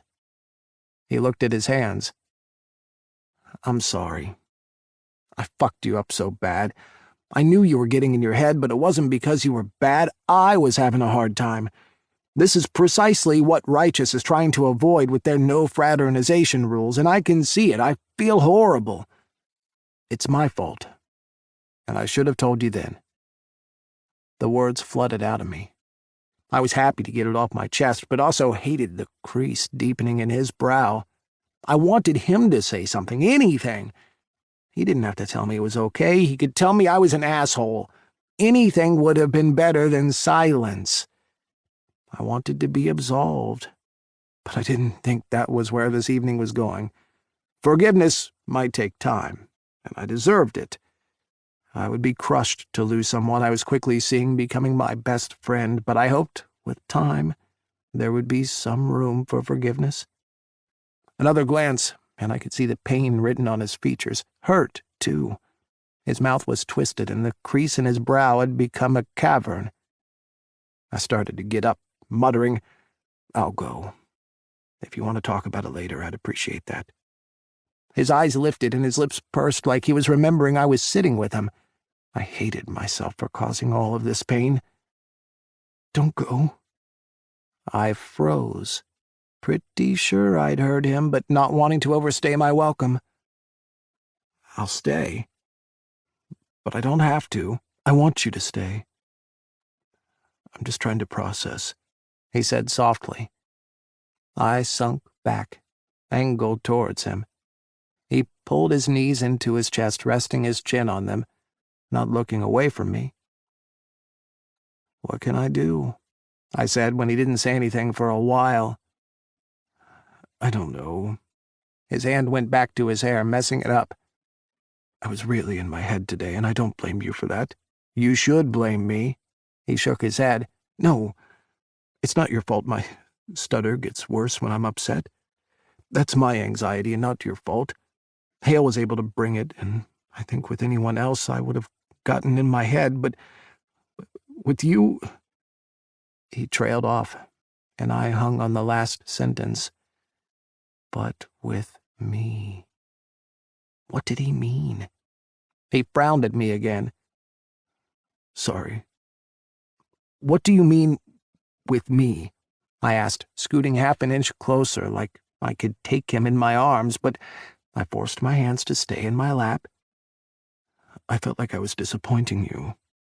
I mirrored his frown as his words slowly clicked. You weren't disappointing me at all. I see that now. Was this an impasse? I didn't know how to go forward. It felt like we were in the middle of a swamp with no idea which direction would take us out. Why is it only a problem with me and not other directors? I asked after rerunning everything that was said in my head. I needed a route. He laughed without humor. You don't know? No, I said, and I was sure my confusion showed on my face. He looked at the sky and shook his head. What is it? It doesn't matter, he replied. It does to me, I whispered, not sure it would change his mind. But I wanted it to. I wanted to know why it was a problem with me. Maybe becoming friends had fucked it up for him. My frown deepened when he didn't reply. Maybe it's not the best idea to say it. He chewed his lip, letting his hair fall in his face. Okay. I wasn't about to press. Not with the position we were already in with our jobs. There was a line, and there would be, until we got through this part of our lives. I guess I'll have to accept it. He pressed his eyes closed, looking like he was in pain.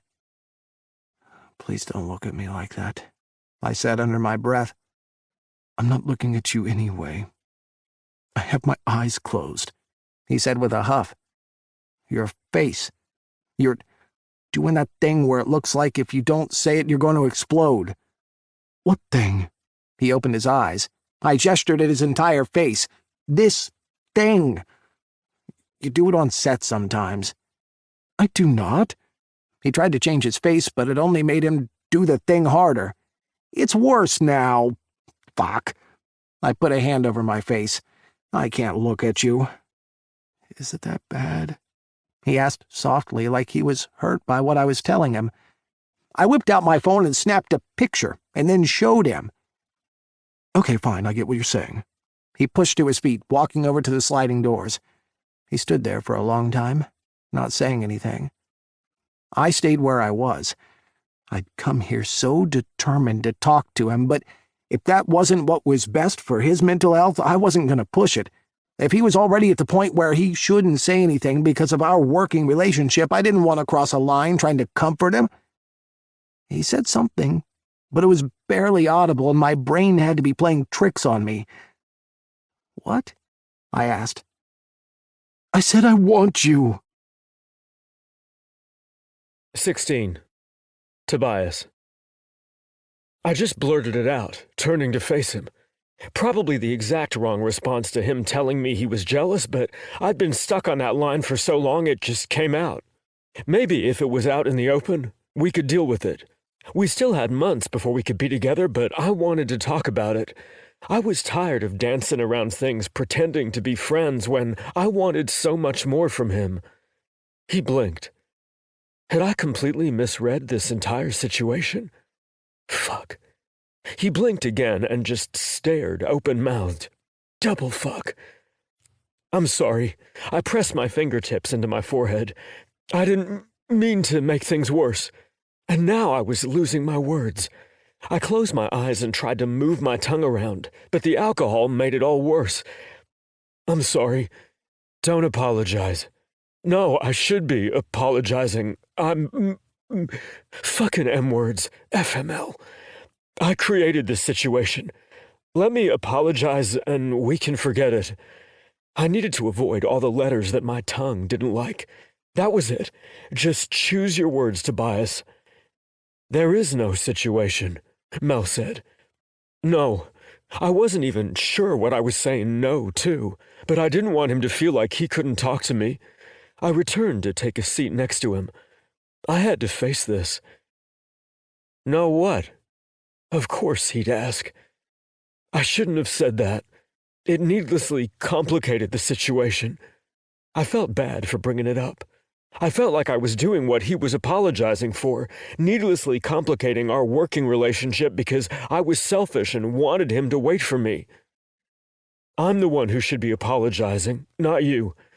I made this hard by fucking with both our jobs. He was shaking his head, and there was shame written all over his face. I hated it. I came here determined to talk about us, and I'm making you. Sorry.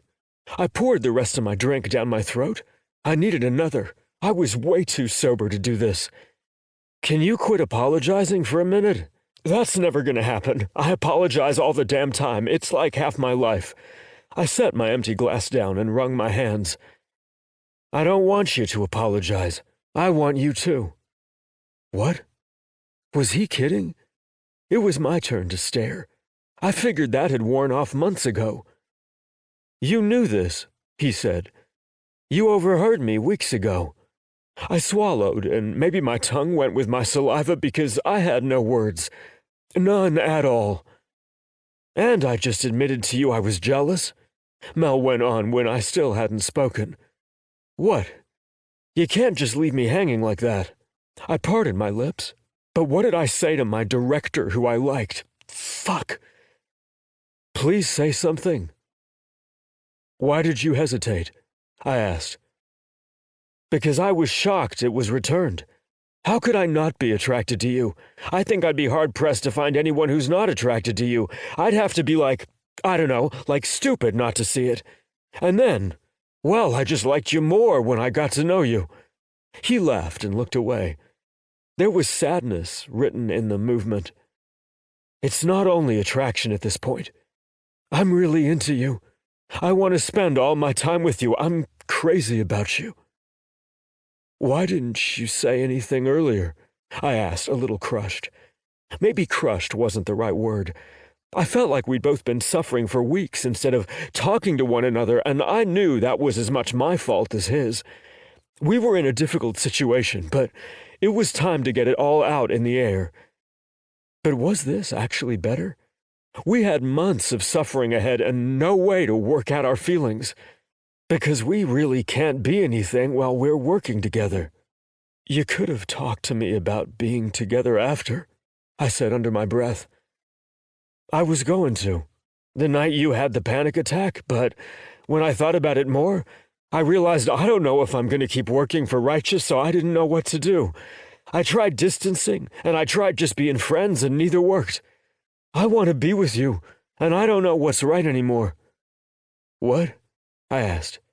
Alfred was right. Alfred had known early. I needed to buy him something nice. I thought we talked about why this was a bad idea. He exhaled slowly. My brows pulled. Great. Here comes the rejection. Why? I was stuck with all these single-word answers. My brain wouldn't form more coherent thoughts. Because I'd get fired. I don't think they'd do anything to you at this point, but there's a strict policy with Righteous and sexual harassment. I'm not allowed to date anyone I technically oversee. But after? They mean like assistants and production hands. People you could fire. They don't mean me. Actors and actresses. You couldn't fire me if you wanted to, honey. I thought it was a bad idea to have a hookup with a director before we even started production, but this was different. This was dating my friend, not something that would affect our jobs. You don't really think they'd stop you from doing future movies, do you? The sadness crept into every corner of his face. They went over the policy in great detail. They mean everyone. Since I'm in charge of what gets shot, what scenes you show up in, what you look like on set, they're worried you or anyone under me will claim I gave them more screen time for sexual favors. I have to be careful. Look at what I already did today. I was jealous and stupid, and I got you in your head. I don't want to be the reason you feel like you can't do your job. I really fucked things up." He trailed off, and I didn't feel any better. I felt worse, not better with any of this. I liked his jealousy. I liked knowing the reason for his problems. It made me feel less alone. He got in his head, too. I was crumbling with every word. And beyond that, I was turned on by his jealousy. Had he told me all of this morning, I would have been so much less in my head. I think I would have been better in the scene, not worse. I wanted to grab him and kiss him. I started to reach out and pulled my hand back. We sat there, staring at each other.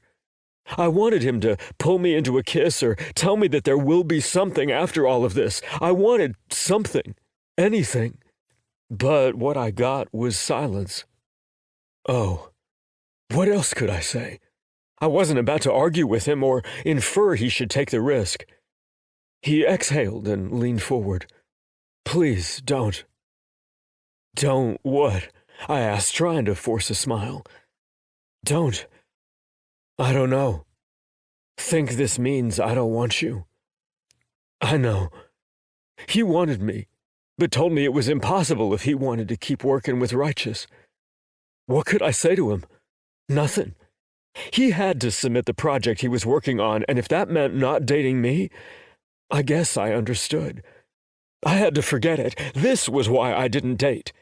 After this movie, we'd both be in different places with different people. It was stupid. I didn't mean to blurt it out, I said. I wasn't thinking. I should have thought it through. I needed to clear my head, to take a few minutes to think about what this meant for us. "I'm going to take Alfred out. I'll be back." I was on my feet and sprinting towards the door before he could say anything. "Wait. I can't. I already had Alfred on the leash by the time he caught up with me." "Why?" he asked, which was a reasonable thing to do, but I wasn't in a reasonable headspace. "Because I can't be here right now with you." It was as blunt as I could be at the moment, but I was instantly sorry. I was walking out the door as Mel pulled his shoes on. I took the stairs, trying to get a breath. I wasn't trying to play games or run away from him. I just needed a moment to process my feelings. Tears burned my eyes, and I headed for my favorite spot. He caught up with me as I reached the back of the property belonging to the complex and pushed through the gate. "Where are we going?" he asked softly. "My little hideaway." There was a dirt path running from the fence to a trail. We walked side by side in silence. It wasn't far. I already felt better. Alfred started to pull when he saw where we were going. This was his and my spot. Had been since I found it filming the first movie. I came here on bad days. I realized as we came out of the heavy forest and to the massive cherry tree, I'd never spoken about it to anyone. It was my secret. And the more famous I got, the more I didn't want Righteous to fix the lock on the gate and take it away from me. Finley didn't even know I went here when he wasn't around. I'd never told him. "What is this?" Mel looked up at the flowering tree, holding out a hand to cradle one of the tendrils in his hand. "It's almost like a weeping willow, but flowering." "It's a weeping Yoshino cherry tree." It was the most beautiful tree I'd seen in my entire life. It cascaded around us in a perfect veil, like the rest of the world didn't exist. "Wow." He ran his fingers up the blossoms, branches reaching to the ground in some places. "It's one of my favorite places to hide in the spring." I was both elated and a little sad sharing it with someone else. Someone who might be nothing more than a ship passing in the night. Not might. Mel was a passing ship. He'd said as much. I wanted to throw an anchor, but I wasn't sure anything would come of it. Why would someone wait for me and deal with all the complications that were my life when he could easily see other people and hook up at will? Alfred kept pulling and turning me around. I nearly tripped, traitorous dog. "I come here to think sometimes," I said. "I've never seen one before. Are they native to Georgia?" he asked. "Great. We've relegated ourselves to small talk, but I indulged him because no matter how hurt I was, I knew it wasn't his fault. He couldn't risk losing his job. I guess I just felt stupid and naive. No, from Japan, but they seem to like the South. Does anyone else know you come back here? I shook my head. No. Bodyguards? Finley? No one. Releasing the branch in his hand, he stepped closer to me, further into the recess of the hidden space, further into the dark. Isn't this off the property, Tobias? Maybe. I was sure it was, but I'd taken liberties to have some privacy, to have some part of my life that felt normal. But I have Alfred. And he would do? There was amusement in his tone. If I'd have been in a better mood, I would have enjoyed it. But I wasn't. What if someone came upon you here? He might look gentle, but he'll kill. I was guessing, but I'd like to think there was a tough dog hidden someplace behind the lazy. You saw him put you in your place earlier. He did. So, I'm fine. I would fight Mel if he thought he was going to take this away from me. Mel nodded. And how would the studio feel about this? I don't care. And I didn't. We all have rules we need to follow, and some we give ourselves a pass for. And this is one you've decided to take a pass on, Mel asked. What are you getting at? I was too mentally drained to be anything but blunt. I don't want anything to happen to you. Are you going to tell on me? I straightened my shoulders and stood up to my full height, a few inches over his. It somehow drew us closer together and was not the intimidation I was going for. I don't know. He looked into my eyes, lips parted slightly.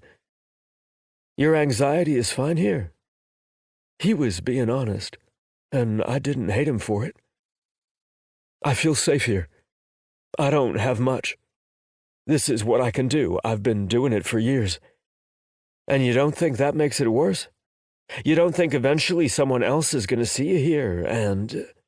He trailed off. And what? Someone will take a photo? Rush me? I don't think a murderer is going to see me here for the first time and realize it's his chance. What about another stalker? His words were measured, and I hated it because I was anything but calm. Then someone kills me. I stumbled back, catching my foot on a lifted root, my back hitting the trunk. He caught my arm and helped steady me. Tobias, I don't want that to happen. What? Because you think you'll be in trouble? Please take it off your conscience. It's not in your job description to keep me safe. No, because I don't want to lose you. He was utterly serious, and I softened. I'm not going anywhere. I was deflating. I care about you, he said. The way he looked at me killed me. The flower and branches swayed, and there was sexual tension and sorrow, and I had to get out of here or I was going to do something bad. I grabbed his shirt instead, unsure if I was going to push him away or hold him there. He grabbed my other arm, holding us both, and we stared at each other. Somehow we were nose to nose. I don't know if he moved or I did. We can't, I said, going against everything my body was screaming at me to do. I knew if I kissed him, I wouldn't want to stop. It would crush me. I know, Mel swallowed, and I swear I could feel it. I brushed the tips of our noses together. Heat sparked through me. It was a mistake. I wanted to kiss him more than ever. I wanted to know what he tasted like. Don't do that. He closed his eyes, lips barely parting when he spoke. Sorry. Being near Mel made me feel like I'd run a marathon. My heart was racing. We should, something, I finished for him. Yes. He put his hand on my wrist, and I thought he was going to pry my hand off his shirt. He didn't move. Fuck. You smell nice, he said. Probably like cherry and vodka. And sun, he said, opening his eyes. They were green, but speckled with little bits of brown. How can someone smell like the sun? Fuck, not now. Really not now. I tried to pull away, wanting to hide my face, but with his hands on my arms it was impossible. "I want to kiss you," he said softly. Yes, yes, yes. No, we had to be adults here. It was just an attraction. We could be adults and it would fade, right? The screaming inside my head told me it wouldn't. But it wasn't just attraction anymore. I had feelings for him. "I want to kiss you too," I admitted, and was about to say, "Now that we've both admitted it, we can move on." Then he kissed me. I'd never been kissed like it in my whole life. My lips parted, and his tongue slid over the seam, barely dipping into my mouth. I grabbed the back of his head and met his tongue. He moaned, and my life flashed before my eyes. What if I had to go the rest of my life and never be kissed like this again? What if... I stopped myself. The last thing I needed was to give in to my overthinking, so I didn't enjoy him. I wanted to enjoy the fleeting moment, be in this blissful escape with him. He put his hands on my cheeks and slowed us down, taking his time. This was what experience tasted like. As soon as I had him figured out, he was changing the rules and I was left panting. I wasn't sure who stopped the kiss, but we stayed there, forehead to forehead, both breathing hard. I put my hand over his on my cheek, lacing our fingers together, and smiled. "I'm sorry," he started to say, and then he was falling and I was falling and we were in the dirt half on top of one another. "What the fuck?" I said for both of us. I tried to roll off and realized our feet were tangled. I sat up and glared at Alfred, who looked pretty proud of himself. "You motherfucker." "What?" Mel asked as he tried to get the leash off our feet. "Not you, the dog." I was staring Alfred down. He didn't mean to, I'm sure. Was it time for me to let my irrational habit of talking to my dog spill all over him? No, he fully meant to. Mel looked at me, a half smile on his lips. "Okay." "He's devious," I said, not sure where to put my hands. "Maybe if you move sideways a little." Mel tried to slide off me, but we just ended up more tangled and laughing. "Okay, he got us good. Maybe he is devious.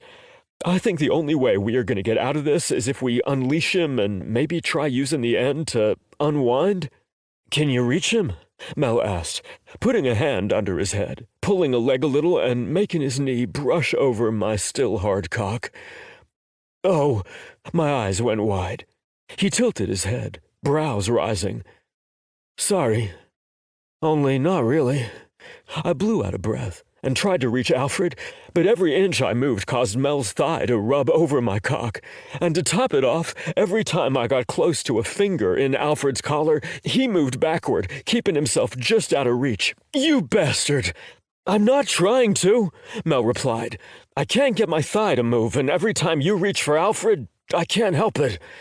Again, I dropped back to lay in the dirt, laughing at the absurdity of the situation. "Not you." "Oh, still stands.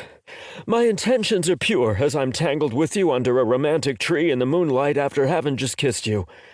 He sighed. "This doesn't sound like an excuse HR is going to believe. I'm not going to report you." He dropped an arm over his face. "What if someone sees us and takes a picture? We're not exactly well hidden and we are off the righteous property." "It won't happen." I sat up fast and grabbed for Alfred, who darted out of my grasp and yanked us by the legs, dragging us a few inches, causing Mel to rub all over me. I felt every single hard muscle and his boner. All the places I wanted my hands, my mouth, my tongue. I forced myself to stop. Mel groaned. "This is the most awkward hot situation I've ever been in." We both laughed. "No kiddin'," I agreed. "Maybe if I—" No! My hips bucked up into his knee, which was currently massaging my balls. "Welp, we're stuck here. Might as well fuck or something to get rid of the awkward." I returned his groan. "And then there are pictures of my ass all over TMZ? No thank you." Jesus, I didn't know if that would help or hinder the movie. He was laughing again, and his hard-on pressed into me. At least I wasn't the only one turned on. Please, it'd be the best-selling righteous movie of all time, but you'd be fired and I'd probably have nothing at all happen to me. I was back to sighing. You're right. Alfred, you son of a bitch, do you want to get Mel fired? Alfred didn't even look at me. He sniffed a root, pretending like he didn't hear me. I gestured at the dog. Do you see what I deal with? I'm starting to think Alfred is the villain in this situation. I told you. Alfred started to chase a moth, yanking us and dragging my head over a few rocks and a tree branch. Mel grabbed a hold of me and held on for dear life. For fuck's sake, do we apologize and offer him treats? I don't know, I said, grasping at anything to hold on, to stop getting dirt burn over the back of my head. I'm going to have a bald spot tomorrow. Alfred sat down and looked over at me. Come over here right now, mister, I demanded, pointing right next to me with one hand as the other cradled the back of my head. Alfred trotted over, like all I had to do was ask from the beginning. I unhooked his leash and glared at him. If you run away, I will not make a single sign looking for you. It was lies, of course. If he ran away, I'd probably cry myself to sleep after searching as long as possible. Alfred sat there as Mel and I untangled ourselves. When we were both back on our feet, we stood looking at each other, but neither of us spoke. I was rubbing the back of my head, and he was shuffling his feet.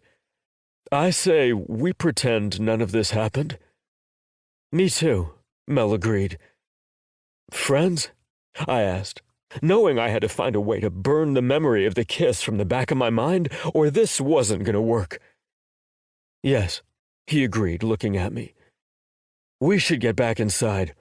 I feel like we got lucky and there probably aren't photos of this all over the internet, so I don't want to tempt fate any further. But we have a lot more to talk about. Sure. I bent to reclip Alfred's leash. Not that he needed it, but there were leash laws. No clue what else Mel wanted to say to me. But leaving was the last thing I wanted. I wanted to ask him to wait for me.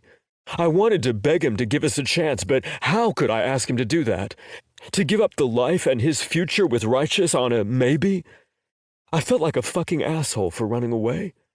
But I didn't know what else to do with myself, or how to deal with my feelings. 17. Tobias. Rise and shine, sunshine. Come on, Tobias, we're going to be late if you don't get up. Finley stood in my bedroom, drinking a black cold brew. I pulled my sheet over my head. 5 more minutes? I gave you 5 more minutes anticipating you asking for 'em. We need to leave here in 18 minutes, which you know is your bare minimum to get out the door. I can do it in 13, I promise. We both know that's not the truth, but you're the one who's going to be doing the extra work when your trainer is mad you're late. I reached around the bed, looking for something to throw at Finley. I came up empty-handed. I sat straight up.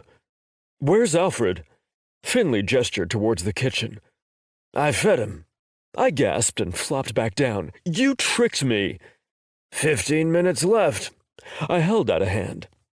Give me my coffee. I don't negotiate with terrorists. You have to get out of bed to get the coffee. I hate you. I want a new bodyguard, one that doesn't know how to get me out of bed. I pulled a pillow over my face. I'd been dreaming about Mel. I wanted to keep dreaming about Mel. Because that would go over well with your employer. I was not a morning person. I was even less a 5 a.m. person. No matter how many years I'd been doing this job, I'd never get used to it. But this morning was worse. This morning my bed was empty and my heart hurt. I think my heart was going to hurt forever. I'd kicked him out after saying we had an early morning, or at least I had. He'd said he wanted to talk more, but I didn't see the point. It was clear. If he was going to keep working for Righteous, he couldn't date me.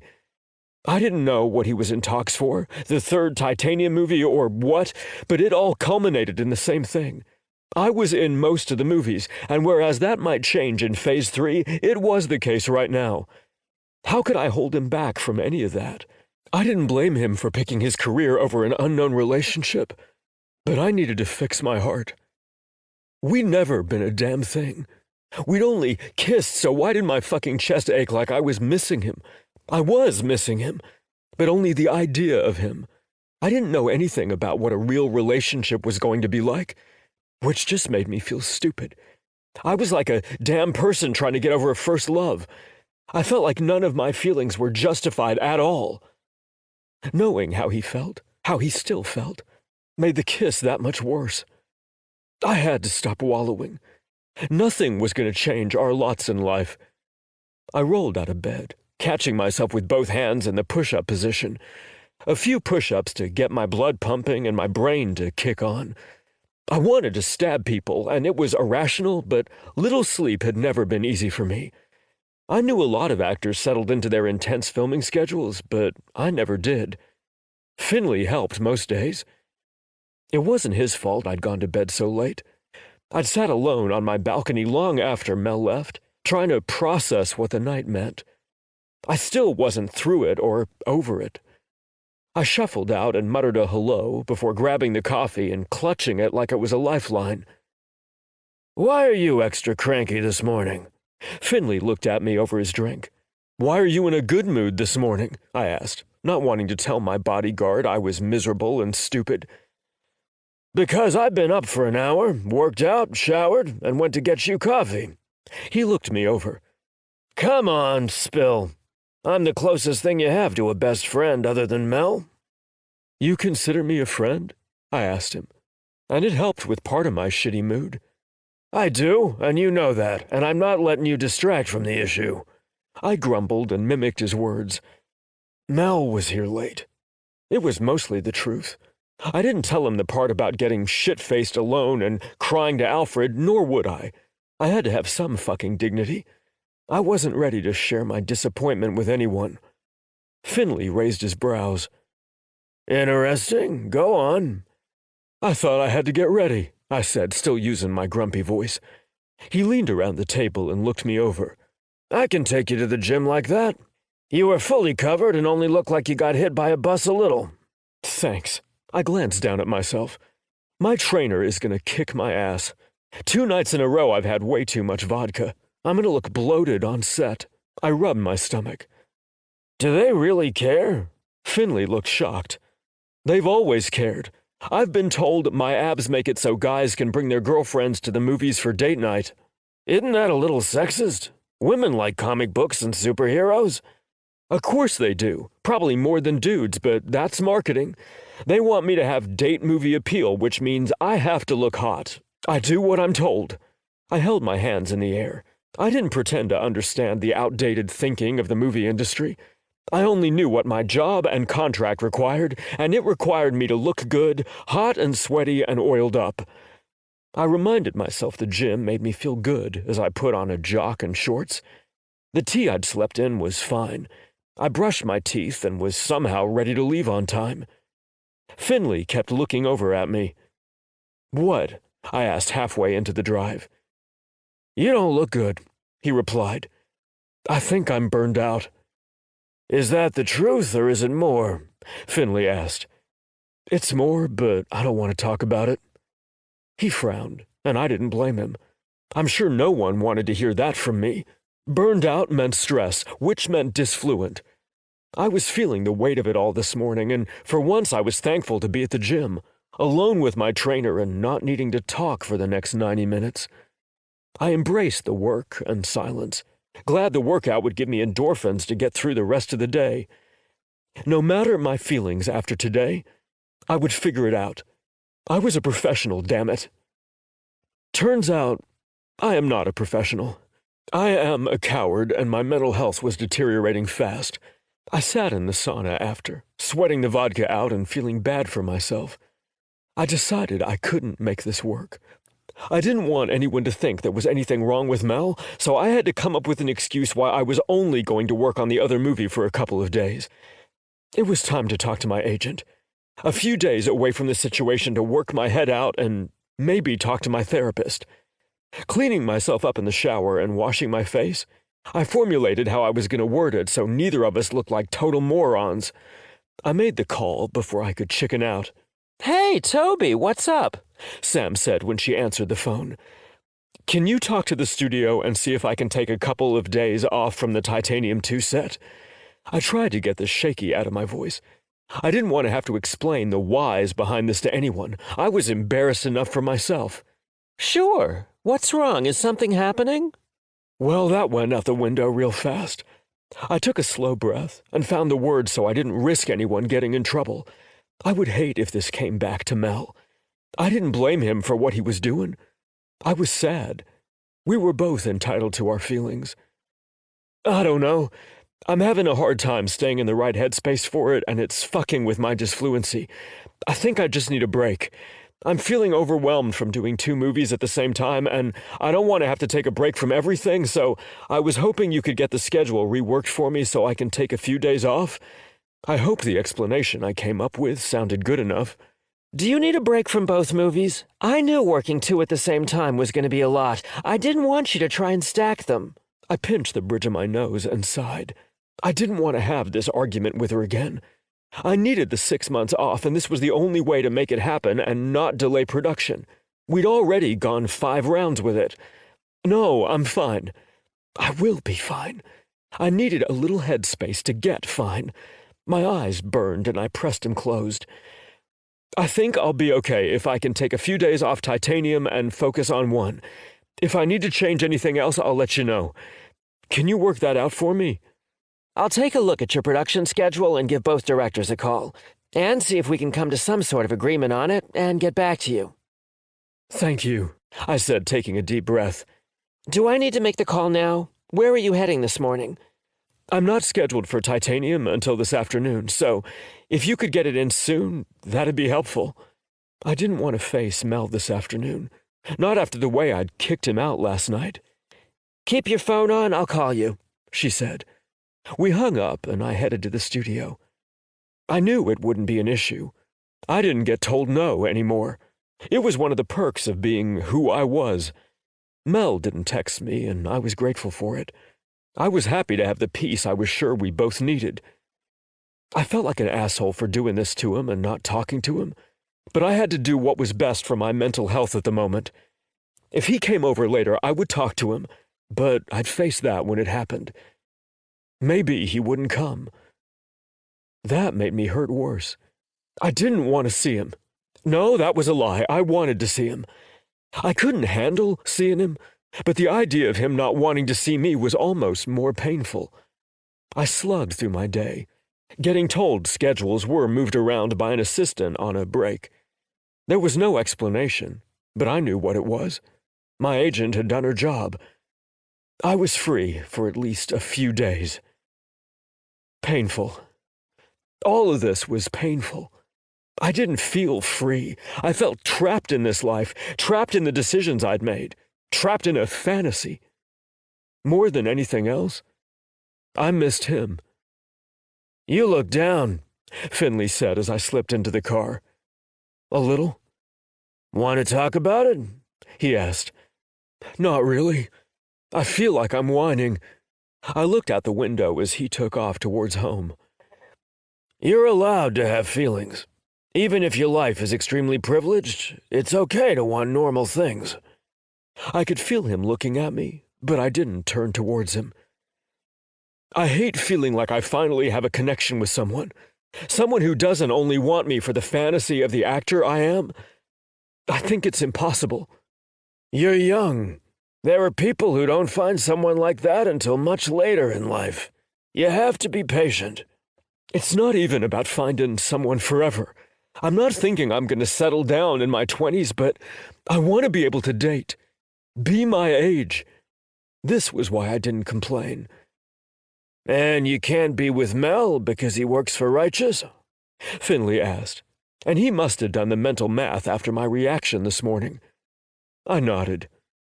Yes. Talk to him. You clearly both like each other. Tell him how you feel. I did talk to him. Last night, I said softly. Oh. He glanced over. And he said he can't because of the movie. Fine. Did you talk about after the movie? He wants to keep working for Righteous after this, and how could he not? It's not like I'm going to stop working for him anytime soon. I muttered the last under my breath. There it is. What? The real reason. he said. "You don't want to put yourself out there to ask for what you want. You could tell him you two can work it out if there is something there. You have 6 months off to figure out if there is something that would be a conflict, but instead you're miserable. Do you want to keep being this way? I think you need to talk to him so you stop stressing. What's the worst he can say?" Finley said. "No," I half laughed. He could easily say no. He said no for a myriad of reasons, including it's just too much to deal with. Can you imagine how little privacy the person I end up dating will have? Look how much Kel is stalked. I shook my head. Would I even want to date me? Probably not. Why would anyone give up their privacy? Now you're just making up more reasons to justify your fear. The right person is gonna know you're worth it. I loved and hated that Finley didn't take my bullshit. I think this is your anxiety talking. Okay, I said in a huff. Look at me. I did as he requested as he pulled into a parking spot. He stared me down. Don't okay me. You are not too much to deal with, and your life is not too much to deal with. You need to realize that you are a fucking catch. Stop building up in your head what you think people won't deal with. You're selling yourself way short. Okay, Dad, I said playfully. I'm not your dad. If anything, I'm a hot older brother. He glared at me. I patted him on the cheek. Sure, Dad. Finley groaned and rolled his eyes. I am not into that. Go call Mel Daddy if you want. I had to laugh. It felt good to joke around. I'll see you in the morning. I won't be going anywhere, so nice afternoon off for you. You gonna talk to Mel? He asked as I opened the door. I have a couple of days to think about what I'm gonna do. His brows rose. I asked not to work on titanium for a couple of days. Wow, it's much worse than I thought it was. He looked me over, and it was evident it clicked together in his mind. Something bad happened last night? Yes. I slid out of the car. Don't let it go a few days, he said before I could close the door and cut off the conversation. I'll think about it. Don't stay up drinking alone all night, he said. I leaned down to look at him. This is because you don't want to have to drag me out of bed, isn't it? Yes, but I care too. I shook my head. Have a good afternoon, Finn. I closed the door, thinking about ordering myself some ice cream and staying in bed. I could have ice cream for dinner, right? Oh, fuck the diet. I was already scrolling through options when I got in the elevator. The building had a delivery service for the actors and high-profile tenants, so I didn't have to worry about safety. I'd just call down and they'd bring anything within reason and charge it to my account. I picked out a few ice cream flavors and called for them before I even got to my apartment. I showered off the makeup and was still walking around in a towel when there was a knock on my door. That was fast. I opened it to find Mel standing in front of me. We both did a double take. He cleared his throat, fighting to keep his eyes above my waist. Sorry, I can come back. I was expecting food. I put a hand over my mouth. What were the odds? Hold on, you opened the door to food that way? He looked annoyed. They don't allow delivery people in the building. Security brings it up after it's dropped at the desk. Still, you shouldn't open the door like that to anyone. There was a hitch in Mel's voice I liked a lot. How are you even done shooting for the day?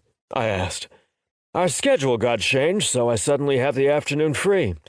I found it odd, and then checked yours, and found you were off early too. Not as early as I was, but early. So, I thought I'd come to see what was up. I didn't say a word. But now, I'm thinking you did this. Because of last night? It was a question, but not at the same time. He knew. I could see it in his eyes. Yes. Do you want me to go? Maybe. I broke eye contact and turned to leave the door open. Let me get dressed and we can talk. I heard him close the door but didn't look back at him. Being in a towel wasn't a good idea. I returned in house pants and a tank. He was sitting on my sofa. arms crossed over his chest.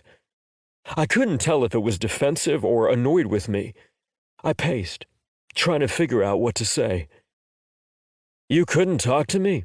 You had to move around the schedule? Yes. I tried to swallow all the pain burning in my throat, all the unsaid words written on my soul. This is why they don't want people seeing each other. They don't want issues created in their atmosphere. We really fucked up. He leaned forward, resting his elbows on his knees with his head in his hands. I stayed standing in front of him, not wanting to sit. Yes. What else could I say? Here came the part where he'd tell me we couldn't be friends anymore, and I'd lose the only happy part of my day I had. I never fully believed we'd work it out and date, but losing the friendship was going to be such a painful blow. I wanted to curl up in bed and not get out for a week. And this was why you didn't date coworkers. I was so dumb. I stayed quiet. I was sure the blow was coming, and I wanted it ripped off like a Band-Aid. I want to be with you, he said. So calm and matter-of-fact, I had to have imagined it. I blinked. Once. Twice. This was not what I was expecting. Pardon me. Did I have water in my ears? I want to be with you. And I think, no, I know you do too after last night. Right? Yes. My word was more of a squeak than actual English, but I think he got the point as I turned a deep shade of red. Good. But we need to keep this above board. I don't want to fuck it up or our jobs, but I want us to talk it through and agree to be together when the film is over. He kept eye contact, all seriousness behind his words. My mouth fell open. Really? I almost thought I was dreaming. Yes, really. I want to do this the right way, and I should have talked to you about it weeks ago, but I'm stupid. Do you want to do this with me? A smile spread across my face. Yes, I do. I wanted to ask you, but wow, I got even more flushed. I broke eye contact to look at my hands. But, he prompted, but what about all the stuff you said last night about continuing to work for Righteous? I don't want to restrict you. Make it so you can't date anyone else or work for Righteous in the future on a maybe. I haven't been with anyone since before the cast party. I can't think of anyone else. I spend every night with you because you're who I want to be with. If that means I can't work for this company, that's what it means. I sank into a seat, a hand over my eyes. It was hard to believe what he was saying. Happiness warmed me from the inside out. Is that bad? He asked. No. I slid my hand from my face to look at him again, so he could see how happy I was. I didn't know. Had he really not seen anyone? Now you do. I want to be with you. I think we can make it work. You're off for 6 months after this, and I have a bit of time before I need to be in Vancouver, but I can fly back and forth to wherever you'll be. I want to try it. I do too. I didn't know where I'd be other than some time with my family. Is that a yes? He asked, a partial smile curling over his beautiful mouth. It is. He got up and came to stand in front of me. He offered a hand, which I took, letting him pull me to him. Nothing until the end of the movie. It'll be hard, but we can hang out and work on our friendship. I nodded with a groan. What? He asked. Now I'm going to have to count down the days until I can kiss you again. He returned my groan. Don't even talk about it. I've already turned into a masturbation addict. What? I asked, my dick getting half-hard at the idea. Yeah, I don't want to talk about it because otherwise we will end up in bed. I bit my lip. Will you kiss me again? Just once? Yes.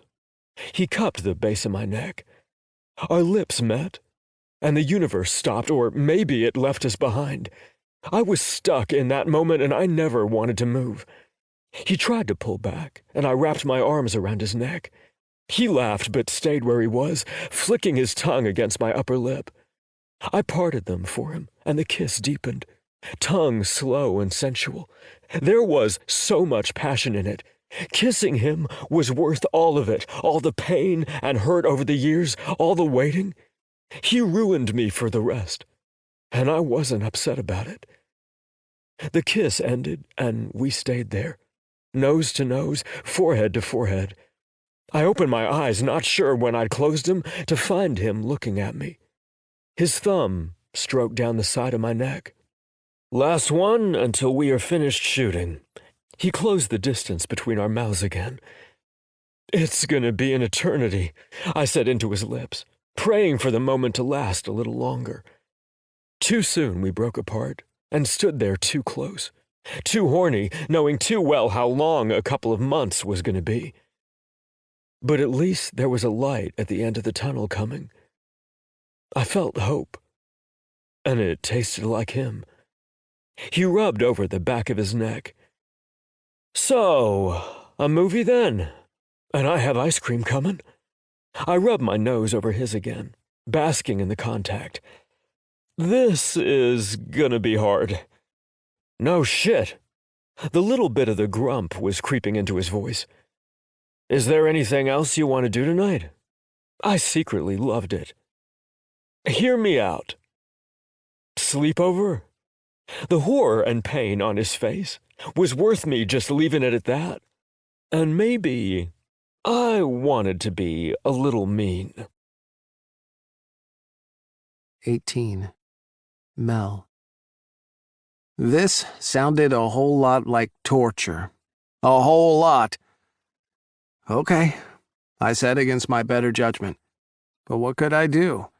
I could go home and be good, not be an idiot, but I wanted to be close to Tobias, even if it meant a Herculean amount of self-restraint.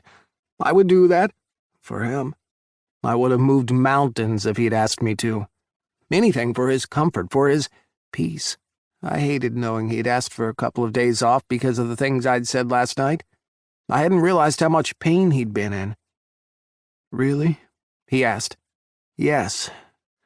But we are going to be good." He wrapped me up in a hug, this time cheek to cheek. We weren't at risk of kissing each other. This was so much better. We held each other in a soul-connecting hug. 2 months was going to be a long time, but it was going to be worth it to have this by my side. His lightness and soul was a gift, one I wasn't sure I deserved. "I know." He smiled, and it only made me want to kiss him more. This was going to be a test in self-denial. The whole rest of the movie would be. I was just going to have to keep reminding myself of what was coming at the end of all of this. And it was a lot of picturing Tobias curled into me after long days, and also him shirtless, but that only resulted in me being hornier, so I tried to keep a lid on those thoughts. His fingers pressed into my sides, and he tucked his face into my neck. "Thank you for waiting for me. I know it's giving up a lot." I laughed, and he pulled back to look at me. "What?" he asked. "It is. No sex for 4 months is a lot, on top of righteous stuff." "Righteous aside, would you be willing to not sleep around if our roles were reversed?" "Of course, I wouldn't be sleeping with a random person when I want you," he said, almost tripping over the words to get them out fast. "So why would I be?" His brow pulled, and he got a sort of, "oh," look to his face. "Sex is great, and I enjoy it, but that's not what our entire relationship is. Being celibate for a few months is completely worth the reward at the end." "Oh." He was silent for a long time. "What are you thinking?" I asked. "That I was stupid for not bringing up any of this before. You need to ask me for what you want and tell me what you need. I won't always be able to read your mind, and I need to know the things you need to feel good about us." "Okay." His words were a little hesitant. "I mean it. 4 months of no sex is not that big a price to pay to be with someone as spectacular as you are. You've become the person I want to spend all my time with quite quickly. If we are this good without sex, Imagine how it will be after." "I've been imagining it," he said, then added under his breath, "a lot." I laughed. "It doesn't mean we have to have sex the day the movie ends, either. We will fuck when we both feel good about it." "So the hour the movie ends, we aren't going to leave my penthouse for at least 2 days?" There was a twinkle in his eyes. "If that's what you want." "Do you not want it?" he challenged playfully. "I'd be inside you right now if I could. I think you know that." He bit his lip and nodded. "I do." "Good. Now let's stop touching each other before we both get blue balls and try to make this sleepover as platonic as possible." "Wait, what about Righteous?" Tobias asked. "Do you not understand what you are worth? I knew the moment we had a connection, no one else would come close. In all my years of dating, I've never felt this way about someone. You are special." "It's still a lot. All your art and comics, they could be a great fit here." "If those things come to life, I don't think they'll involve you. I think they can still happen. If I lose out on a third Titanium movie, you are more than worth it. I have lots of opportunities. I'm not losing here," I said, looking into his eyes so he'd take me seriously. "Thank you," he whispered.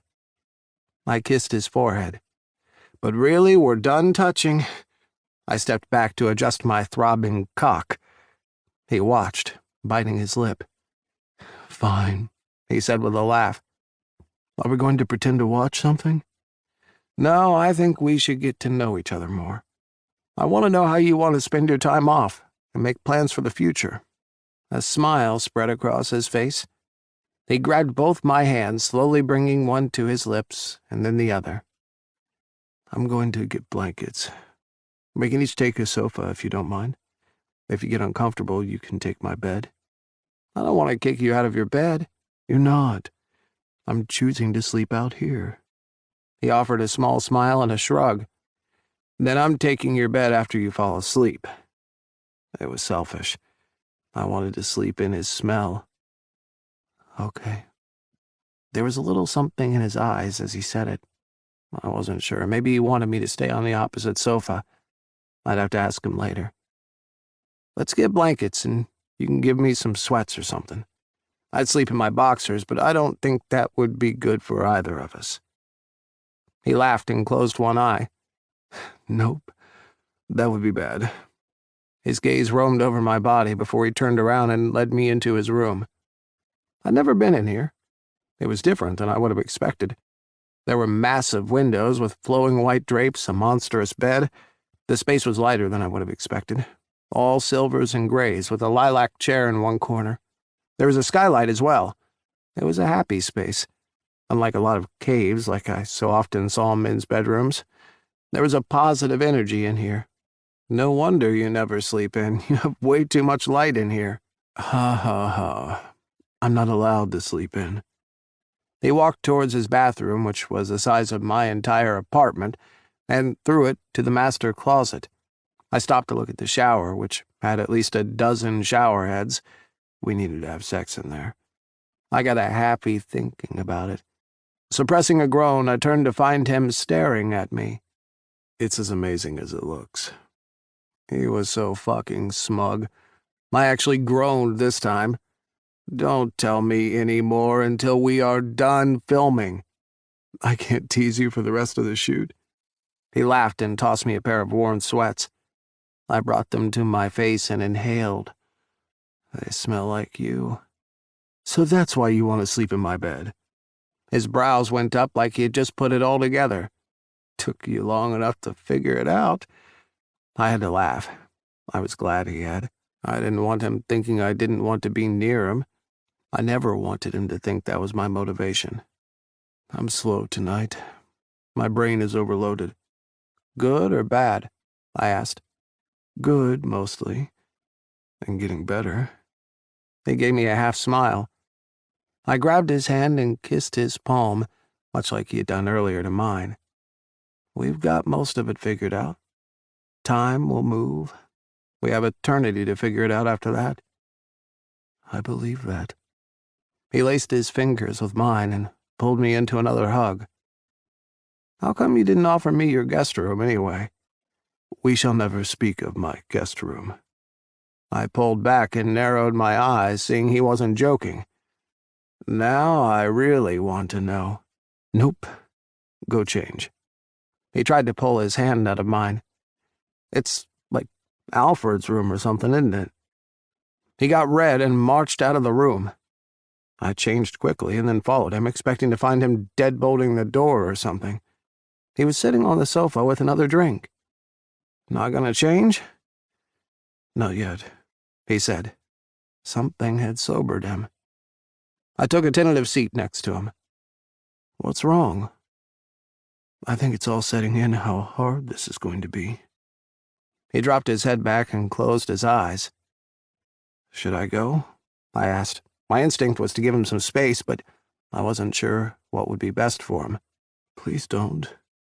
"Then I'm going to your second bedroom to see all your shame." He lifted up his head and gave me a flat look. "I'm not going to laugh."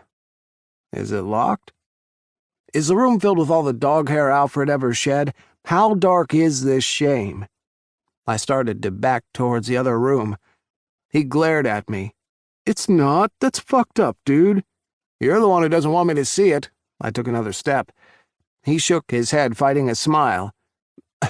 "I'm trying to be serious, and you're hung up on a room." "But are you actually being serious, or are you terrified I'll see your shame?" He put a hand over his mouth and kept trying to give me a serious look, but he was failing. "Or I'm trying to tell you how I feel." That got me. I came back over and sat on the coffee table in front of him. "Thank you," he said. "I'm still going to look in there while you're sleeping." "You are incorrigible." "Sometimes." I was really dying to know what in his life he didn't want me to see. Maybe he really was a weirdo. I'd probably like him more for it. "I keep things from all the movies I've been in. It's where I keep it all. Since I don't own a place outside of this, Right just lets me have it year-round. It's really personal. I don't want you to feel like it's a gloat." He lifted a shoulder and laid his head back again.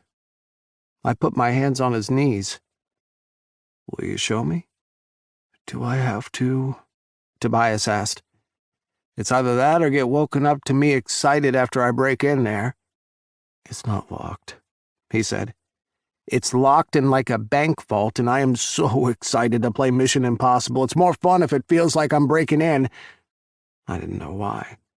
"So you don't respect my privacy, then?" I narrowed my eyes. "This is a trap." There was a knock on the door. Saved by the door. And by ice cream, too. I can't even be mad. We watched television and talked, binging on the ice cream. The talking was cathartic. We both needed to get things out and agreed no more holding back. If something needed to be talked about, we were going to talk about it, no matter how hard it was. I felt better, and I was pretty sure he did too. I knew I loved him as I watched him lose his battle with sleep. His eyelids would half fall, then snap back open when the TV volume went up, then they would fall again. He had a tiny smile, the kind that hides in the corners. Finally, he stretched out on his side, wordlessly putting his head next to my thigh, and let sleep overcome him. I didn't know if it was taking things slow like we were, or if the lack of physical intimacy only made it more glaring, but I'd never fallen for someone's soul like I had his. I could have sat watching him sleep for hours. I didn't let myself indulge too much before stretching out on the other side of the sectional, both of us with our heads towards the corner. I started to drift when I noticed Tobias had one of his arms under his head and his hand stretched out into the corner space. I reached out and slid my palm over his. "That's nice," Tobias whispered. "I hadn't realized you were awake." "Only partly." His voice was all raspy and laced with sleep. "I was falling harder by the minute. Come lay in my bed with me. It's king-sized. We can stay on our own sides." I groaned. Okay, but if we need a pillow while it's happening. I stood, dragging him up with me by the hand. It was after midnight, and he took off his shirt before climbing into bed. My brain short-circuited. He laid out on his stomach, his beautiful back relaxed and begging to be touched. Lord help me, I wanted to break all the promises I'd made to myself today. I walked around to the other side of the bed and told myself to leave. I needed to leave. I couldn't do this to either of us. "Are you coming?" he asked. "I don't think I should. I'm not going to touch you. I promise," Tobias said playfully, which made things worse. I groaned. "I'm not worried about you." 19. Tobias. I was sure Mel was going to leave, positive with every second that ticked by. He wavered. I didn't want him to go. I wanted to be able to climb into bed and smell him. I wanted him to start sleeping here. A big part of me knew it was too much to ask, but I wanted at least part of the feel of having a relationship, even if I agreed it was better to keep the physical stuff until it was right. "What are you worried about?" I asked. "You know this is a standard romance movie plot, right? What is?" I was trying not to laugh, but my brain was sleepy and hazy, and laughing tended to be my default. "Because there is only one bed and the two people end up sharing it and hooking up?" I kept laughing. "But there isn't only one bed. I mean, I guess there is only one in my apartment, but there is a sofa. I invited you here because I want you close. It sounds lovely. I want to wake up with you and have all those boyfriend things until we can be boyfriends." "Wow. What?" I asked, a little panicky, worried I'd said something wrong. "Boyfriends. I like the sound of that." "Me too." We must have drifted off, because the next thing I heard was Finley's voice. "Well, this isn't what I was expecting to find this morning." Finley stood over me, coffee in hand, the low smart light simulating sunrise to start waking me up. "Huh?" I said as I stretched and my hand brushed into skin. Mel was in my bed. I completely forgot about Finley coming to wake me up. I wasn't ashamed of it. He had an NDNA, and I didn't think he'd tell anyone even if he hadn't signed one, but this was a bit awkward. "Good morning, Finley," Mel said, shockingly more normal than my internal freaking out. "Good morning. I'm sorry I didn't expect you. I would have brought you coffee as well. Would you like me to add you to my list?" I blinked at Finley. He was so much nicer with Mel here. "I don't know. Should he add me to the coffee list, Tobias?" Mel asked. They both looked at me. "This is the most awkward situation I've ever found myself in, and I'd like to safe word out, so I don't know how this shit works. Pizza Hut?" Finley coughed and sprayed coffee all over himself and the floor. "Are you saying Pizza Hut is your safe word?" Mel said, still staring and blinking. "I need to go clean myself up." Finley shook his head. "We have 18 minutes, Tobias. Please, I don't even know how. Fix whatever this is." I rolled out of bed and did a few push-ups. "Are you not going to explain Pizza Hut as your safe word? Because I think that needs explaining. It's what I dream about when I'm eating chicken and rice. It's a fantasy. Don't judge me." I laid on the floor after my push-ups and laughed. He peeked over the side of the bed. "Do you do this every morning?" "Yeah, why?" "I can't sleep here then." I got up and stood over him. "Why not?" "Because now you're all flexed and sexy, and I don't have that kind of control before coffee." "Finley, Mel needs to be added to the coffee list." I wore a cheeky smile. "Cold brew with 2 extra shots, 1% and stevia." "How do you know what I drink?" Mel asked, climbing out of bed. His hair was tousled from sleep, and I wanted to drag him back to bed. "Got it," Finley said. FML. This was going to be hard. "Because I listen when you tell the assistants. I like to know what you like. After the dinner debacle, I'd paid attention." He smiled and looked at his hands. "I like that." "Me too." I said, and his smile was worth it. Are you coming to the gym with me? No, I have to get into production early. I'll see you there after. Yes. I didn't quite know what to do, but he grabbed me and pulled me into a hug. I guess I'm sleeping over again tonight. Better explain it to your bodyguard, he said against my cheek. I will. I was floating at the gym and in makeup. Mel had worked on refixing the schedule because it was going to add days to the end of the shoot, and no one wanted that. Everything felt brighter and lighter than it had 2 days ago. I was happy to be at work again, happy about the future, which I hadn't felt in a long time. I had been dredging through my days, and I hadn't realized how bad it had become until now. The makeup artists were doing something crazy on my chest, wound-wise, that was going to take a while. So I pulled out my phone to check on how Mel's day was going. Tobias, what are you up to? Mel, stuck in hell with Hale. Tobias, what's going on? Mel, Hale keeps laughing, and Kel is stoned and making it worse. I swear the two of them are out of control. Mel, I cannot wait for you to get here. Tobias, it's gonna be hours. They are fucking me up. Mel, I know. I typed something out, then erased it. It was bad. I needed to be good. I typed it again, then deleted it again. I stared at my phone for a few moments. Tobias, it was nice to wake up to you. Mel, I feel the same way. Tobias, are you serious about staying more often? I wanted the answer to be yes. I wanted him there every night, and I didn't care if it was selfish. Mel, is that what you want? I typed yes, but didn't hit send. I frowned at my phone, then erased it. Tobias, is that not what you want? Mel, answer the question. Tobias, yes. Mel, me too, as long as we can stay good. Tobias, I was so good. Mel, until your push-ups. Tobias, you've watched me work out. Mel, and I had a hard-on the entire time. Tobias, what? Mel, it's a wonder you didn't notice. Tobias, I like it when you tell me those things. I now had a hard-on in the makeup chair, but it was totally worth it.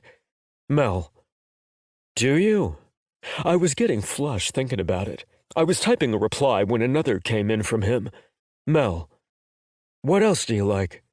Tobias, when you tell me how much I turn you on? I sent the message before I could stop. Mel, so I should tell you how much I like you in that tiny spandex suit they put you in? Tobias, everyone likes me in that. It was part of the reason I was famous. Mel, but not everyone gets to see you hard, and the way the spandex stretches around you when you're turned on. Tobias, true. He'd redeemed it a little. Mel, but my favorite way to see you is when you first wake up, the sleep still in your eyes. You're gonna have to start waking up earlier. I frowned at my phone. Tobias, why? Mel, because I want to be able to fuck you before Finley gets there. I dropped my phone and it went skidding across the floor. I tried to get up to grab it, not wanting an artist or an assistant to pick it up and see the conversation I was having with my director. I must have been bright red because the artist got out of the way when I scrambled for my phone. Sorry if I bumped it out of your hand, she whispered when I had it safely in my hands and off. No. It was me. You did nothing wrong. I cleared my throat, trying to sit back down fast so my groin wasn't at all visible. It was me. What did I even say to her? Fuck. She gave me a funny look, but nodded. Double fuck. I almost didn't want to open my phone back up, but I was dying to know what else Mel had sent as my phone buzzed in my fingers. Mel, after our movie finishes, of course. Mel, get your heart rate up before you even get out of bed, and you won't need those push-ups. Mel, you know, or something like that. Winky face. It was a good thing the chair I sat in had arms, or I would have fallen out. Tobias, I think I'm gonna start liking mornings a lot more. Mel, I know you will. Tobias, I will have you know I dropped my phone reading that message, went bright red, and now at least one makeup artist and probably an assistant or two has seen me with that hard-on in my spandex suit you like so much. Mel. Soon you'll be able to tell 'em all who it belongs to, and it's rude to stare. Tobias. Not soon enough. Holy shit. I loved this side of Mel. Tobias. I like it when you're possessive. Mel. Good. Mel. Go finish your makeup. I miss you. I was smiling for the rest of the day. I opened the penthouse door still wearing the smile he gave me. It was late. We hadn't gotten out of the studio until after 10, but our call the next morning had been pushed. He had an overnight bag in his hand. I stepped aside, my smile turning into a beam. Is that what I think it is? What? He asked coyly. The bag? I closed the door behind him. Yes. I thought it would be better if I didn't have to go to my place to brush my teeth in the morning. I like this idea. Even better as we get to test sleeping in tomorrow, Mel said, walking towards my bedroom. You do. I have to be at my workout still. He turned around, walking backward as I followed him. Nope. What? He tossed his bag on the floor and flopped back into the bed. The sight of him there, as temporary as it was, warmed my heart. I had him push your workout. We are sleeping in and having breakfast together. I climbed into bed next to him, making sure to stay on my side. Wow, look at you throwing your authority around. You need sleep. He reached out and brushed his thumb over my cheek. Your bags are bad enough. Thank you. You're welcome. He dropped his hand, and I was sad to lose the contact. Are you tired? I asked. Getting there. It was a long day after your gym wake-up. I don't know how you do it. Lots of Finley dragging me out of bed. I thought about reaching out and taking his hand, but I didn't want to push the contact. He was here again, a second night in a row. Want to go see my spare room? What? Seriously? Yes. You made me happy today. I climbed out of bed and offered him a hand. He took it and followed me. I opened the door and stepped inside, letting him take it all in. He did a slow circle and then stared at me. Why are you embarrassed by this? He asked. Because it feels vain, self-centered, I don't know. I lifted my shoulders and broke eye contact to look at the memorabilia in the room. It was filled with things dedicated to my career. All the movie posters hung on the wall, my star from the Hollywood Walk of Fame. There were shelves with action figures and my pops. I had every righteous character in pop form. I bought them all with every movie that came out. It was my life. All the awards I'd been given and some props I'd stolen. There was a lot in the room. Things that gave me the best memories. I loved it all. You should have all of this on display, Mel said. You shouldn't be ashamed of it. When you buy your own house, this all needs to go up in an office. It's badass. He picked up one of the pops of me. I need a couple of these. They are cute as fuck. They even have your dimples. I kept looking at my feet, but I was smiling. I'll give you some of them. Okay. Have you decided where you're spending the time you're off? I shook my head, making eye contact again. No. I figured some time with my family, but the rest, I don't know. Well, I want to start talking about it. I have some time before I have to be in Vancouver. I want that time with you, if you can. And I want you to come visit me in Vancouver for part of it. I nodded, crossing the room to wrap my arms around his neck. I would really like that. I want a plan. I want to have it planned beforehand when we are making time for each other. I'm not letting that get away from us. It's a priority for me. Me too. Good. Come on, let's go to bed. I have big plans for tomorrow. And we fell into a place between friendship and dating. I was content, happy even. But more than anything, I couldn't wait for my time off. 20. Tobias. My phone was ringing when I retrieved my bag from the locker at the gym. It was way too early for anyone to be calling me. I frowned, digging it out of my bag. I hope nothing was wrong with Mel. But it was my publicist. Odd. I answered it. And I sat. I listened. I told her I was gonna need to call her back. I put my phone down before I threw it, and my hands shook as I tried to get dressed, but all my coordination and composure had gone out the window. I threw my clothes and my bag and everything in my locker before I knew what I was doing, so happy to be alone when the first sob came. I sank to a seat, trying to process what was going on. It didn't seem real, but at the same time, it seemed too real. I'd been waiting for this moment for too long. I'd started to think it would never come. I'd grown too comfortable with my fame. I put a hand over my mouth, squeezing my eyes shut and holding back the emotions that threatened to pour from me. I had to get home. I couldn't be like this out in public. Even if I was in the righteous compound, nothing was safe. I had to be in my penthouse. It was the only safe space. I had to find some kind of composure to deal with all of this. I didn't know where it was going to come from. I somehow managed to get myself dressed and down to Finley. I slid into the passenger side of the car, sunglasses on, baseball cap pulled low over my face to hide the red and patchy. "Can you take me home?" I said when I had the door closed, barely keeping the break out of my voice. "What? You have to be on set." He looked over at me and his expression changed. "I will handle it. Take me home." I was proud of myself for getting the words out without a disfluency, but my voice gave away more than I wanted to. "What happened?" Finley asked, already putting the car in reverse. I was glad he wasn't hesitating to do what I'd asked.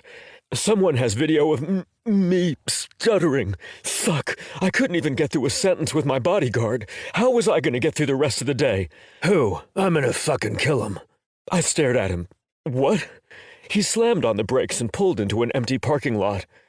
"Who the fuck has it? I'm gonna throw him around until they give me the fucking video." I'd never seen this side of Finley before. I was shocked and a little happy he'd do something like this for me. "I don't know. They don't know." He scowled. "If you're protecting someone—" "No, I swear." I took my sunglasses off to look at him. "They can't figure it out. They just heard rumors someone is shopping it around." He pulled me into a hug. We stayed that way for a long moment. "Let's get you home. I'll make calls if you need me to." "Thank you." Finley walked me upstairs, but I made myself make the calls. I talked to my therapist a lot about dealing with my own issues and facing things. I felt like I needed to face this as much as I wanted to break. "Can you have the dog walker bring Alfred home?" I asked between calls with my agent and publicist. Finley met the walker at the door and took Alfred. He was on top of me in no time. I pressed my face into his neck and held him. "You need to call Mel." "I don't want him to leave work." "He's gonna want to be here," Finley said. "Maybe." I knew it was the right thing to do. He'd been sleeping here for weeks. We were at the point in our relationship where I owed it to him to tell him what was going on with me. But I was having such a hard time dealing with it myself. I didn't want to burden him. Alfred got off me and walked away. Finley gave me a WTF look. I lifted my hands, palms up. He brought over his leash. "You were just on a walk," Alfred whined. "You can't possibly need to go out." He kept whining. My publicist called me back, and he whined through the entire call. "I'm going to take him for a walk. I need to clear my head and call Mel anyway." "Want me to go with you?" Finley asked. "No, I won't be long. You can go home if you want," I said, hooking Alfred's leash into his harness. "Not a chance in hell." I walked the normal path, too scared to go to my tree, too terrified to go anywhere right now. So I bypassed the gate, and Alfred didn't try to pull me towards it, which was strange. I got close to Hale's apartment and saw Kel sitting out on the patio. I watched him for a few moments, unseen. "Kel?" I said as I ventured closer. He looked up and smiled. "Toby, how's it going?" He frowned and checked his watch. "You off early today, or not working?" No. Can I ask you something?" We didn't know each other very well, but I wasn't sure there was another person in the world who would understand or be able to relate on at least some level. "Sure." He left his joint and sat back. Why don't you come sit? I thought about going around to the door for a moment, then figured, fuck it. I slipped through a narrow passage in the bushes and hopped down the half level. Alfred stood where I jumped from and looked at me like I was crazy. I rolled my eyes at him and awkwardly picked him up. Kel laughed and returned to rolling his joint. That's one way to do it. I probably would have bailed had I walked to the front door. Too much time to think about it. His gaze sharpened as he lifted his eyes. That bad? No. I took a heavy seat. Maybe. Okay, well, when you're ready. He licked the joint to seal it. Unless this'll help. I shook my head. Might make it worse. Fair enough. He put the joint between his lips and held a lighter to the end. He took a long inhale and kept the smoke in his lungs for some time. Does this have to do with Mel? No, I don't know. It's everything right now. He looked me over but didn't say anything. Maybe I'm having a premature midlife crisis. Doubting everything that much? I could tell he was trying to suss out from my posture what was going on. I rubbed my forehead. Yes. Well, you have to start someplace. So why don't you tell me what's bothering you the most? I don't even know. I sunk lower in the seat and absent-mindedly put my hand on Alfred, who jumped up to sit next to me. I feel like my fame is ruining my life. It was overly dramatic, but I couldn't get away from the idea that my job was holding me back from being with Mel right now, and my fame was about to make me a public spectacle over something I couldn't help. He nodded. Understandable. You work a lot, and unfortunately, because of the role you play, you're so well known for just spec. When people see me, I'm a myriad of characters. You've reached a higher level as one. I'm sure it's daunting to a level I only partially understand. I guess. I don't know if it's better or worse getting it from one or many successful roles. I'm sure both ways it can be the same experience. I don't think you're saying you have it worse than I do. There is no comparing. We only know our way, Kel mused. Too true. So, what about this is bothering you now? Kel asked. I don't know how to deal with the disappointment of it, I guess. I want things I don't feel like will ever be possible or are out of reach.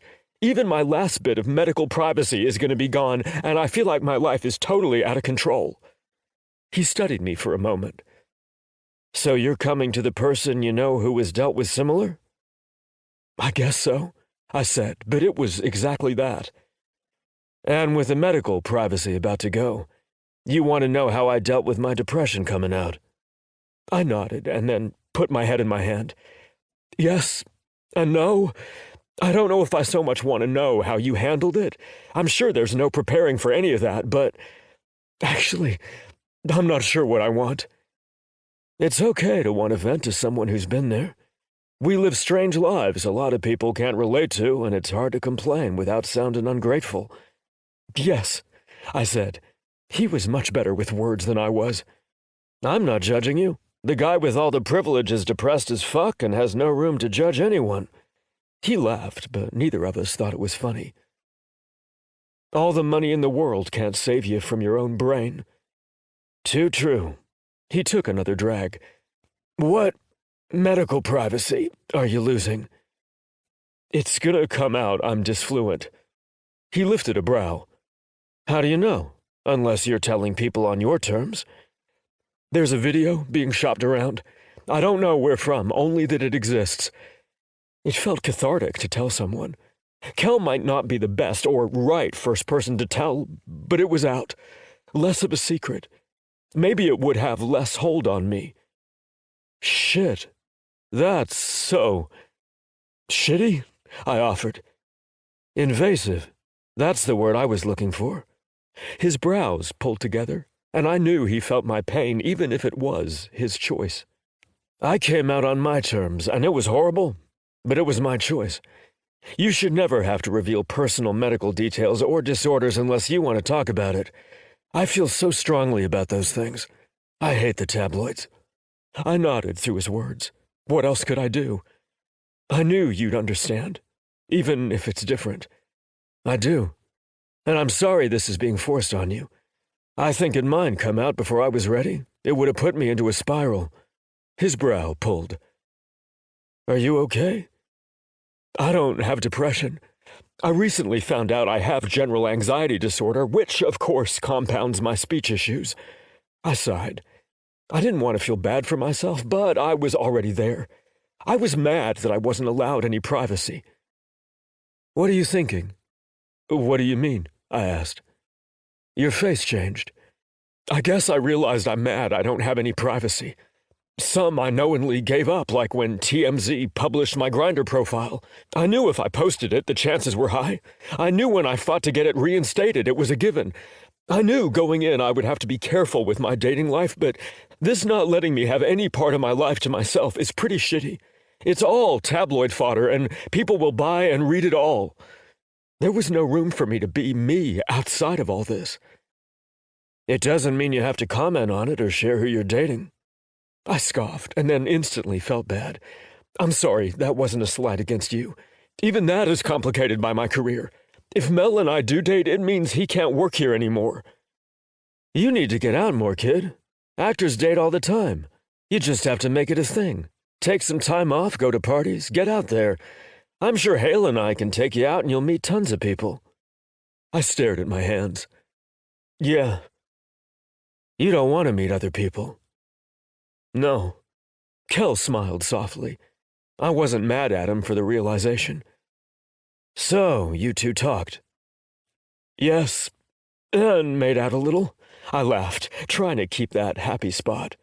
Kel shot me a look. I'm not going to tell you not to, but you don't want him to lose his job. I know. We're being good. Are you waiting? He asked, and I didn't blame him. Yes. It's a few months, and it's worth it. It'll be fine. Sucks to hurry up and wait for everything, but I'll have 6 months off, and it'll be some quality time to see if we are compatible. Kel smiled. I think it will work. I scrubbed a hand over my face. Thank you for letting me vent. I took the rest of the day off. I didn't mean to intrude. I just saw you while walking Alfred, and as one of the few people who get it, I thought maybe it would be easier to talk to you.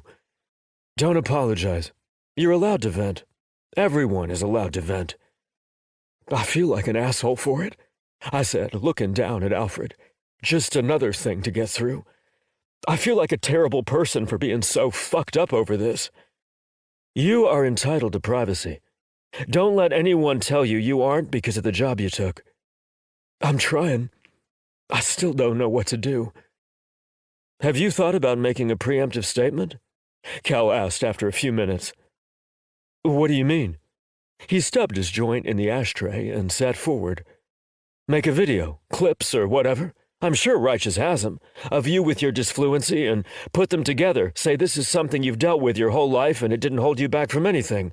It's not something you've talked a lot about because you've been self-conscious for a long time, but now people are threatening to take that away from you, so you're doing it on your terms. Tell kids they shouldn't be ashamed of who they are or that they might have a disability. My chest ached, and fear rose in my throat at the idea of putting it out there. I felt on the verge of an anxiety attack. I wanted to puke and curl into a ball. But he was right. As sick as the idea made me, at least if I did it myself, no one would be able to profit off videos. I would have control. It would be my terms. You think Righteous has that kind of footage? I bet they have tons of files of stuff in outtakes. Call Rose. She loves you. She will get the trailer makers on it or something. They have a team of publicists for this shit. You are their guy. They're gonna do right by you. Rose Stan had created most of the comic characters in the Righteous universe. She was in every movie and like the grandmother of the whole company. Cranky as fuck some days, but she was good people. Smart as hell, and she loved me. I was told she'd been the one to pick me out of a pile to audition and insisted I was their guy. I'm gonna talk to Rose. I exhaled, hands shaking and wanting to take something to calm myself down, but also not wanting to sleep through the rest of the day and miss the opportunity. I had to deal with the fear eating me from the inside out and take back what control I had. How do you think Mel will feel? I asked. He's going to support you whatever you decide. This isn't bad press. It's not going to touch the character or hurt your image. I nodded, and stood to go, then paused. One more thing before I go. What? Kel asked. This was sent to me too, and I hesitated to say something, but I feel like transparency is better here. Okay, he said, and I could tell he was confused. I unlocked my phone and found the email, then handed it over to him. He read, and his eyes got wider and wider and wider. He looked at me, and then back at the phone and blinked a few times. He read and then held the phone down as he stared at me. All I can say is there is no truth to it, I said. He burst out laughing, and not a little laugh. His whole body was shaking, and he had tears in his eyes. He offered the phone back, but couldn't get the words out. He was wheezing. All I could do was laugh with him.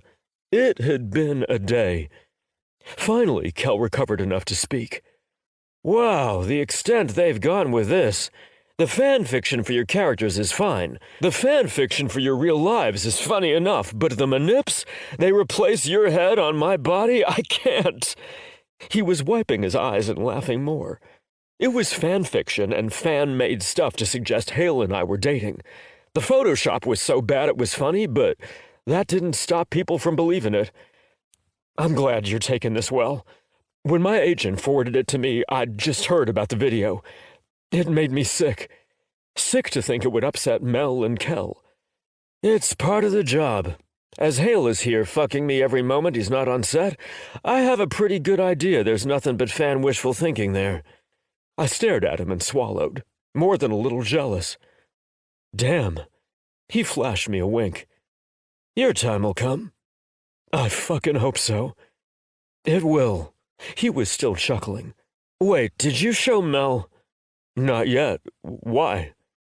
Don't. My brows pulled. He's had a little bit of jealousy issues over your scenes with Hale, and this might make it worse. Kel grit his teeth. Oh, I laughed. Yeah, we worked that out. I think he's fine now. Well, then let me show him. Kel laughed some more. You two are going to be all right. Now, go talk to Rose. If you want. I rolled my eyes and laughed. It was good to feel a little lighter. I doubt I'll get in with her today. Her schedule is crazy. Listen, her assistant is her gatekeeper. Call her and explain. Rose will make time. This needs to be done before that bastard can sell that video. You think? I asked. I know so. He gave me an intense look before picking his joint back up. Are you sure you don't want some? No. I think I need to be straight to have this conversation with Rose. He was right. Not 30 minutes later, I was waiting outside of Rose's office. She'll only be a few more minutes. She has a meeting that has run an hour over, complicating her entire day. Laura, Rose's assistant, told me after a few moments. Do you need me to come back? I asked, feeling horrid and starting to stand. If she has more pressing issues. No, she pointed. Sid, I'm canceling meetings. This is important. Don't let anyone tell you it's not. I know it will be a priority for her. I sank back to a seat. Thank you. She gave me a warm smile. We take care of our people here. I know you do. I'm lucky to work for Righteous. Nah, we're lucky to have you, kid. And we know it. I smiled at my hands, but I still felt like my world was coming apart at the seams. Tobias, Rose will see you now. Thank you, I said as I passed her desk. I pushed open the door to find a jungle. I'd seen Rose a few times after I'd been cast, on set and at premieres. She was always friendly and told me what a good job I'd been doing, but I'd never had a reason to come up to her office. She was on the top floor of the building in one of the large corner suites. She still wrote a good portion of the comics and consulted on all the movies. Despite being 75, she was a busy woman. Her office had plants everywhere, ones hanging from the ceiling, ones on shelves, and massive trees in giant pots on the floor. Her windows were floor to ceiling, and the furniture was all white and minimalist. She had a desk at one side, but the main focus of the room was a cozy sitting area with a fuzzy rug and 4 different chairs. She was sitting in one, with her legs on an ottoman, with her wheelchair sitting off to the side. Rose had been a paraplegic most of her life after an accident as a child. She'd always said she got into comics because drawing was one of the only things she could do while the other kids in school ran around, long before accessibility was a priority. She looked up from her tablet when I got close and took off her earbud. "Could you trouble yourself to make me another cup of tea?" "Of course. How would you like it?" There was a little area off to one corner with the electric kettle steaming and an assortment of tea. "Milk and sugar, please. Do make yourself a cup." I made us both cups and filled a clear glass pot with the rest of the water from the kettle and brought it over with me. I set the tray on the end table between her chair and another. She took her cup and took a sip. "Perfect." I picked up my cup and sat in the free chair. "Thank you for seeing me." "How could I not, dear one? Laura filled me in between calls, and we are going to handle this." Her entire being was that of a caring grandmother. There was no better way to describe it. I was about to speak when her phone started to ring. She picked it up. "If you need to take that," she waved me off. "No, I'm turning it off. Everyone else can wait." I smiled. "Thank you." "Now, can you fill me in on the details first so I can get an idea of what's going on? I understand it has something to do with your disfluency." I started in on how the day had gone with my publicist calling me about the video being shopped around and the nature of my speech impediment. She nodded, but stayed silent and attentive. When I finished, she pursed her lips. "This is the worst kind of behavior. I am so sorry." "It's not your fault." "No, but as someone who's lived with a lot of judgment from the world about my disability, nothing pisses me off more." She sipped her tea and remained quiet for a long time. It wasn't an uncomfortable silence. I got the impression she was thinking through the matter. "Let me ask you what you want to do about all of this. Because I know I have a lot of influence and power to wield, but I want this to be led by you. This is your life and your privacy, so I don't want to overstep." I talked to Kel about it. She smiled and nodded. "Yes, I'm glad you did. I'm sure he had some insight after what he went through last year." "He did." "You know, I'm writing a character for him. No idea if he'll go for it, but such an attractive man, pure inspiration." "I know we have a lot to talk about, but what?" My mouth was hanging open, and I couldn't even think about my own issues with that news. She smiled this massive smile. "Go to the top drawer in the filing cabinet over there. It's built into the wall. Just press on it." She pointed. I was walking over there before she even finished. "There should be a file labeled as Anarchy." I shuffled to them and came out with a huge bound leather folder. "Bring it to me." I walked over and held it out. She took it and unwrapped the leather strings from around the cover and opened it as I took a seat. Over her shoulder, I could see rough sketched comic panels and artwork. She smiled down at the work before offering one to me. It was a character profile with the character sketched out. It looked exactly like Kel. His art was perfect. I'd have picked this guy up off the racks when I was a kid. I traced my fingers over him and then glanced up at her. "Wow. Tell me you're going to ask him." "It's in talks right now. We're making our Phase 3 plan. If they like my idea, it'll be comics and movies and add it all around." "Do you have more on him?" I asked, holding back the sheet for her. She handed me over another piece of paper, which I took and read through. "He's so badass." "I'm quite proud of this character." Rose smiled, flipping through more of the file. "Do you think he'll do it with his hiatus?" "I haven't a clue. Maybe not. Or maybe he's too busy, or maybe he'll be willing to work while Hale is. I can't say, but I'll have a hard time casting anyone else. Like with Spec. When I saw you, I knew you were him." I handed her back the sheets and sat back with a genuine smile. "Thank you." "No, thank you for bringing my character to life." She wrapped the file back up and set it in her lap. "You know, Mel has some comics he's been working on. I keep telling him to pitch them to you. They'd be amazing." "You should encourage him to. He's quite talented. I've watched that television show of his. I'd like to see what else he has up his sleeve." "I'll tell him." I smiled to myself. It felt good to be telling people how talented Mel was. "Now, tell me how we are going to help you." Her words were like a bucket of ice water. I didn't want to be back in this. but I had to get it out. I was thinking about making an announcement before they do. Release it on my terms. She nodded. Makes sense. Go on. Kel told me I should ask to see if Righteous could pull some outtakes of me and help me make a video talking about my disfluency and showing clips. Put it out there so whoever is shopping this video can't sell it because it's old news.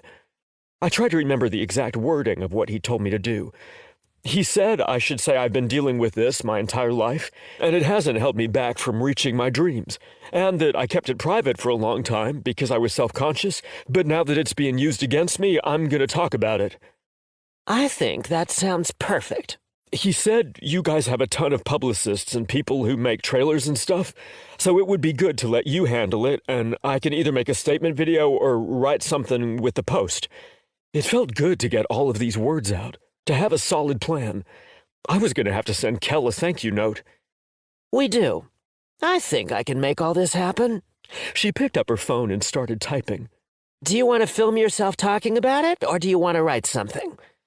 Well, I didn't know. I wasn't sure I'd be able to get the words out. If you're worried about being disfluent and unhappy with how it turns out, maybe don't stress about that part. If you are, you are. It's what the video is about, after all, and if you aren't, also fine. But don't let me tell you how to feel about such a personal issue. A written statement is fine, too. I want to support you through this with as little stress as possible. She looked up from her phone as she said the last. Her eyes told me how genuine her words were. There was no doubt in my mind this company cared about me. This wasn't about publicity. Thank you. I think I'm gonna see how filming something goes. Okay. Let me know. She grabbed a pad of paper off the end table and wrote something down. This is my direct number. I'm going to clear the rest of my day and handle this personally. I know the right people, and if you want to come to my house later, we can view it before you post. I smiled and looked down at my hands. Thank you. You deserve this. Don't thank me. We have your back. And I'm going to find out who is selling the video, where they got it, and how we can better protect your privacy. My eyes darted up and I was at a loss for words. Is that even possible? With the amount of money and influence I have, yes. Because anyone who's going to publish this trash, I'm going to make sure they don't see a single bit of promo. Not an interview, not an exclusive, not a word from us. I'm going to do my best to out this piece of trash. I gave her a weak smile. It's his job. It might be his or her job, but that doesn't mean he gets to be trash doing it. I nodded. I'm trying to have compassion and reconcile myself with what I chose. It feels impossible. You chose to work a job. And some things come with this line of work, but you didn't choose to have your privacy invaded, nor did you choose to be stalked to the point you can't be out in public. I stared at her. How did you know? If you think anything happens in this company I don't know about, you're wrong. I keep a close eye. You're entitled to some parts of your life being private. I'm sorry it's gotten to this point. Can I give you a hug? I was already getting to my feet. Of course. She wrapped her arms around me when I bent down. I'll have this all ready later, so you can post it before there's any chance the video is sold and posted. Thank you. I started to clean up the tea mess. Leave it. I have people who can do that. You focus on what you're gonna say. Okay. I knew who I had to call to help me. 21. Mel. I hadn't seen Tobias all day, and I was worried.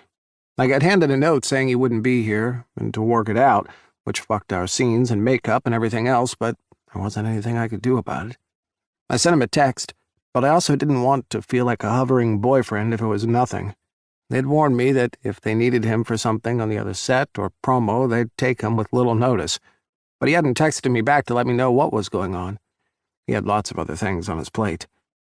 We were good. We'd been solid, settling into our groove. I couldn't imagine what would have happened. I didn't like the sense of dread in my gut as I walked into my place. I hated not knowing what was going on with him. I wanted to call him, but I stopped myself. He was probably just on set, or busy. I wasn't that guy. Instead of going to my apartment, I went and knocked on Kel's.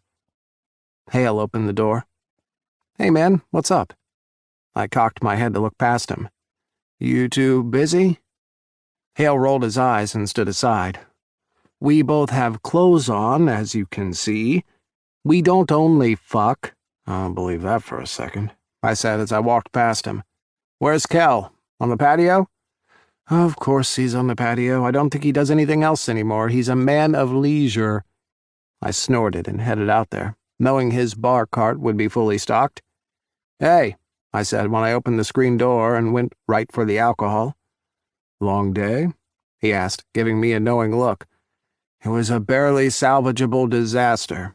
I'm sure Hale told you. He hasn't been home for too long. He did say it was all around a shit show because Tobias got called away, but he went to shower and hadn't come back out, so we haven't had a chance to talk about it yet." Kel was holding back. I'd known him for a long time, and I could tell he wasn't saying something. Yeah. I haven't heard from him." I walked over to where he sat, a big drink in hand. "What do you know?" "How do you know I know something?" he asked, which only confirmed what I thought. "You may be a good actor, but I've known you a long time." I was dying for him to tell me what it was. "He came over to talk to me earlier. He unloaded. I'm not sure I should be the person to tell you. It's kind of personal." "He unloaded?" My gut had been right. My brows pulled together and I was nervous. I didn't like the sound of this at all. It meant this wasn't righteous, this was him. "He came to talk to you? Why hadn't he called me?" "Yes, and that's all I'm going to say. I'm sure he'll talk to you. Give him a little time." "But why you?" "Because I have a unique understanding of his level of fame, but I'm not saying more." Kel's tone was stern, and I didn't press. "I'm glad he was able to talk to you." And I was, even if I was a little bitter about it. Not even bitter, I was happy he had Kel. I knew they both had to deal with things I'd never understand, but I wanted to be there for him. I wanted to help. I hated feeling helpless when it came to him. My phone started to buzz in my pocket, and I stood to slip it out.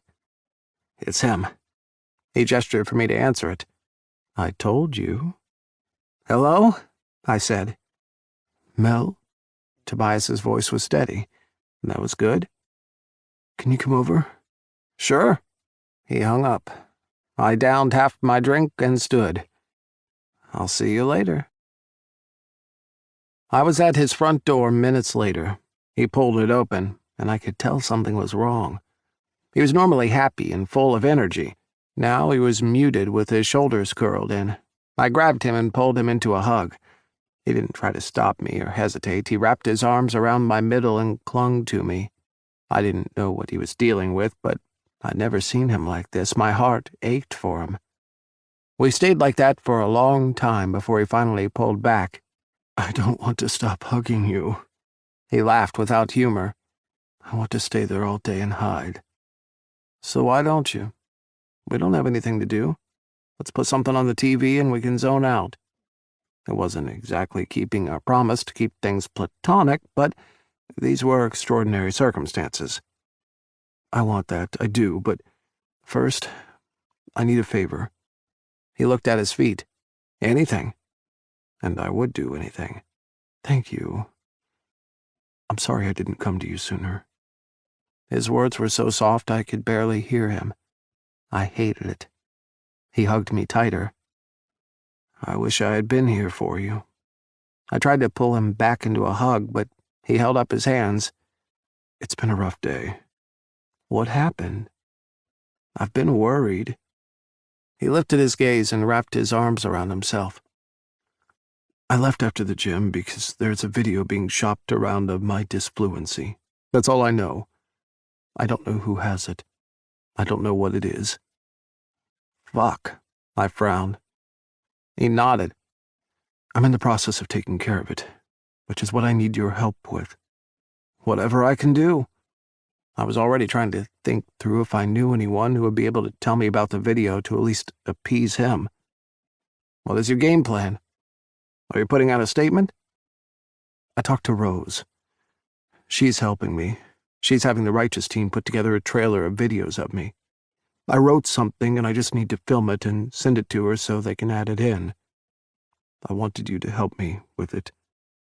He looked down at his feet again. "Of course I'll help. I'm sorry you have to go through this. I know my words don't help." He nodded. "You're here. You're helping by doing that.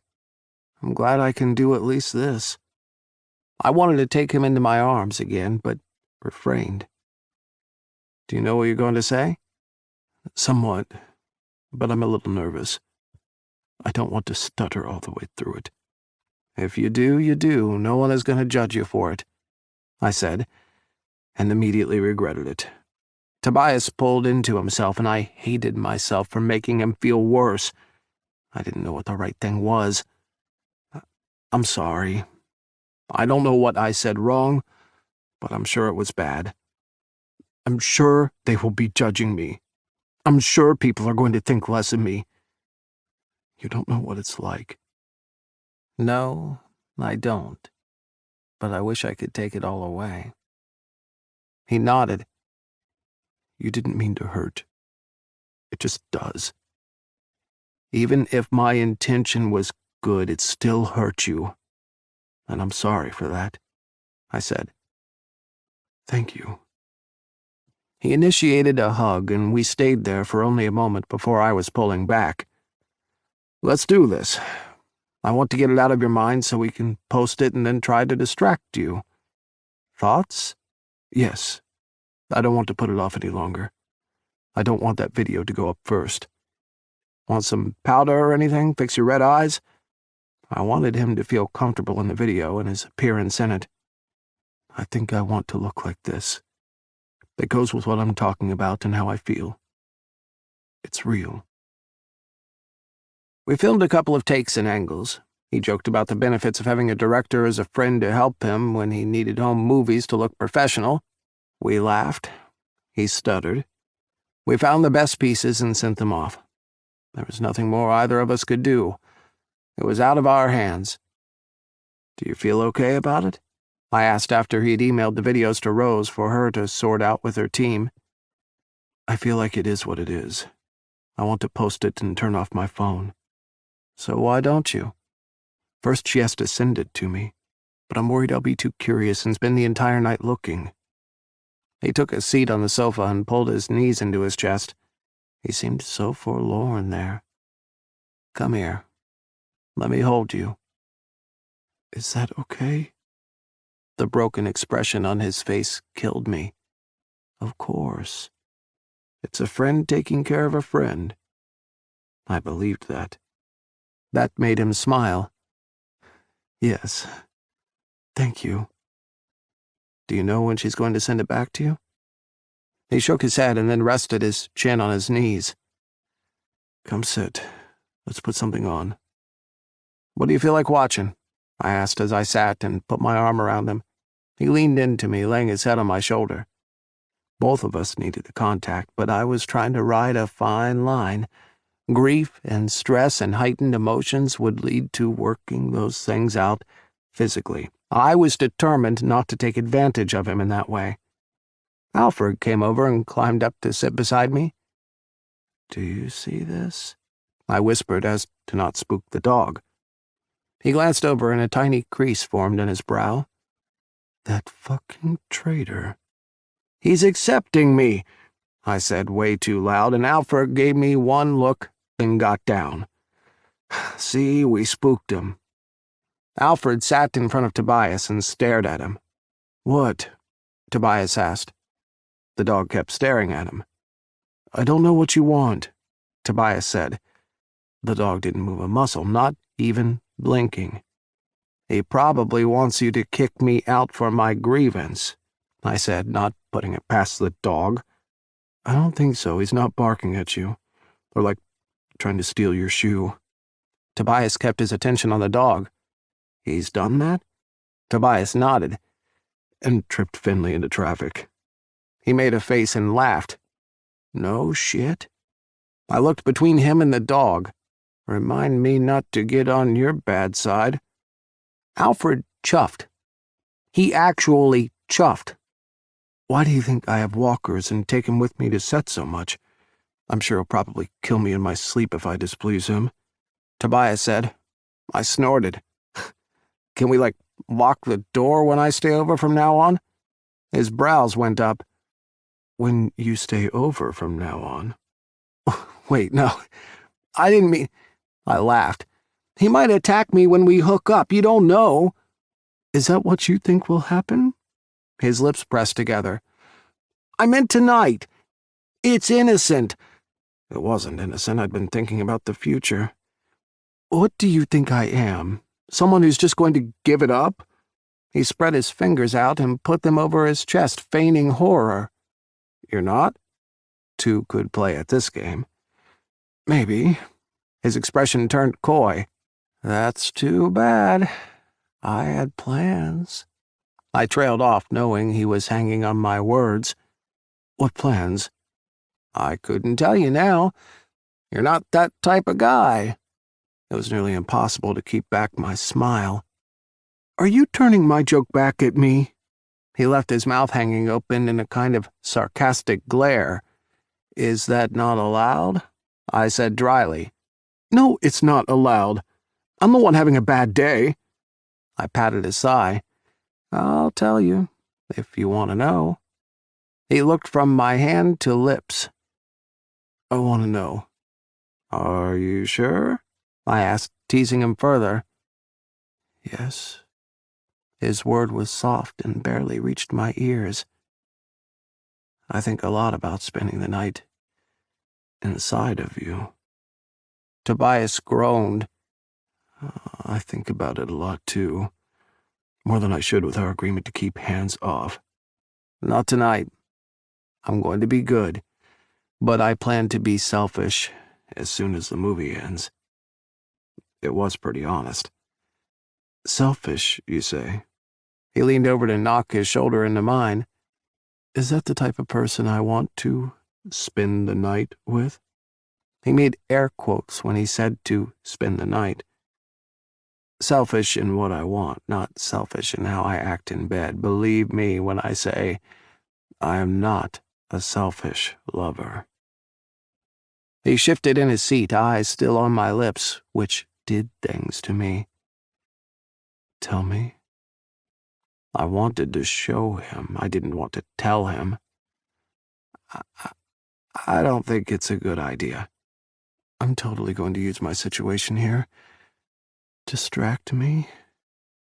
He pleaded with his eyes, and I was weak for the turmoil in his blues. What do you want me to say? I've thought about being naked with you since we agreed to wait. Okay, I was lying. I'd been thinking about it since the first night, since he flirted with me in the bar. I do? Tell me more, Tobias said. So you want to hear about how I jack off to the images of you shirtless and sweaty burned into my brain from filming all day? That most days, after filming, I sprint to my trailer to relieve myself so I don't cross a line while we're together. He held my gaze and lowered his knees between us. He swallowed, throat muscles flexing. You think about me when you jack off? Of course I do. Every single time. I think you're the hottest guy in the universe, and getting to know you has only made it better.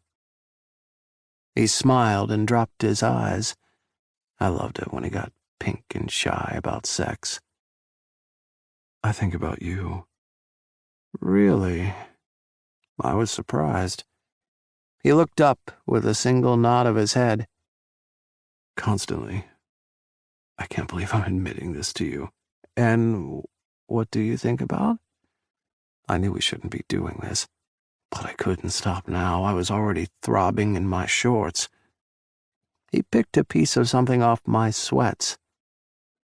I think about getting to kiss you again. Is that all? No, he admitted. Tell me. Tobias looked between us again, cheeks blooming redder by the minute.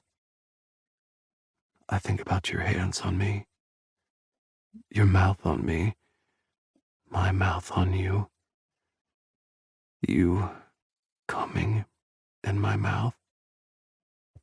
Do you like the idea of me coming in your mouth? Shit, I would have to come the second he touched me right then.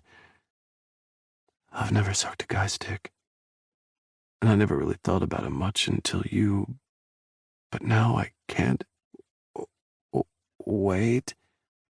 I slid a finger under his chin, tilting his face up so he'd look at me. Have you ever fucked a guy? No. Nothing? I asked. Tobias shook his head. Fuck. Is that bad? His voice trembled as he said it. He put up with so much today, I was sure his nerves were shot to hell. Not at all. I want to be the first person to have sex with you. I know some people aren't into virgins. The idea of being his everything was hot. I'm into it. I'm really into it. I closed my eyes and leaned forward, keeping his chin pinched between my thumb and forefinger. I didn't kiss him, but I blew my words over his lips so he would taste them. I cannot wait to be inside you. His whole body shivered. I don't want to wait. I don't want to wait either. He tried to push forward and break my hold on his chin, close the distance between us, but I held firm.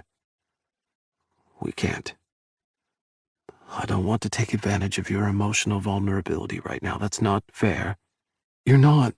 He grabbed my wrist, staring at my lips again. I've been thinking about this for months. I'd feel like it was, and I don't want to feel guilty about our first time. He pulled my fingers off his chin and leaned forward, but instead of kissing me, he put his cheek next to mine. I've been thinking about this every minute of every day. I'm so hard for you. Fuck. Like my cock was speaking directly to him, it pulsed with every word I said. You mean way too much to me to do it this way. He dragged his soft lips across my scratchy cheek as he pulled back. I know, but it doesn't make me want you any less. We were back in the position we'd started in, lips nearly touching, staring into each other's eyes. It doesn't make me want you any less either, I admitted. I can tell. He glanced between us, which made me look between us. It was gray sweatpants season up in here, the thin fabric leaving very little to the imagination. It's payback for the spandex I have to see you in all day. I brushed his hair off his forehead as an excuse to touch him. I was so tired of not being able to touch him, to hold him. It wasn't even entirely sexual. I wanted to comfort him. Wait until you see me hard in the spandex. Fuck. What? Tobias asked. That's so mean. You can see every vein. His lips pulled into a wide smile. It feels really good to jack off in the suit. The material rubbing over my cock. He groaned. Do you go back to your trailer and do that at the end of the day? I pressed my eyes closed, the visual nearly killing me. At the end of the day. Tobias laughed. I do it between takes when we work late, and I can't stand how sexy you are anymore. Are you kidding me? Not even a little. He was looking at my lips again. One day last week I fucked my hand 3 times in about an hour. You are gonna kill me before all this is over. I was about to kiss him when his phone started to ring. Shit. He picked it up. It's Rose. I groaned and sat back. He talked to her, and I got the gist. She was sending him the video, and if he was happy with it, he could post it, and the office righteous account would share it. He didn't open the video right away. He sat there once off the phone and stared at it. Nervous to watch it? No. His reply was curt. What then? I asked. I was hoping it would make you at least kiss me tonight. He shoved a hand into his hair. I'm trying to keep our word. It didn't make up for any of what we wanted, though. I don't blame you. Tobias sat back and looked defeated. I hated myself for making this worse. I grabbed his hand. I want this to be right. He opened his eyes, and it was like a knife to my heart. I could feel all the sorrow there. I'm not blaming you. Please stop. I'm frustrated and upset, and I want my boyfriend to take care of me. Do you know how much I love when you say that? That made me smile, a little. Well, aren't you? Tobias asked. I lifted and scooted closer, grabbing his legs to pull over my lap while resting my chin on his shoulder. I am, and I'm going to find a way to make you feel better. Okay. He closed his eyes again, and I could tell he doubted me. I pressed my lips to his neck. What if I hold you? You can sit in front of me in your big chair, and we can watch something. He picked his head up and glanced at me before nodding. Okay. Post the video. Then we'll find something good to watch. He opened it, and we watched. It looked better than a trailer. They'd put a lot of time and effort into this cut. It would make anyone who posted a video of Tobias to make fun of him or exploit his disfluency look horrid. But Tobias hated it. I could tell by every reaction he cringed and was tense as it finished. What do you think? He asked. I think it looks amazing. I think it's perfect for its intent. And I also think you hate it. He studied me. I do hate it. But I always hate watching myself. I don't even stay at premieres. Really? You like to watch? He asked, getting up. I joined him. I love seeing my work come together. I love knowing all the parts that went into it. I love seeing how editing made it better, the special effects come to life, how the music fits. It's a lovely process. I can't get past how I could have done things better. I spend the entire time I see myself judging, and I'd just rather not. I'm shocked as an artist you don't. My art is to capture other people's art. I think it's different. Maybe it's not. I don't know that every photographer looks at their photos and sees something that could be done better. He looked at me for a moment, and I thought he was going to comment further, but instead, he held up his phone. I'm going to post this, then all the cuddling. 22. Tobias. That's a wrap, Mel said, and his gaze found mine. My eyes burned with tears. We're done? Like, done? I think so. His words were barely audible. A single tear rolled over my skin, mixing with the sweat and makeup there. It didn't matter that I was a mess after shooting for 18 hours. It didn't matter that I had fake blood and grime painted all over me, and Mel looked like he hadn't slept in a week. He was the most beautiful thing I'd ever laid eyes on, and I was tired of waiting. So tired of waiting. People were hugging and celebrating around us, but we had a sole desire. We walked towards one another, eyes locked. I hesitated when I got within a few feet of him. I wasn't sure what I was going to do or what the purpose of this was. We're done, I whispered when he skidded to a halt in front of me. There were times I wasn't sure we were going to get here. I know. I ran my hands down my abs, looking down, suddenly shy. You still want to... I glanced up. Do you? His chin dipped and he nodded, slowly but not unsure. There wasn't a hesitation behind the movement. The world around us came to a standstill. Only we existed in a crowded room. Can I take you out? Can you keep me in? I asked with a laugh, looking up. He smiled, the lines around his mouth making my heart skip a beat. Yes. I didn't know where to go from here, how we bridged the gap between the friendship we'd built into the romance we were both hungry for. Okay. I was at a loss for words. Did I ask him to come back to my place with me? Did we plan a time? You're overthinking this. Yes, I admitted. He grabbed me by the back of the neck and crushed his mouth to mine.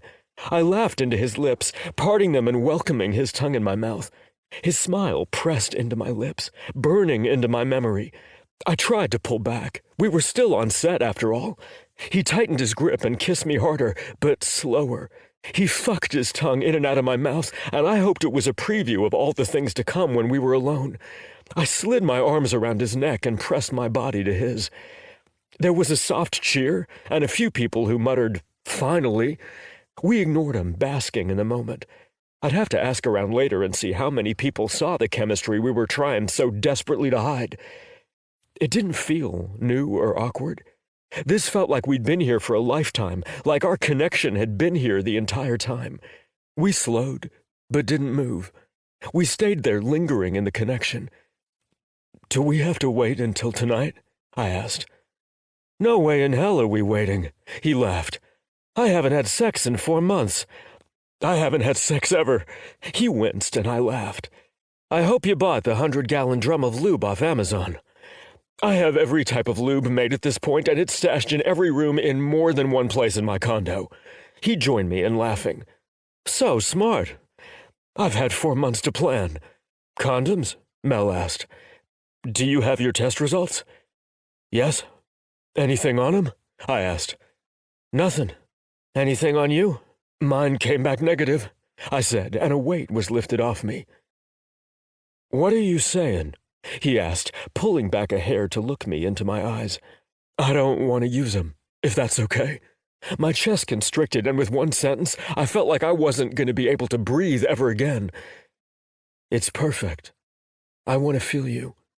A massive smile stretched across my face until my cheeks hurt. Please tell me you're a top. He laughed, rubbing his thumb under my jaw. He didn't answer, and I started to panic all over again. He pressed closer and put his lips next to my ear. I'm a top, and I'm gonna fuck you until we both can't move. They might need to bring you an IV tomorrow. My cock, which was already painful, pulsed against his hip.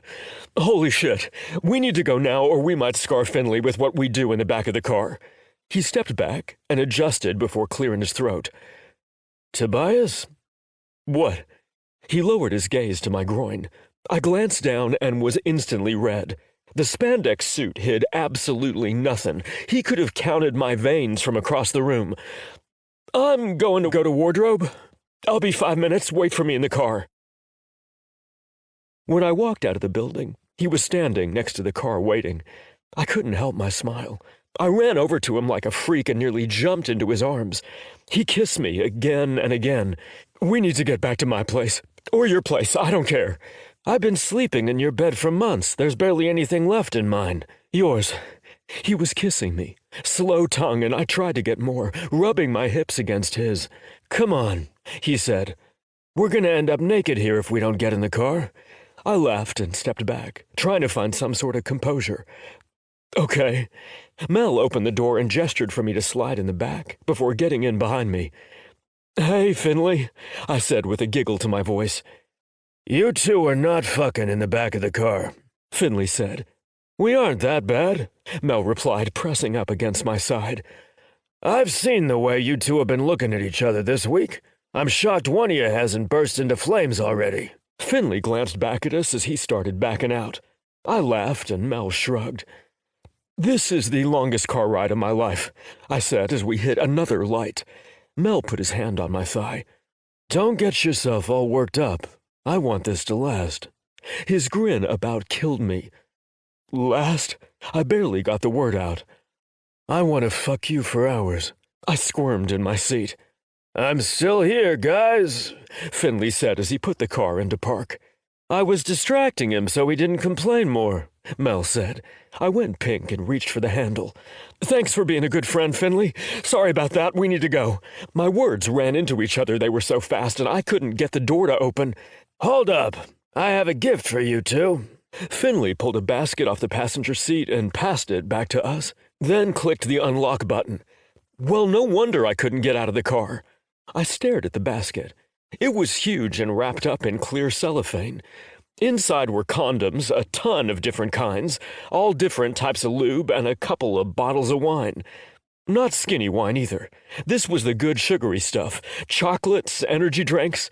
I started laughing. This is the most thoughtful thing I think anyone has ever gotten me. You're welcome. I'll see you when you're ready to surface.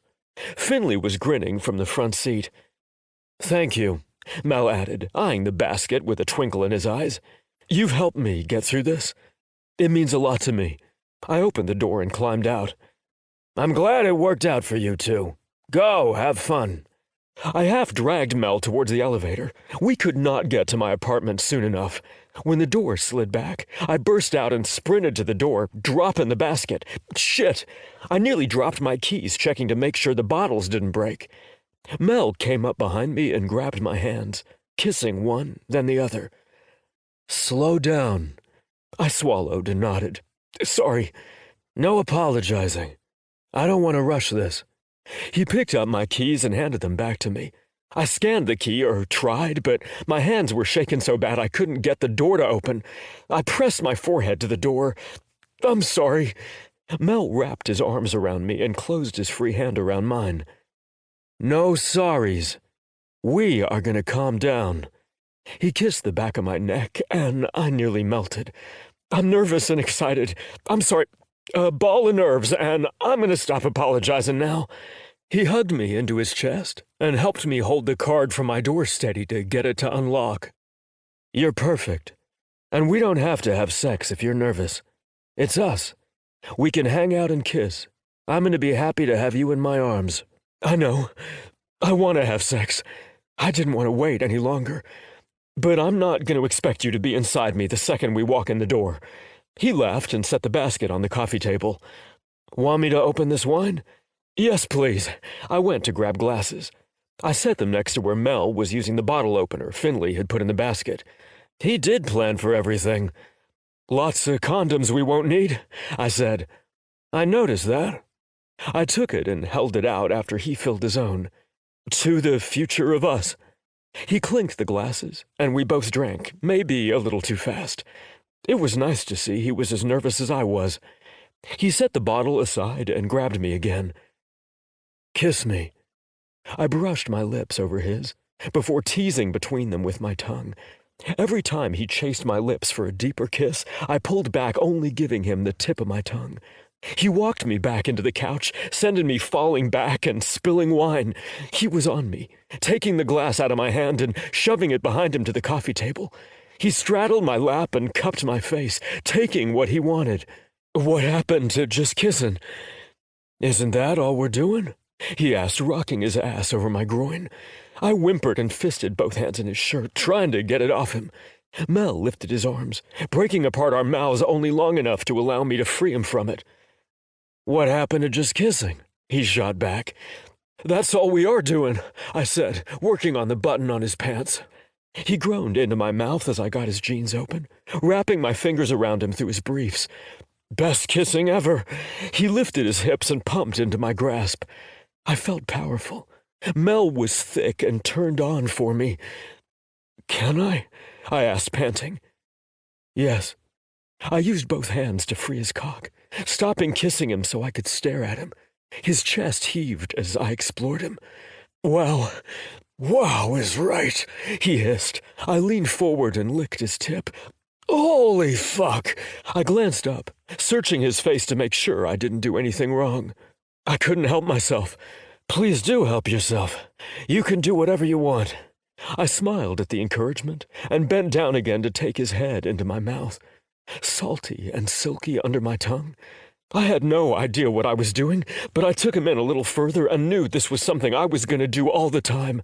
I really, really liked having him in my mouth. He brushed his fingers through my hair, gently, playing and stroking, letting me do my thing. He made appreciative and happy noises which encouraged me. His fingers tightened on my hair as I took him further. Stop! I lifted my head, frowning. Did I do something wrong? No, but I don't want to come in your mouth. I want to be fully naked with you. I dove forward, taking him in my mouth again. I wanted him to come. He tightened his grip on my hair. Damn it! Mel pulled me off him and sat back, bringing his mouth to mine. So evil. I want you to come. I dragged my teeth over my lower lip. That's not bad. No, it's not. He climbed off my lap, cock sticking straight out from his body right at eye level. Come to the bedroom with me. I grabbed his cock and lowered down to my knees in front of him. Are you sure? You are gonna be so much fucking trouble. He rubbed his tip over my lips. Yes, I parted them for him and stuck my tongue out a little, presenting it for him. I'd watched a lot of porn and was pretty much flying by the seat of my pants with things I thought were hot. He closed his eyes but stepped back. Come on, you, before you kill me. Fine. I climbed to my feet. But you're letting me suck you off until you come later. There is no downside to dating you. I beamed. He grabbed my hand and dragged me toward the bedroom. Where is Alfred? He asked, pushing his pants and briefs off at the foot of my bed. Doggy daycare for the night? Look at you. Mel stood there fully nude, and my mouth watered. He was the sexiest man I'd ever seen, and it only got better with his clothes off. He had gray in his chest hair, and I wanted to rub my face in the line of his happy trail above his cock. What? He asked when I didn't move. You're so sexy. I started on the button of my jeans. He threw my hand away. I want to do that. Mel sat on the bed and took his time undressing me. When he had me naked, he wrapped his fingers around my cock and took me between his lips. Another whimper and, holy shit, I was on the edge. I'd never been blown like this. He knew what he was doing, using more than just his mouth. He used his hand and the scruff on his face, overwhelming all my senses. Okay, stop, I begged. He pulled off me slowly and scooted back on the bed, curling a finger at me. What about the lube? Mel held up a bottle I didn't notice was in his hand. I crawled in after, laying on the pillow next to him. Come closer. I scooted to the edge of my pillow, smiling coyly. He met me halfway, and I loved that about him. I didn't have to go all the way by myself. He was always going to meet me in the middle. Our mouths came together again, slower this time. Some of the urgency gone, but the intimacy intensifying as our bodies touched. I might not have orgasmed, but pressed together, cocks rubbing as we kissed, was better. Our hands explored as we made out. I was so worked up, I nearly came from the contact alone. I broke us apart, breathing hard, but I had to watch. I glanced between us and watched our cocks work together, and the way Mel's abs flexed as his body moved with mine. I need to be inside you, Mel said when I tried to kiss him again. Yes, please. He coated his fingers with lube and reached between us. He spread the silky fluid over me, massaging my hole. Have you ever had anything inside of you? Yes, I fucked myself, thinking of you quite a bit. He chuffed and dropped his face to my shoulder. You really don't want me to last a long time. I want you to know how much I've been thinking about this. I hooked my thigh over his hips, opening myself for him. I don't need much prep. Fuck. He pushed 2 fingers inside me, and the burn was better than I'd ever imagined it could be. I grabbed the lube from him and poured a generous amount on my fingers before taking his cock in my hand. Come, fuck me, please. I pressed close, pulling my knees to my chest. He withdrew his fingers and positioned himself. He looked me right into my eyes as he pressed forward. I bore down and grunted against the burn. It spread through me, turning quickly into pleasure. Moans slipped from my tongue, and I stared right at him as he started rocking, slowly, taking me an inch at a time until we were fully connected. He wrapped his arm around me, and I did the same. We were as close as possible, and I wouldn't change our story for anything, even all the pain and heartache it took to get here. It was us, and we were here. and fused. "You feel so good," I said. "Better than fucking yourself for months?" he said through a half laugh over my lips. "So much better. I couldn't have imagined. And I was going to have this every day for the next 6 months. Was it worth the wait?" he asked, kissing along my jaw to my ear. "Yes, I'd do it again. I'd have waited years knowing what I knew now. I was glad I hadn't slept with anyone. My first time was perfect." He rolled me under him, changing the angle, and my cock throbbed. "Jesus!" My eyes went wide. "What was that?" I howled when he hit it again. "Ugh, your prostate." He found a rhythm with his strokes, hitting the spot over and over, grabbing my dick at the same time. I came all over my chest, and he followed deep inside me. He rolled over, and we laid side by side. I was wearing the biggest smile of my life, basking in the afterglow. "I need more wine, and for you to do that again." He laughed. "I need a few. I'm not 20. I rolled on top of him to attack him with kisses. "Maybe I should suck your dick until you're ready to go again." "Yep, that did it. I'm ready again." I lifted to look between us, and sure enough, he was throbbing. "Damn, you have that effect on me." "I love you," I said, and then clapped a hand over my mouth. "What?" I pressed my eyes closed. "I'm sorry." 23. Mel. Did you say you loved me? I asked. Tobias wouldn't open his eyes or look at me. Yes. I was glad he didn't try to hide it. I love you too. His eyes shot open and his expression changed, slowly at first, but then his dimples were showing. Really? For months. I picked up my head and found his mouth. I realized around the time we agreed to wait for each other. He kissed me again and again, then pressed his face into my neck.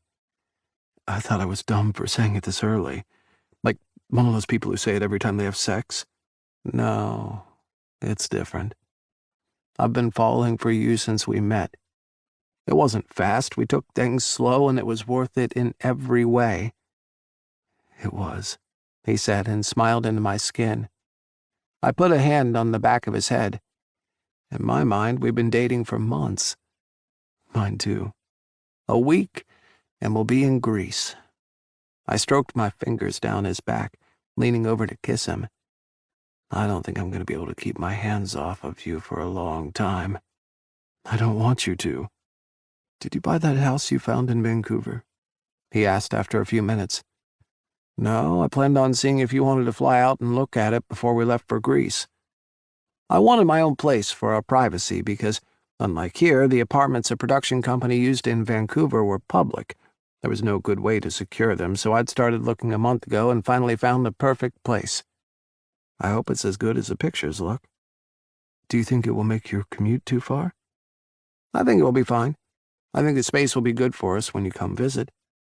I really searched for something that would get him out of the city and give him a breather from this life. About that. I picked up my head to look at him. What? He smiled hesitantly and gritted his teeth. I didn't book a house. What? I rolled over to get a better look at him. I know you have to be there in a couple of weeks for pre-production stuff, and I know you'll be there through filming, so I...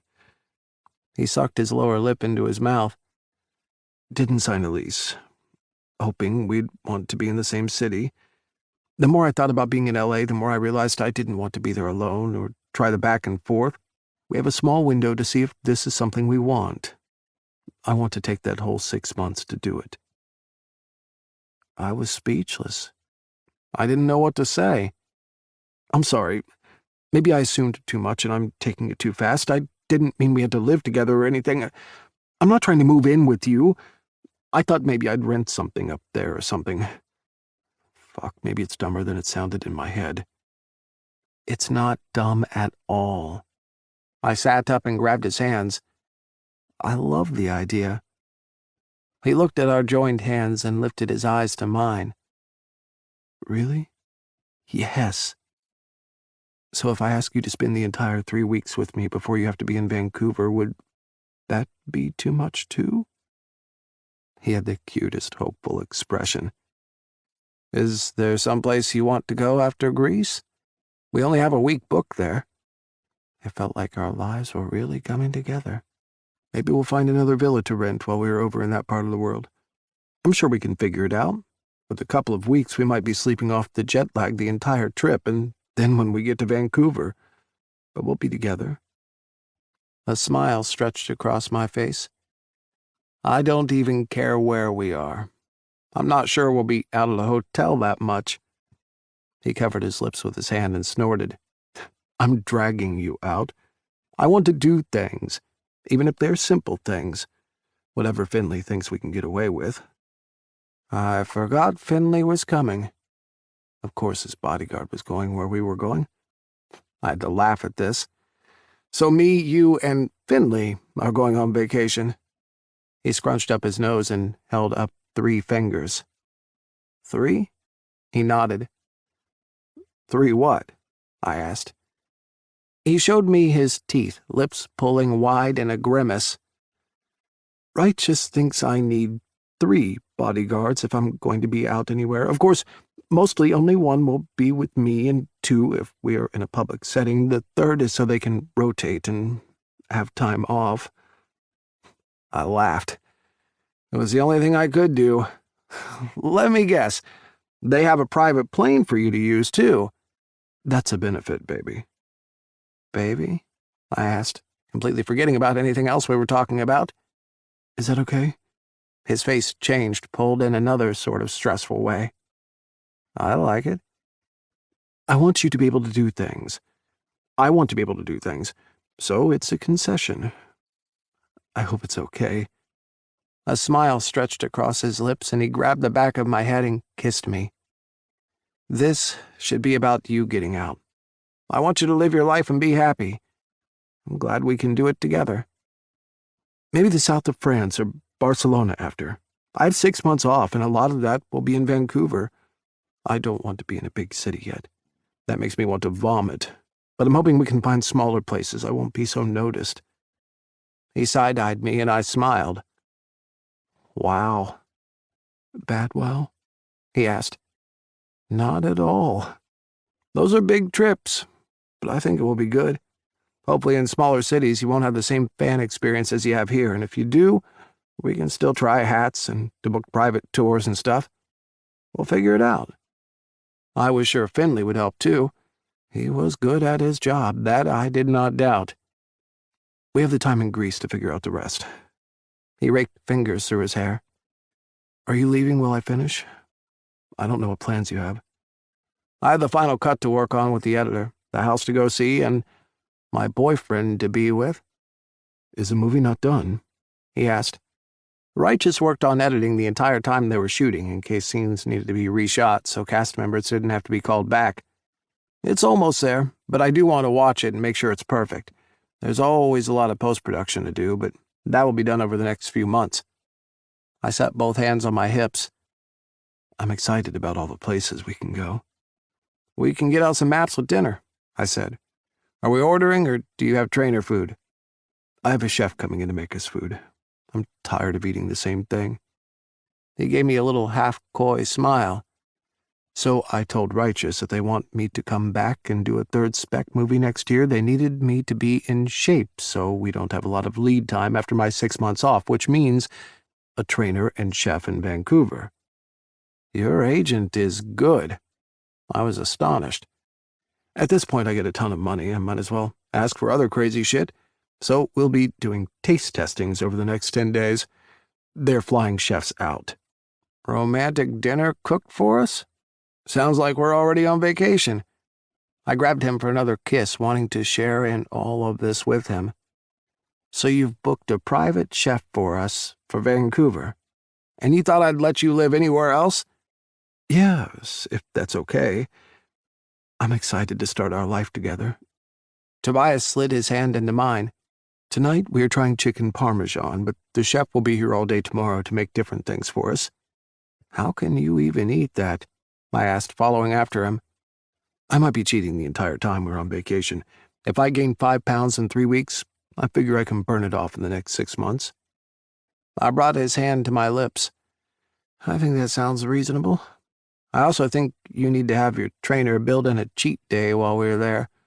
I get that rice, chicken, and broccoli is a staple, but we should be able to do other stuff within moderation. I can't imagine how stressful it is being kept on such a strict diet for so long without reprieve. Yeah, something has to give. Even if I have to drink less vodka. It wasn't so hard at first, but now it sucks. I want to feel semi-normal. You need to, or you're going to get burned out or worse, depressed. I rubbed my thumb over his before I let it go. I was nearly there. I have to find a balance. I'll figure it out. We'll figure it out. But we have our entire future ahead of us to do it. I smiled. And a lot of time, it seems like. The chef was already putting the dishes on the table when we got back to Tobias's place the next day. Tobias had some press stuff and then hung out with Rose while I worked on edits for a while. We took our seats, and the chef told us what everything was. It was a healthy version of chicken parmesan, but I was going to take it at this point. How did the interview go? I asked. Really well, Tobias said. We talked about my disfluency and the poster auction we'll be setting up. And it felt good after the video? The buzz had died down, but we hadn't talked about it much. I'm trying to embrace it, so I don't mind talking about it a little. The chef lit candles for us and left us alone with the food. We served ourselves and started in on the entree. It was perfectly done. I didn't even need other auditions. This guy was amazing. I don't think I've ever tasted food this good in my entire life, I said through a moan. I can't even tell this is a light version.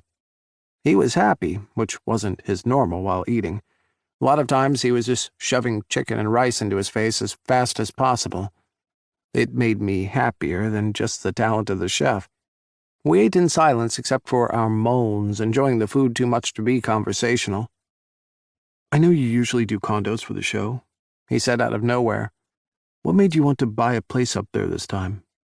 He paused, like he was searching for the right words. He seemed hesitant about the whole idea. We were nearly done, and I set my fork down and waited for him to finish his idea.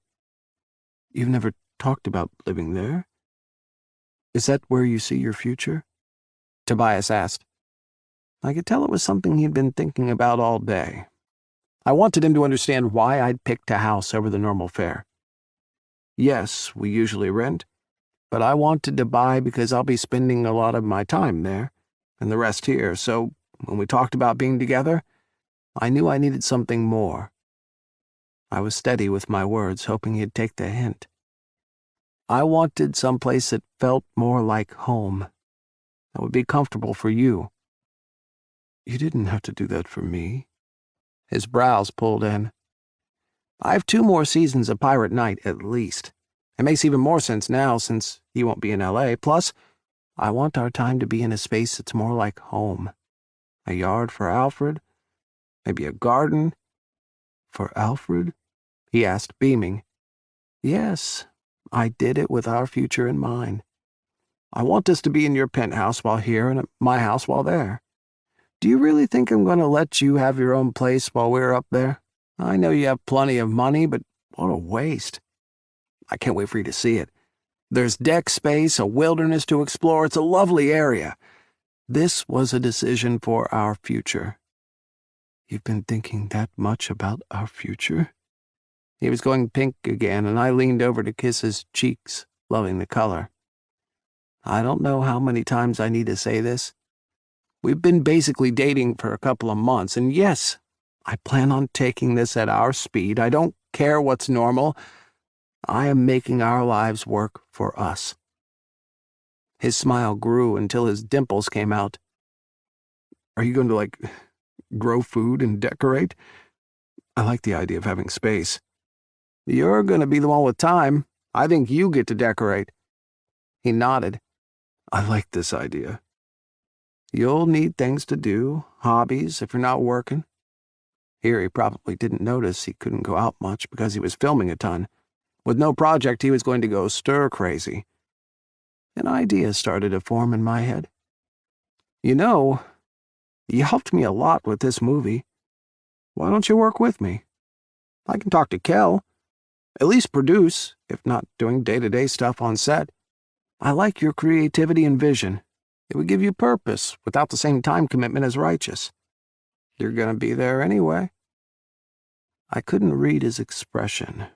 I was worried now that it was all out of my mouth, that I hadn't thought it through enough, and he'd hate the idea since he was taking 6 months off for a reason. I think I'd like that. Really? I asked. Really? I have flexibility. I'm going to be there to spend time with you, but won't be bored. I can still go see my family and stuff because I'm sure you won't need me all the time. I was nodding as he was speaking. Of course. Have them come up and visit too. If we buy the house, we'll have guest bedrooms. He dove at me around the table and attacked me, covering my face in kisses. I laughed, only able to react. What's all this for? He slid his arms around my neck and looked into my eyes. I'm excited for our future to start. It's already started, I said, and kissed him. Epilogue. Tobias. Looks good, doesn't it? Mel rubbed his hand over the new recliner I'd helped him pick out. It does. I still can't believe we have all this space. I came over to sit on the new sofa. Can you stand to look at these 4 walls for the next few months? I think you did good. I'd known the place was perfect for us when we'd come out to see it before our vacation. He'd bought it in cash and closed when we were gone and had some minor renovations done. It was a big change for him. A big change for us. It was a slower lifestyle, and I could see why he liked it. I was going to be really happy spending half my time up here. Outside the city, it was much more relaxed, and Canadians didn't seem to be as obsessed with me as Americans, or maybe they were too polite to start a mob. I think I did good too. He stood to walk to the wall of windows in the back, facing the lovely view of the mountains. He was smart to get out of the city. I loved how he took care of me. There was so much peace here. It's going to be weird getting used to the cold. I've been in Atlanta so long, I don't know what to do with it, I said, coming up next to him and slipping an arm around his back. I love that we can leave the doors open all the time. I hate that aspect, Finley said from a table where he was eating his oats. You shut up with your whole cabinet full of oatmeal, I replied. That's going to take some getting used to, Mel said. It's not that bad. You probably won't notice it that much. Thanks, guys. I am a person, Finley added, snorting. Mel just laughed. At least he'll be spending time in his own space. Better than my condo, Finley said. It was, and it wasn't. He had his own place there because I lived on the Righteous compound, but here, he lived with us. I wasn't upset about it. He didn't seem to be either once he reorganized our entire kitchen, shaking his head at Mel the entire time and muttering things like, "Who the fuck puts their silverware next to the fridge?" It would be nice to have him here. He was one of my best friends. I'm just glad his room is on the other side of the house so he doesn't have to listen to us bang, Mel muttered like Finley couldn't hear him. It was smart to buy a house with 2 master suites. That was nice of you. He shrugged. I feel bad for the guy. Single and listening to us bang all the time. It's not my fault the walls in Greece were so thin. Finley was trying to keep a straight face and failing. I think we were all still getting over him walking in on us having sex. I guess I needed to learn how to be quiet. But I had no plans to start. We are never going to talk about Greece again, Mel said. Deal, Finley replied and went back to his oatmeal. I can't believe you have to go to work tomorrow. It feels a little surreal. It has been nice to have the time off, Mel said, taking my hand and stepping outside to lounge in one of the garden chairs we'd just picked out the day before. I sat on the arm of his chair instead of taking my own. It has been nice. I'm still not sure what I'm going to do with the rest of my time off. This place even had a good-sized gym in the basement. He'd had me in mind through the whole process. You are guest starring on Pirate Nights and producing. I don't think you'll be bored. That won't be much time. I guess it will be better than being apart, but at least we both worked in a little more time off. I was glad my life was going to slow down a little. I just didn't know what to do with myself. I needed a hobby or something. One that didn't involve fucking Mel, as he'd be busy. It was time for me to find my own place in life. Find a balance of work and personal. At least I had a lot of time to soul search. "Are you saying you don't want to be my house boyfriend?" he said in a deadpan. "I'm not Kel," I shot back. "Even Kel will be working. What are you going to do?" "I'm going to figure it out. Maybe I'll buy Animal Crossing." He snorted. "I do have something we can do right now." Oh? I was expecting him to say sex, and I was pretty excited about it, even if my bodyguard was still listening. Always listening. I made dinner reservations. He seemed really happy about it, glowing, actually.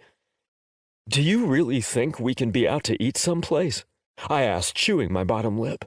I loved the idea, but how was it even going to happen? I didn't want to kill his excitement either. We'd gone out to eat in Greece, but I'd had 3 bodyguards there and no one cared who I was. A smug smile curled over his lips. "I rented out the back room. So, as long as Finley can get you in the place safely, we should have privacy and be able to eat without getting interrupted." "Clearly I can get you in there safely." Finley rolled his eyes. "I was wondering why you were still here," I threw back at Finley. "Did you forget I live here now?" Finley asked. "I meant not hiding in your own room or in the gym." Something else occurred to me, and I paused. "What about—" I trailed off, not sure I really wanted to say what I was thinking. "What?" he prompted. "What about all the negative press?" I hated saying it like that. We hadn't been secretive, so there were rumors, but this would make it clear.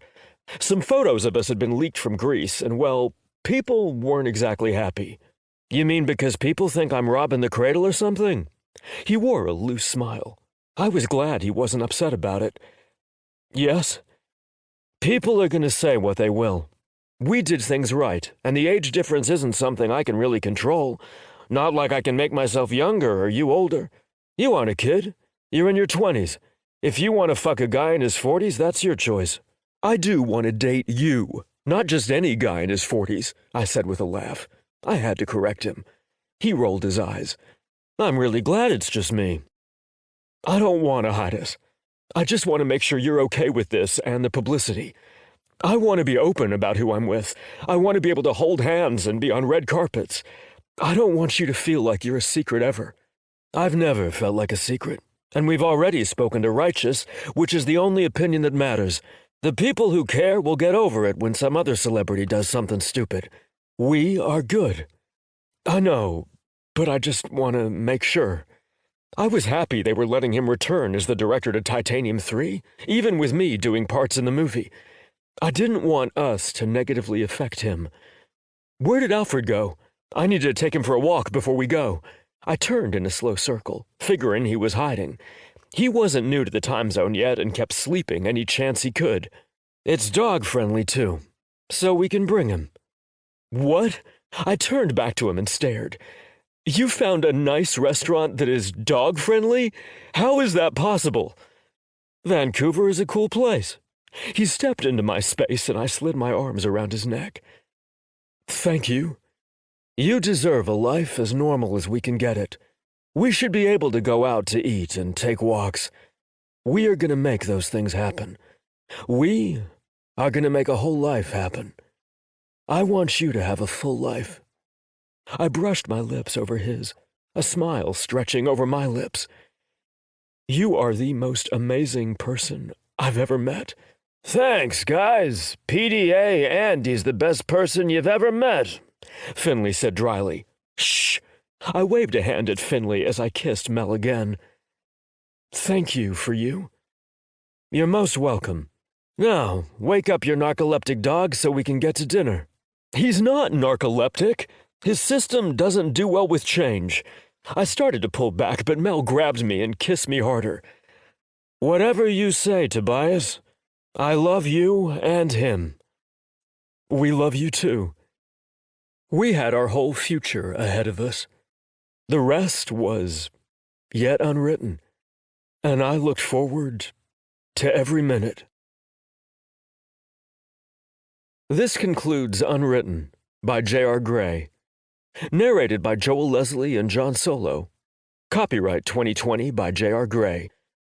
This unabridged audiobook is published by arrangement with J.R. Gray and was produced in the year 2021 by Tantor Media Incorporated, a division of Recorded Books, which holds the copyright thereto. Please visit tantor.com for more information on our growing library of unabridged audiobooks. Audible hopes you have enjoyed this program.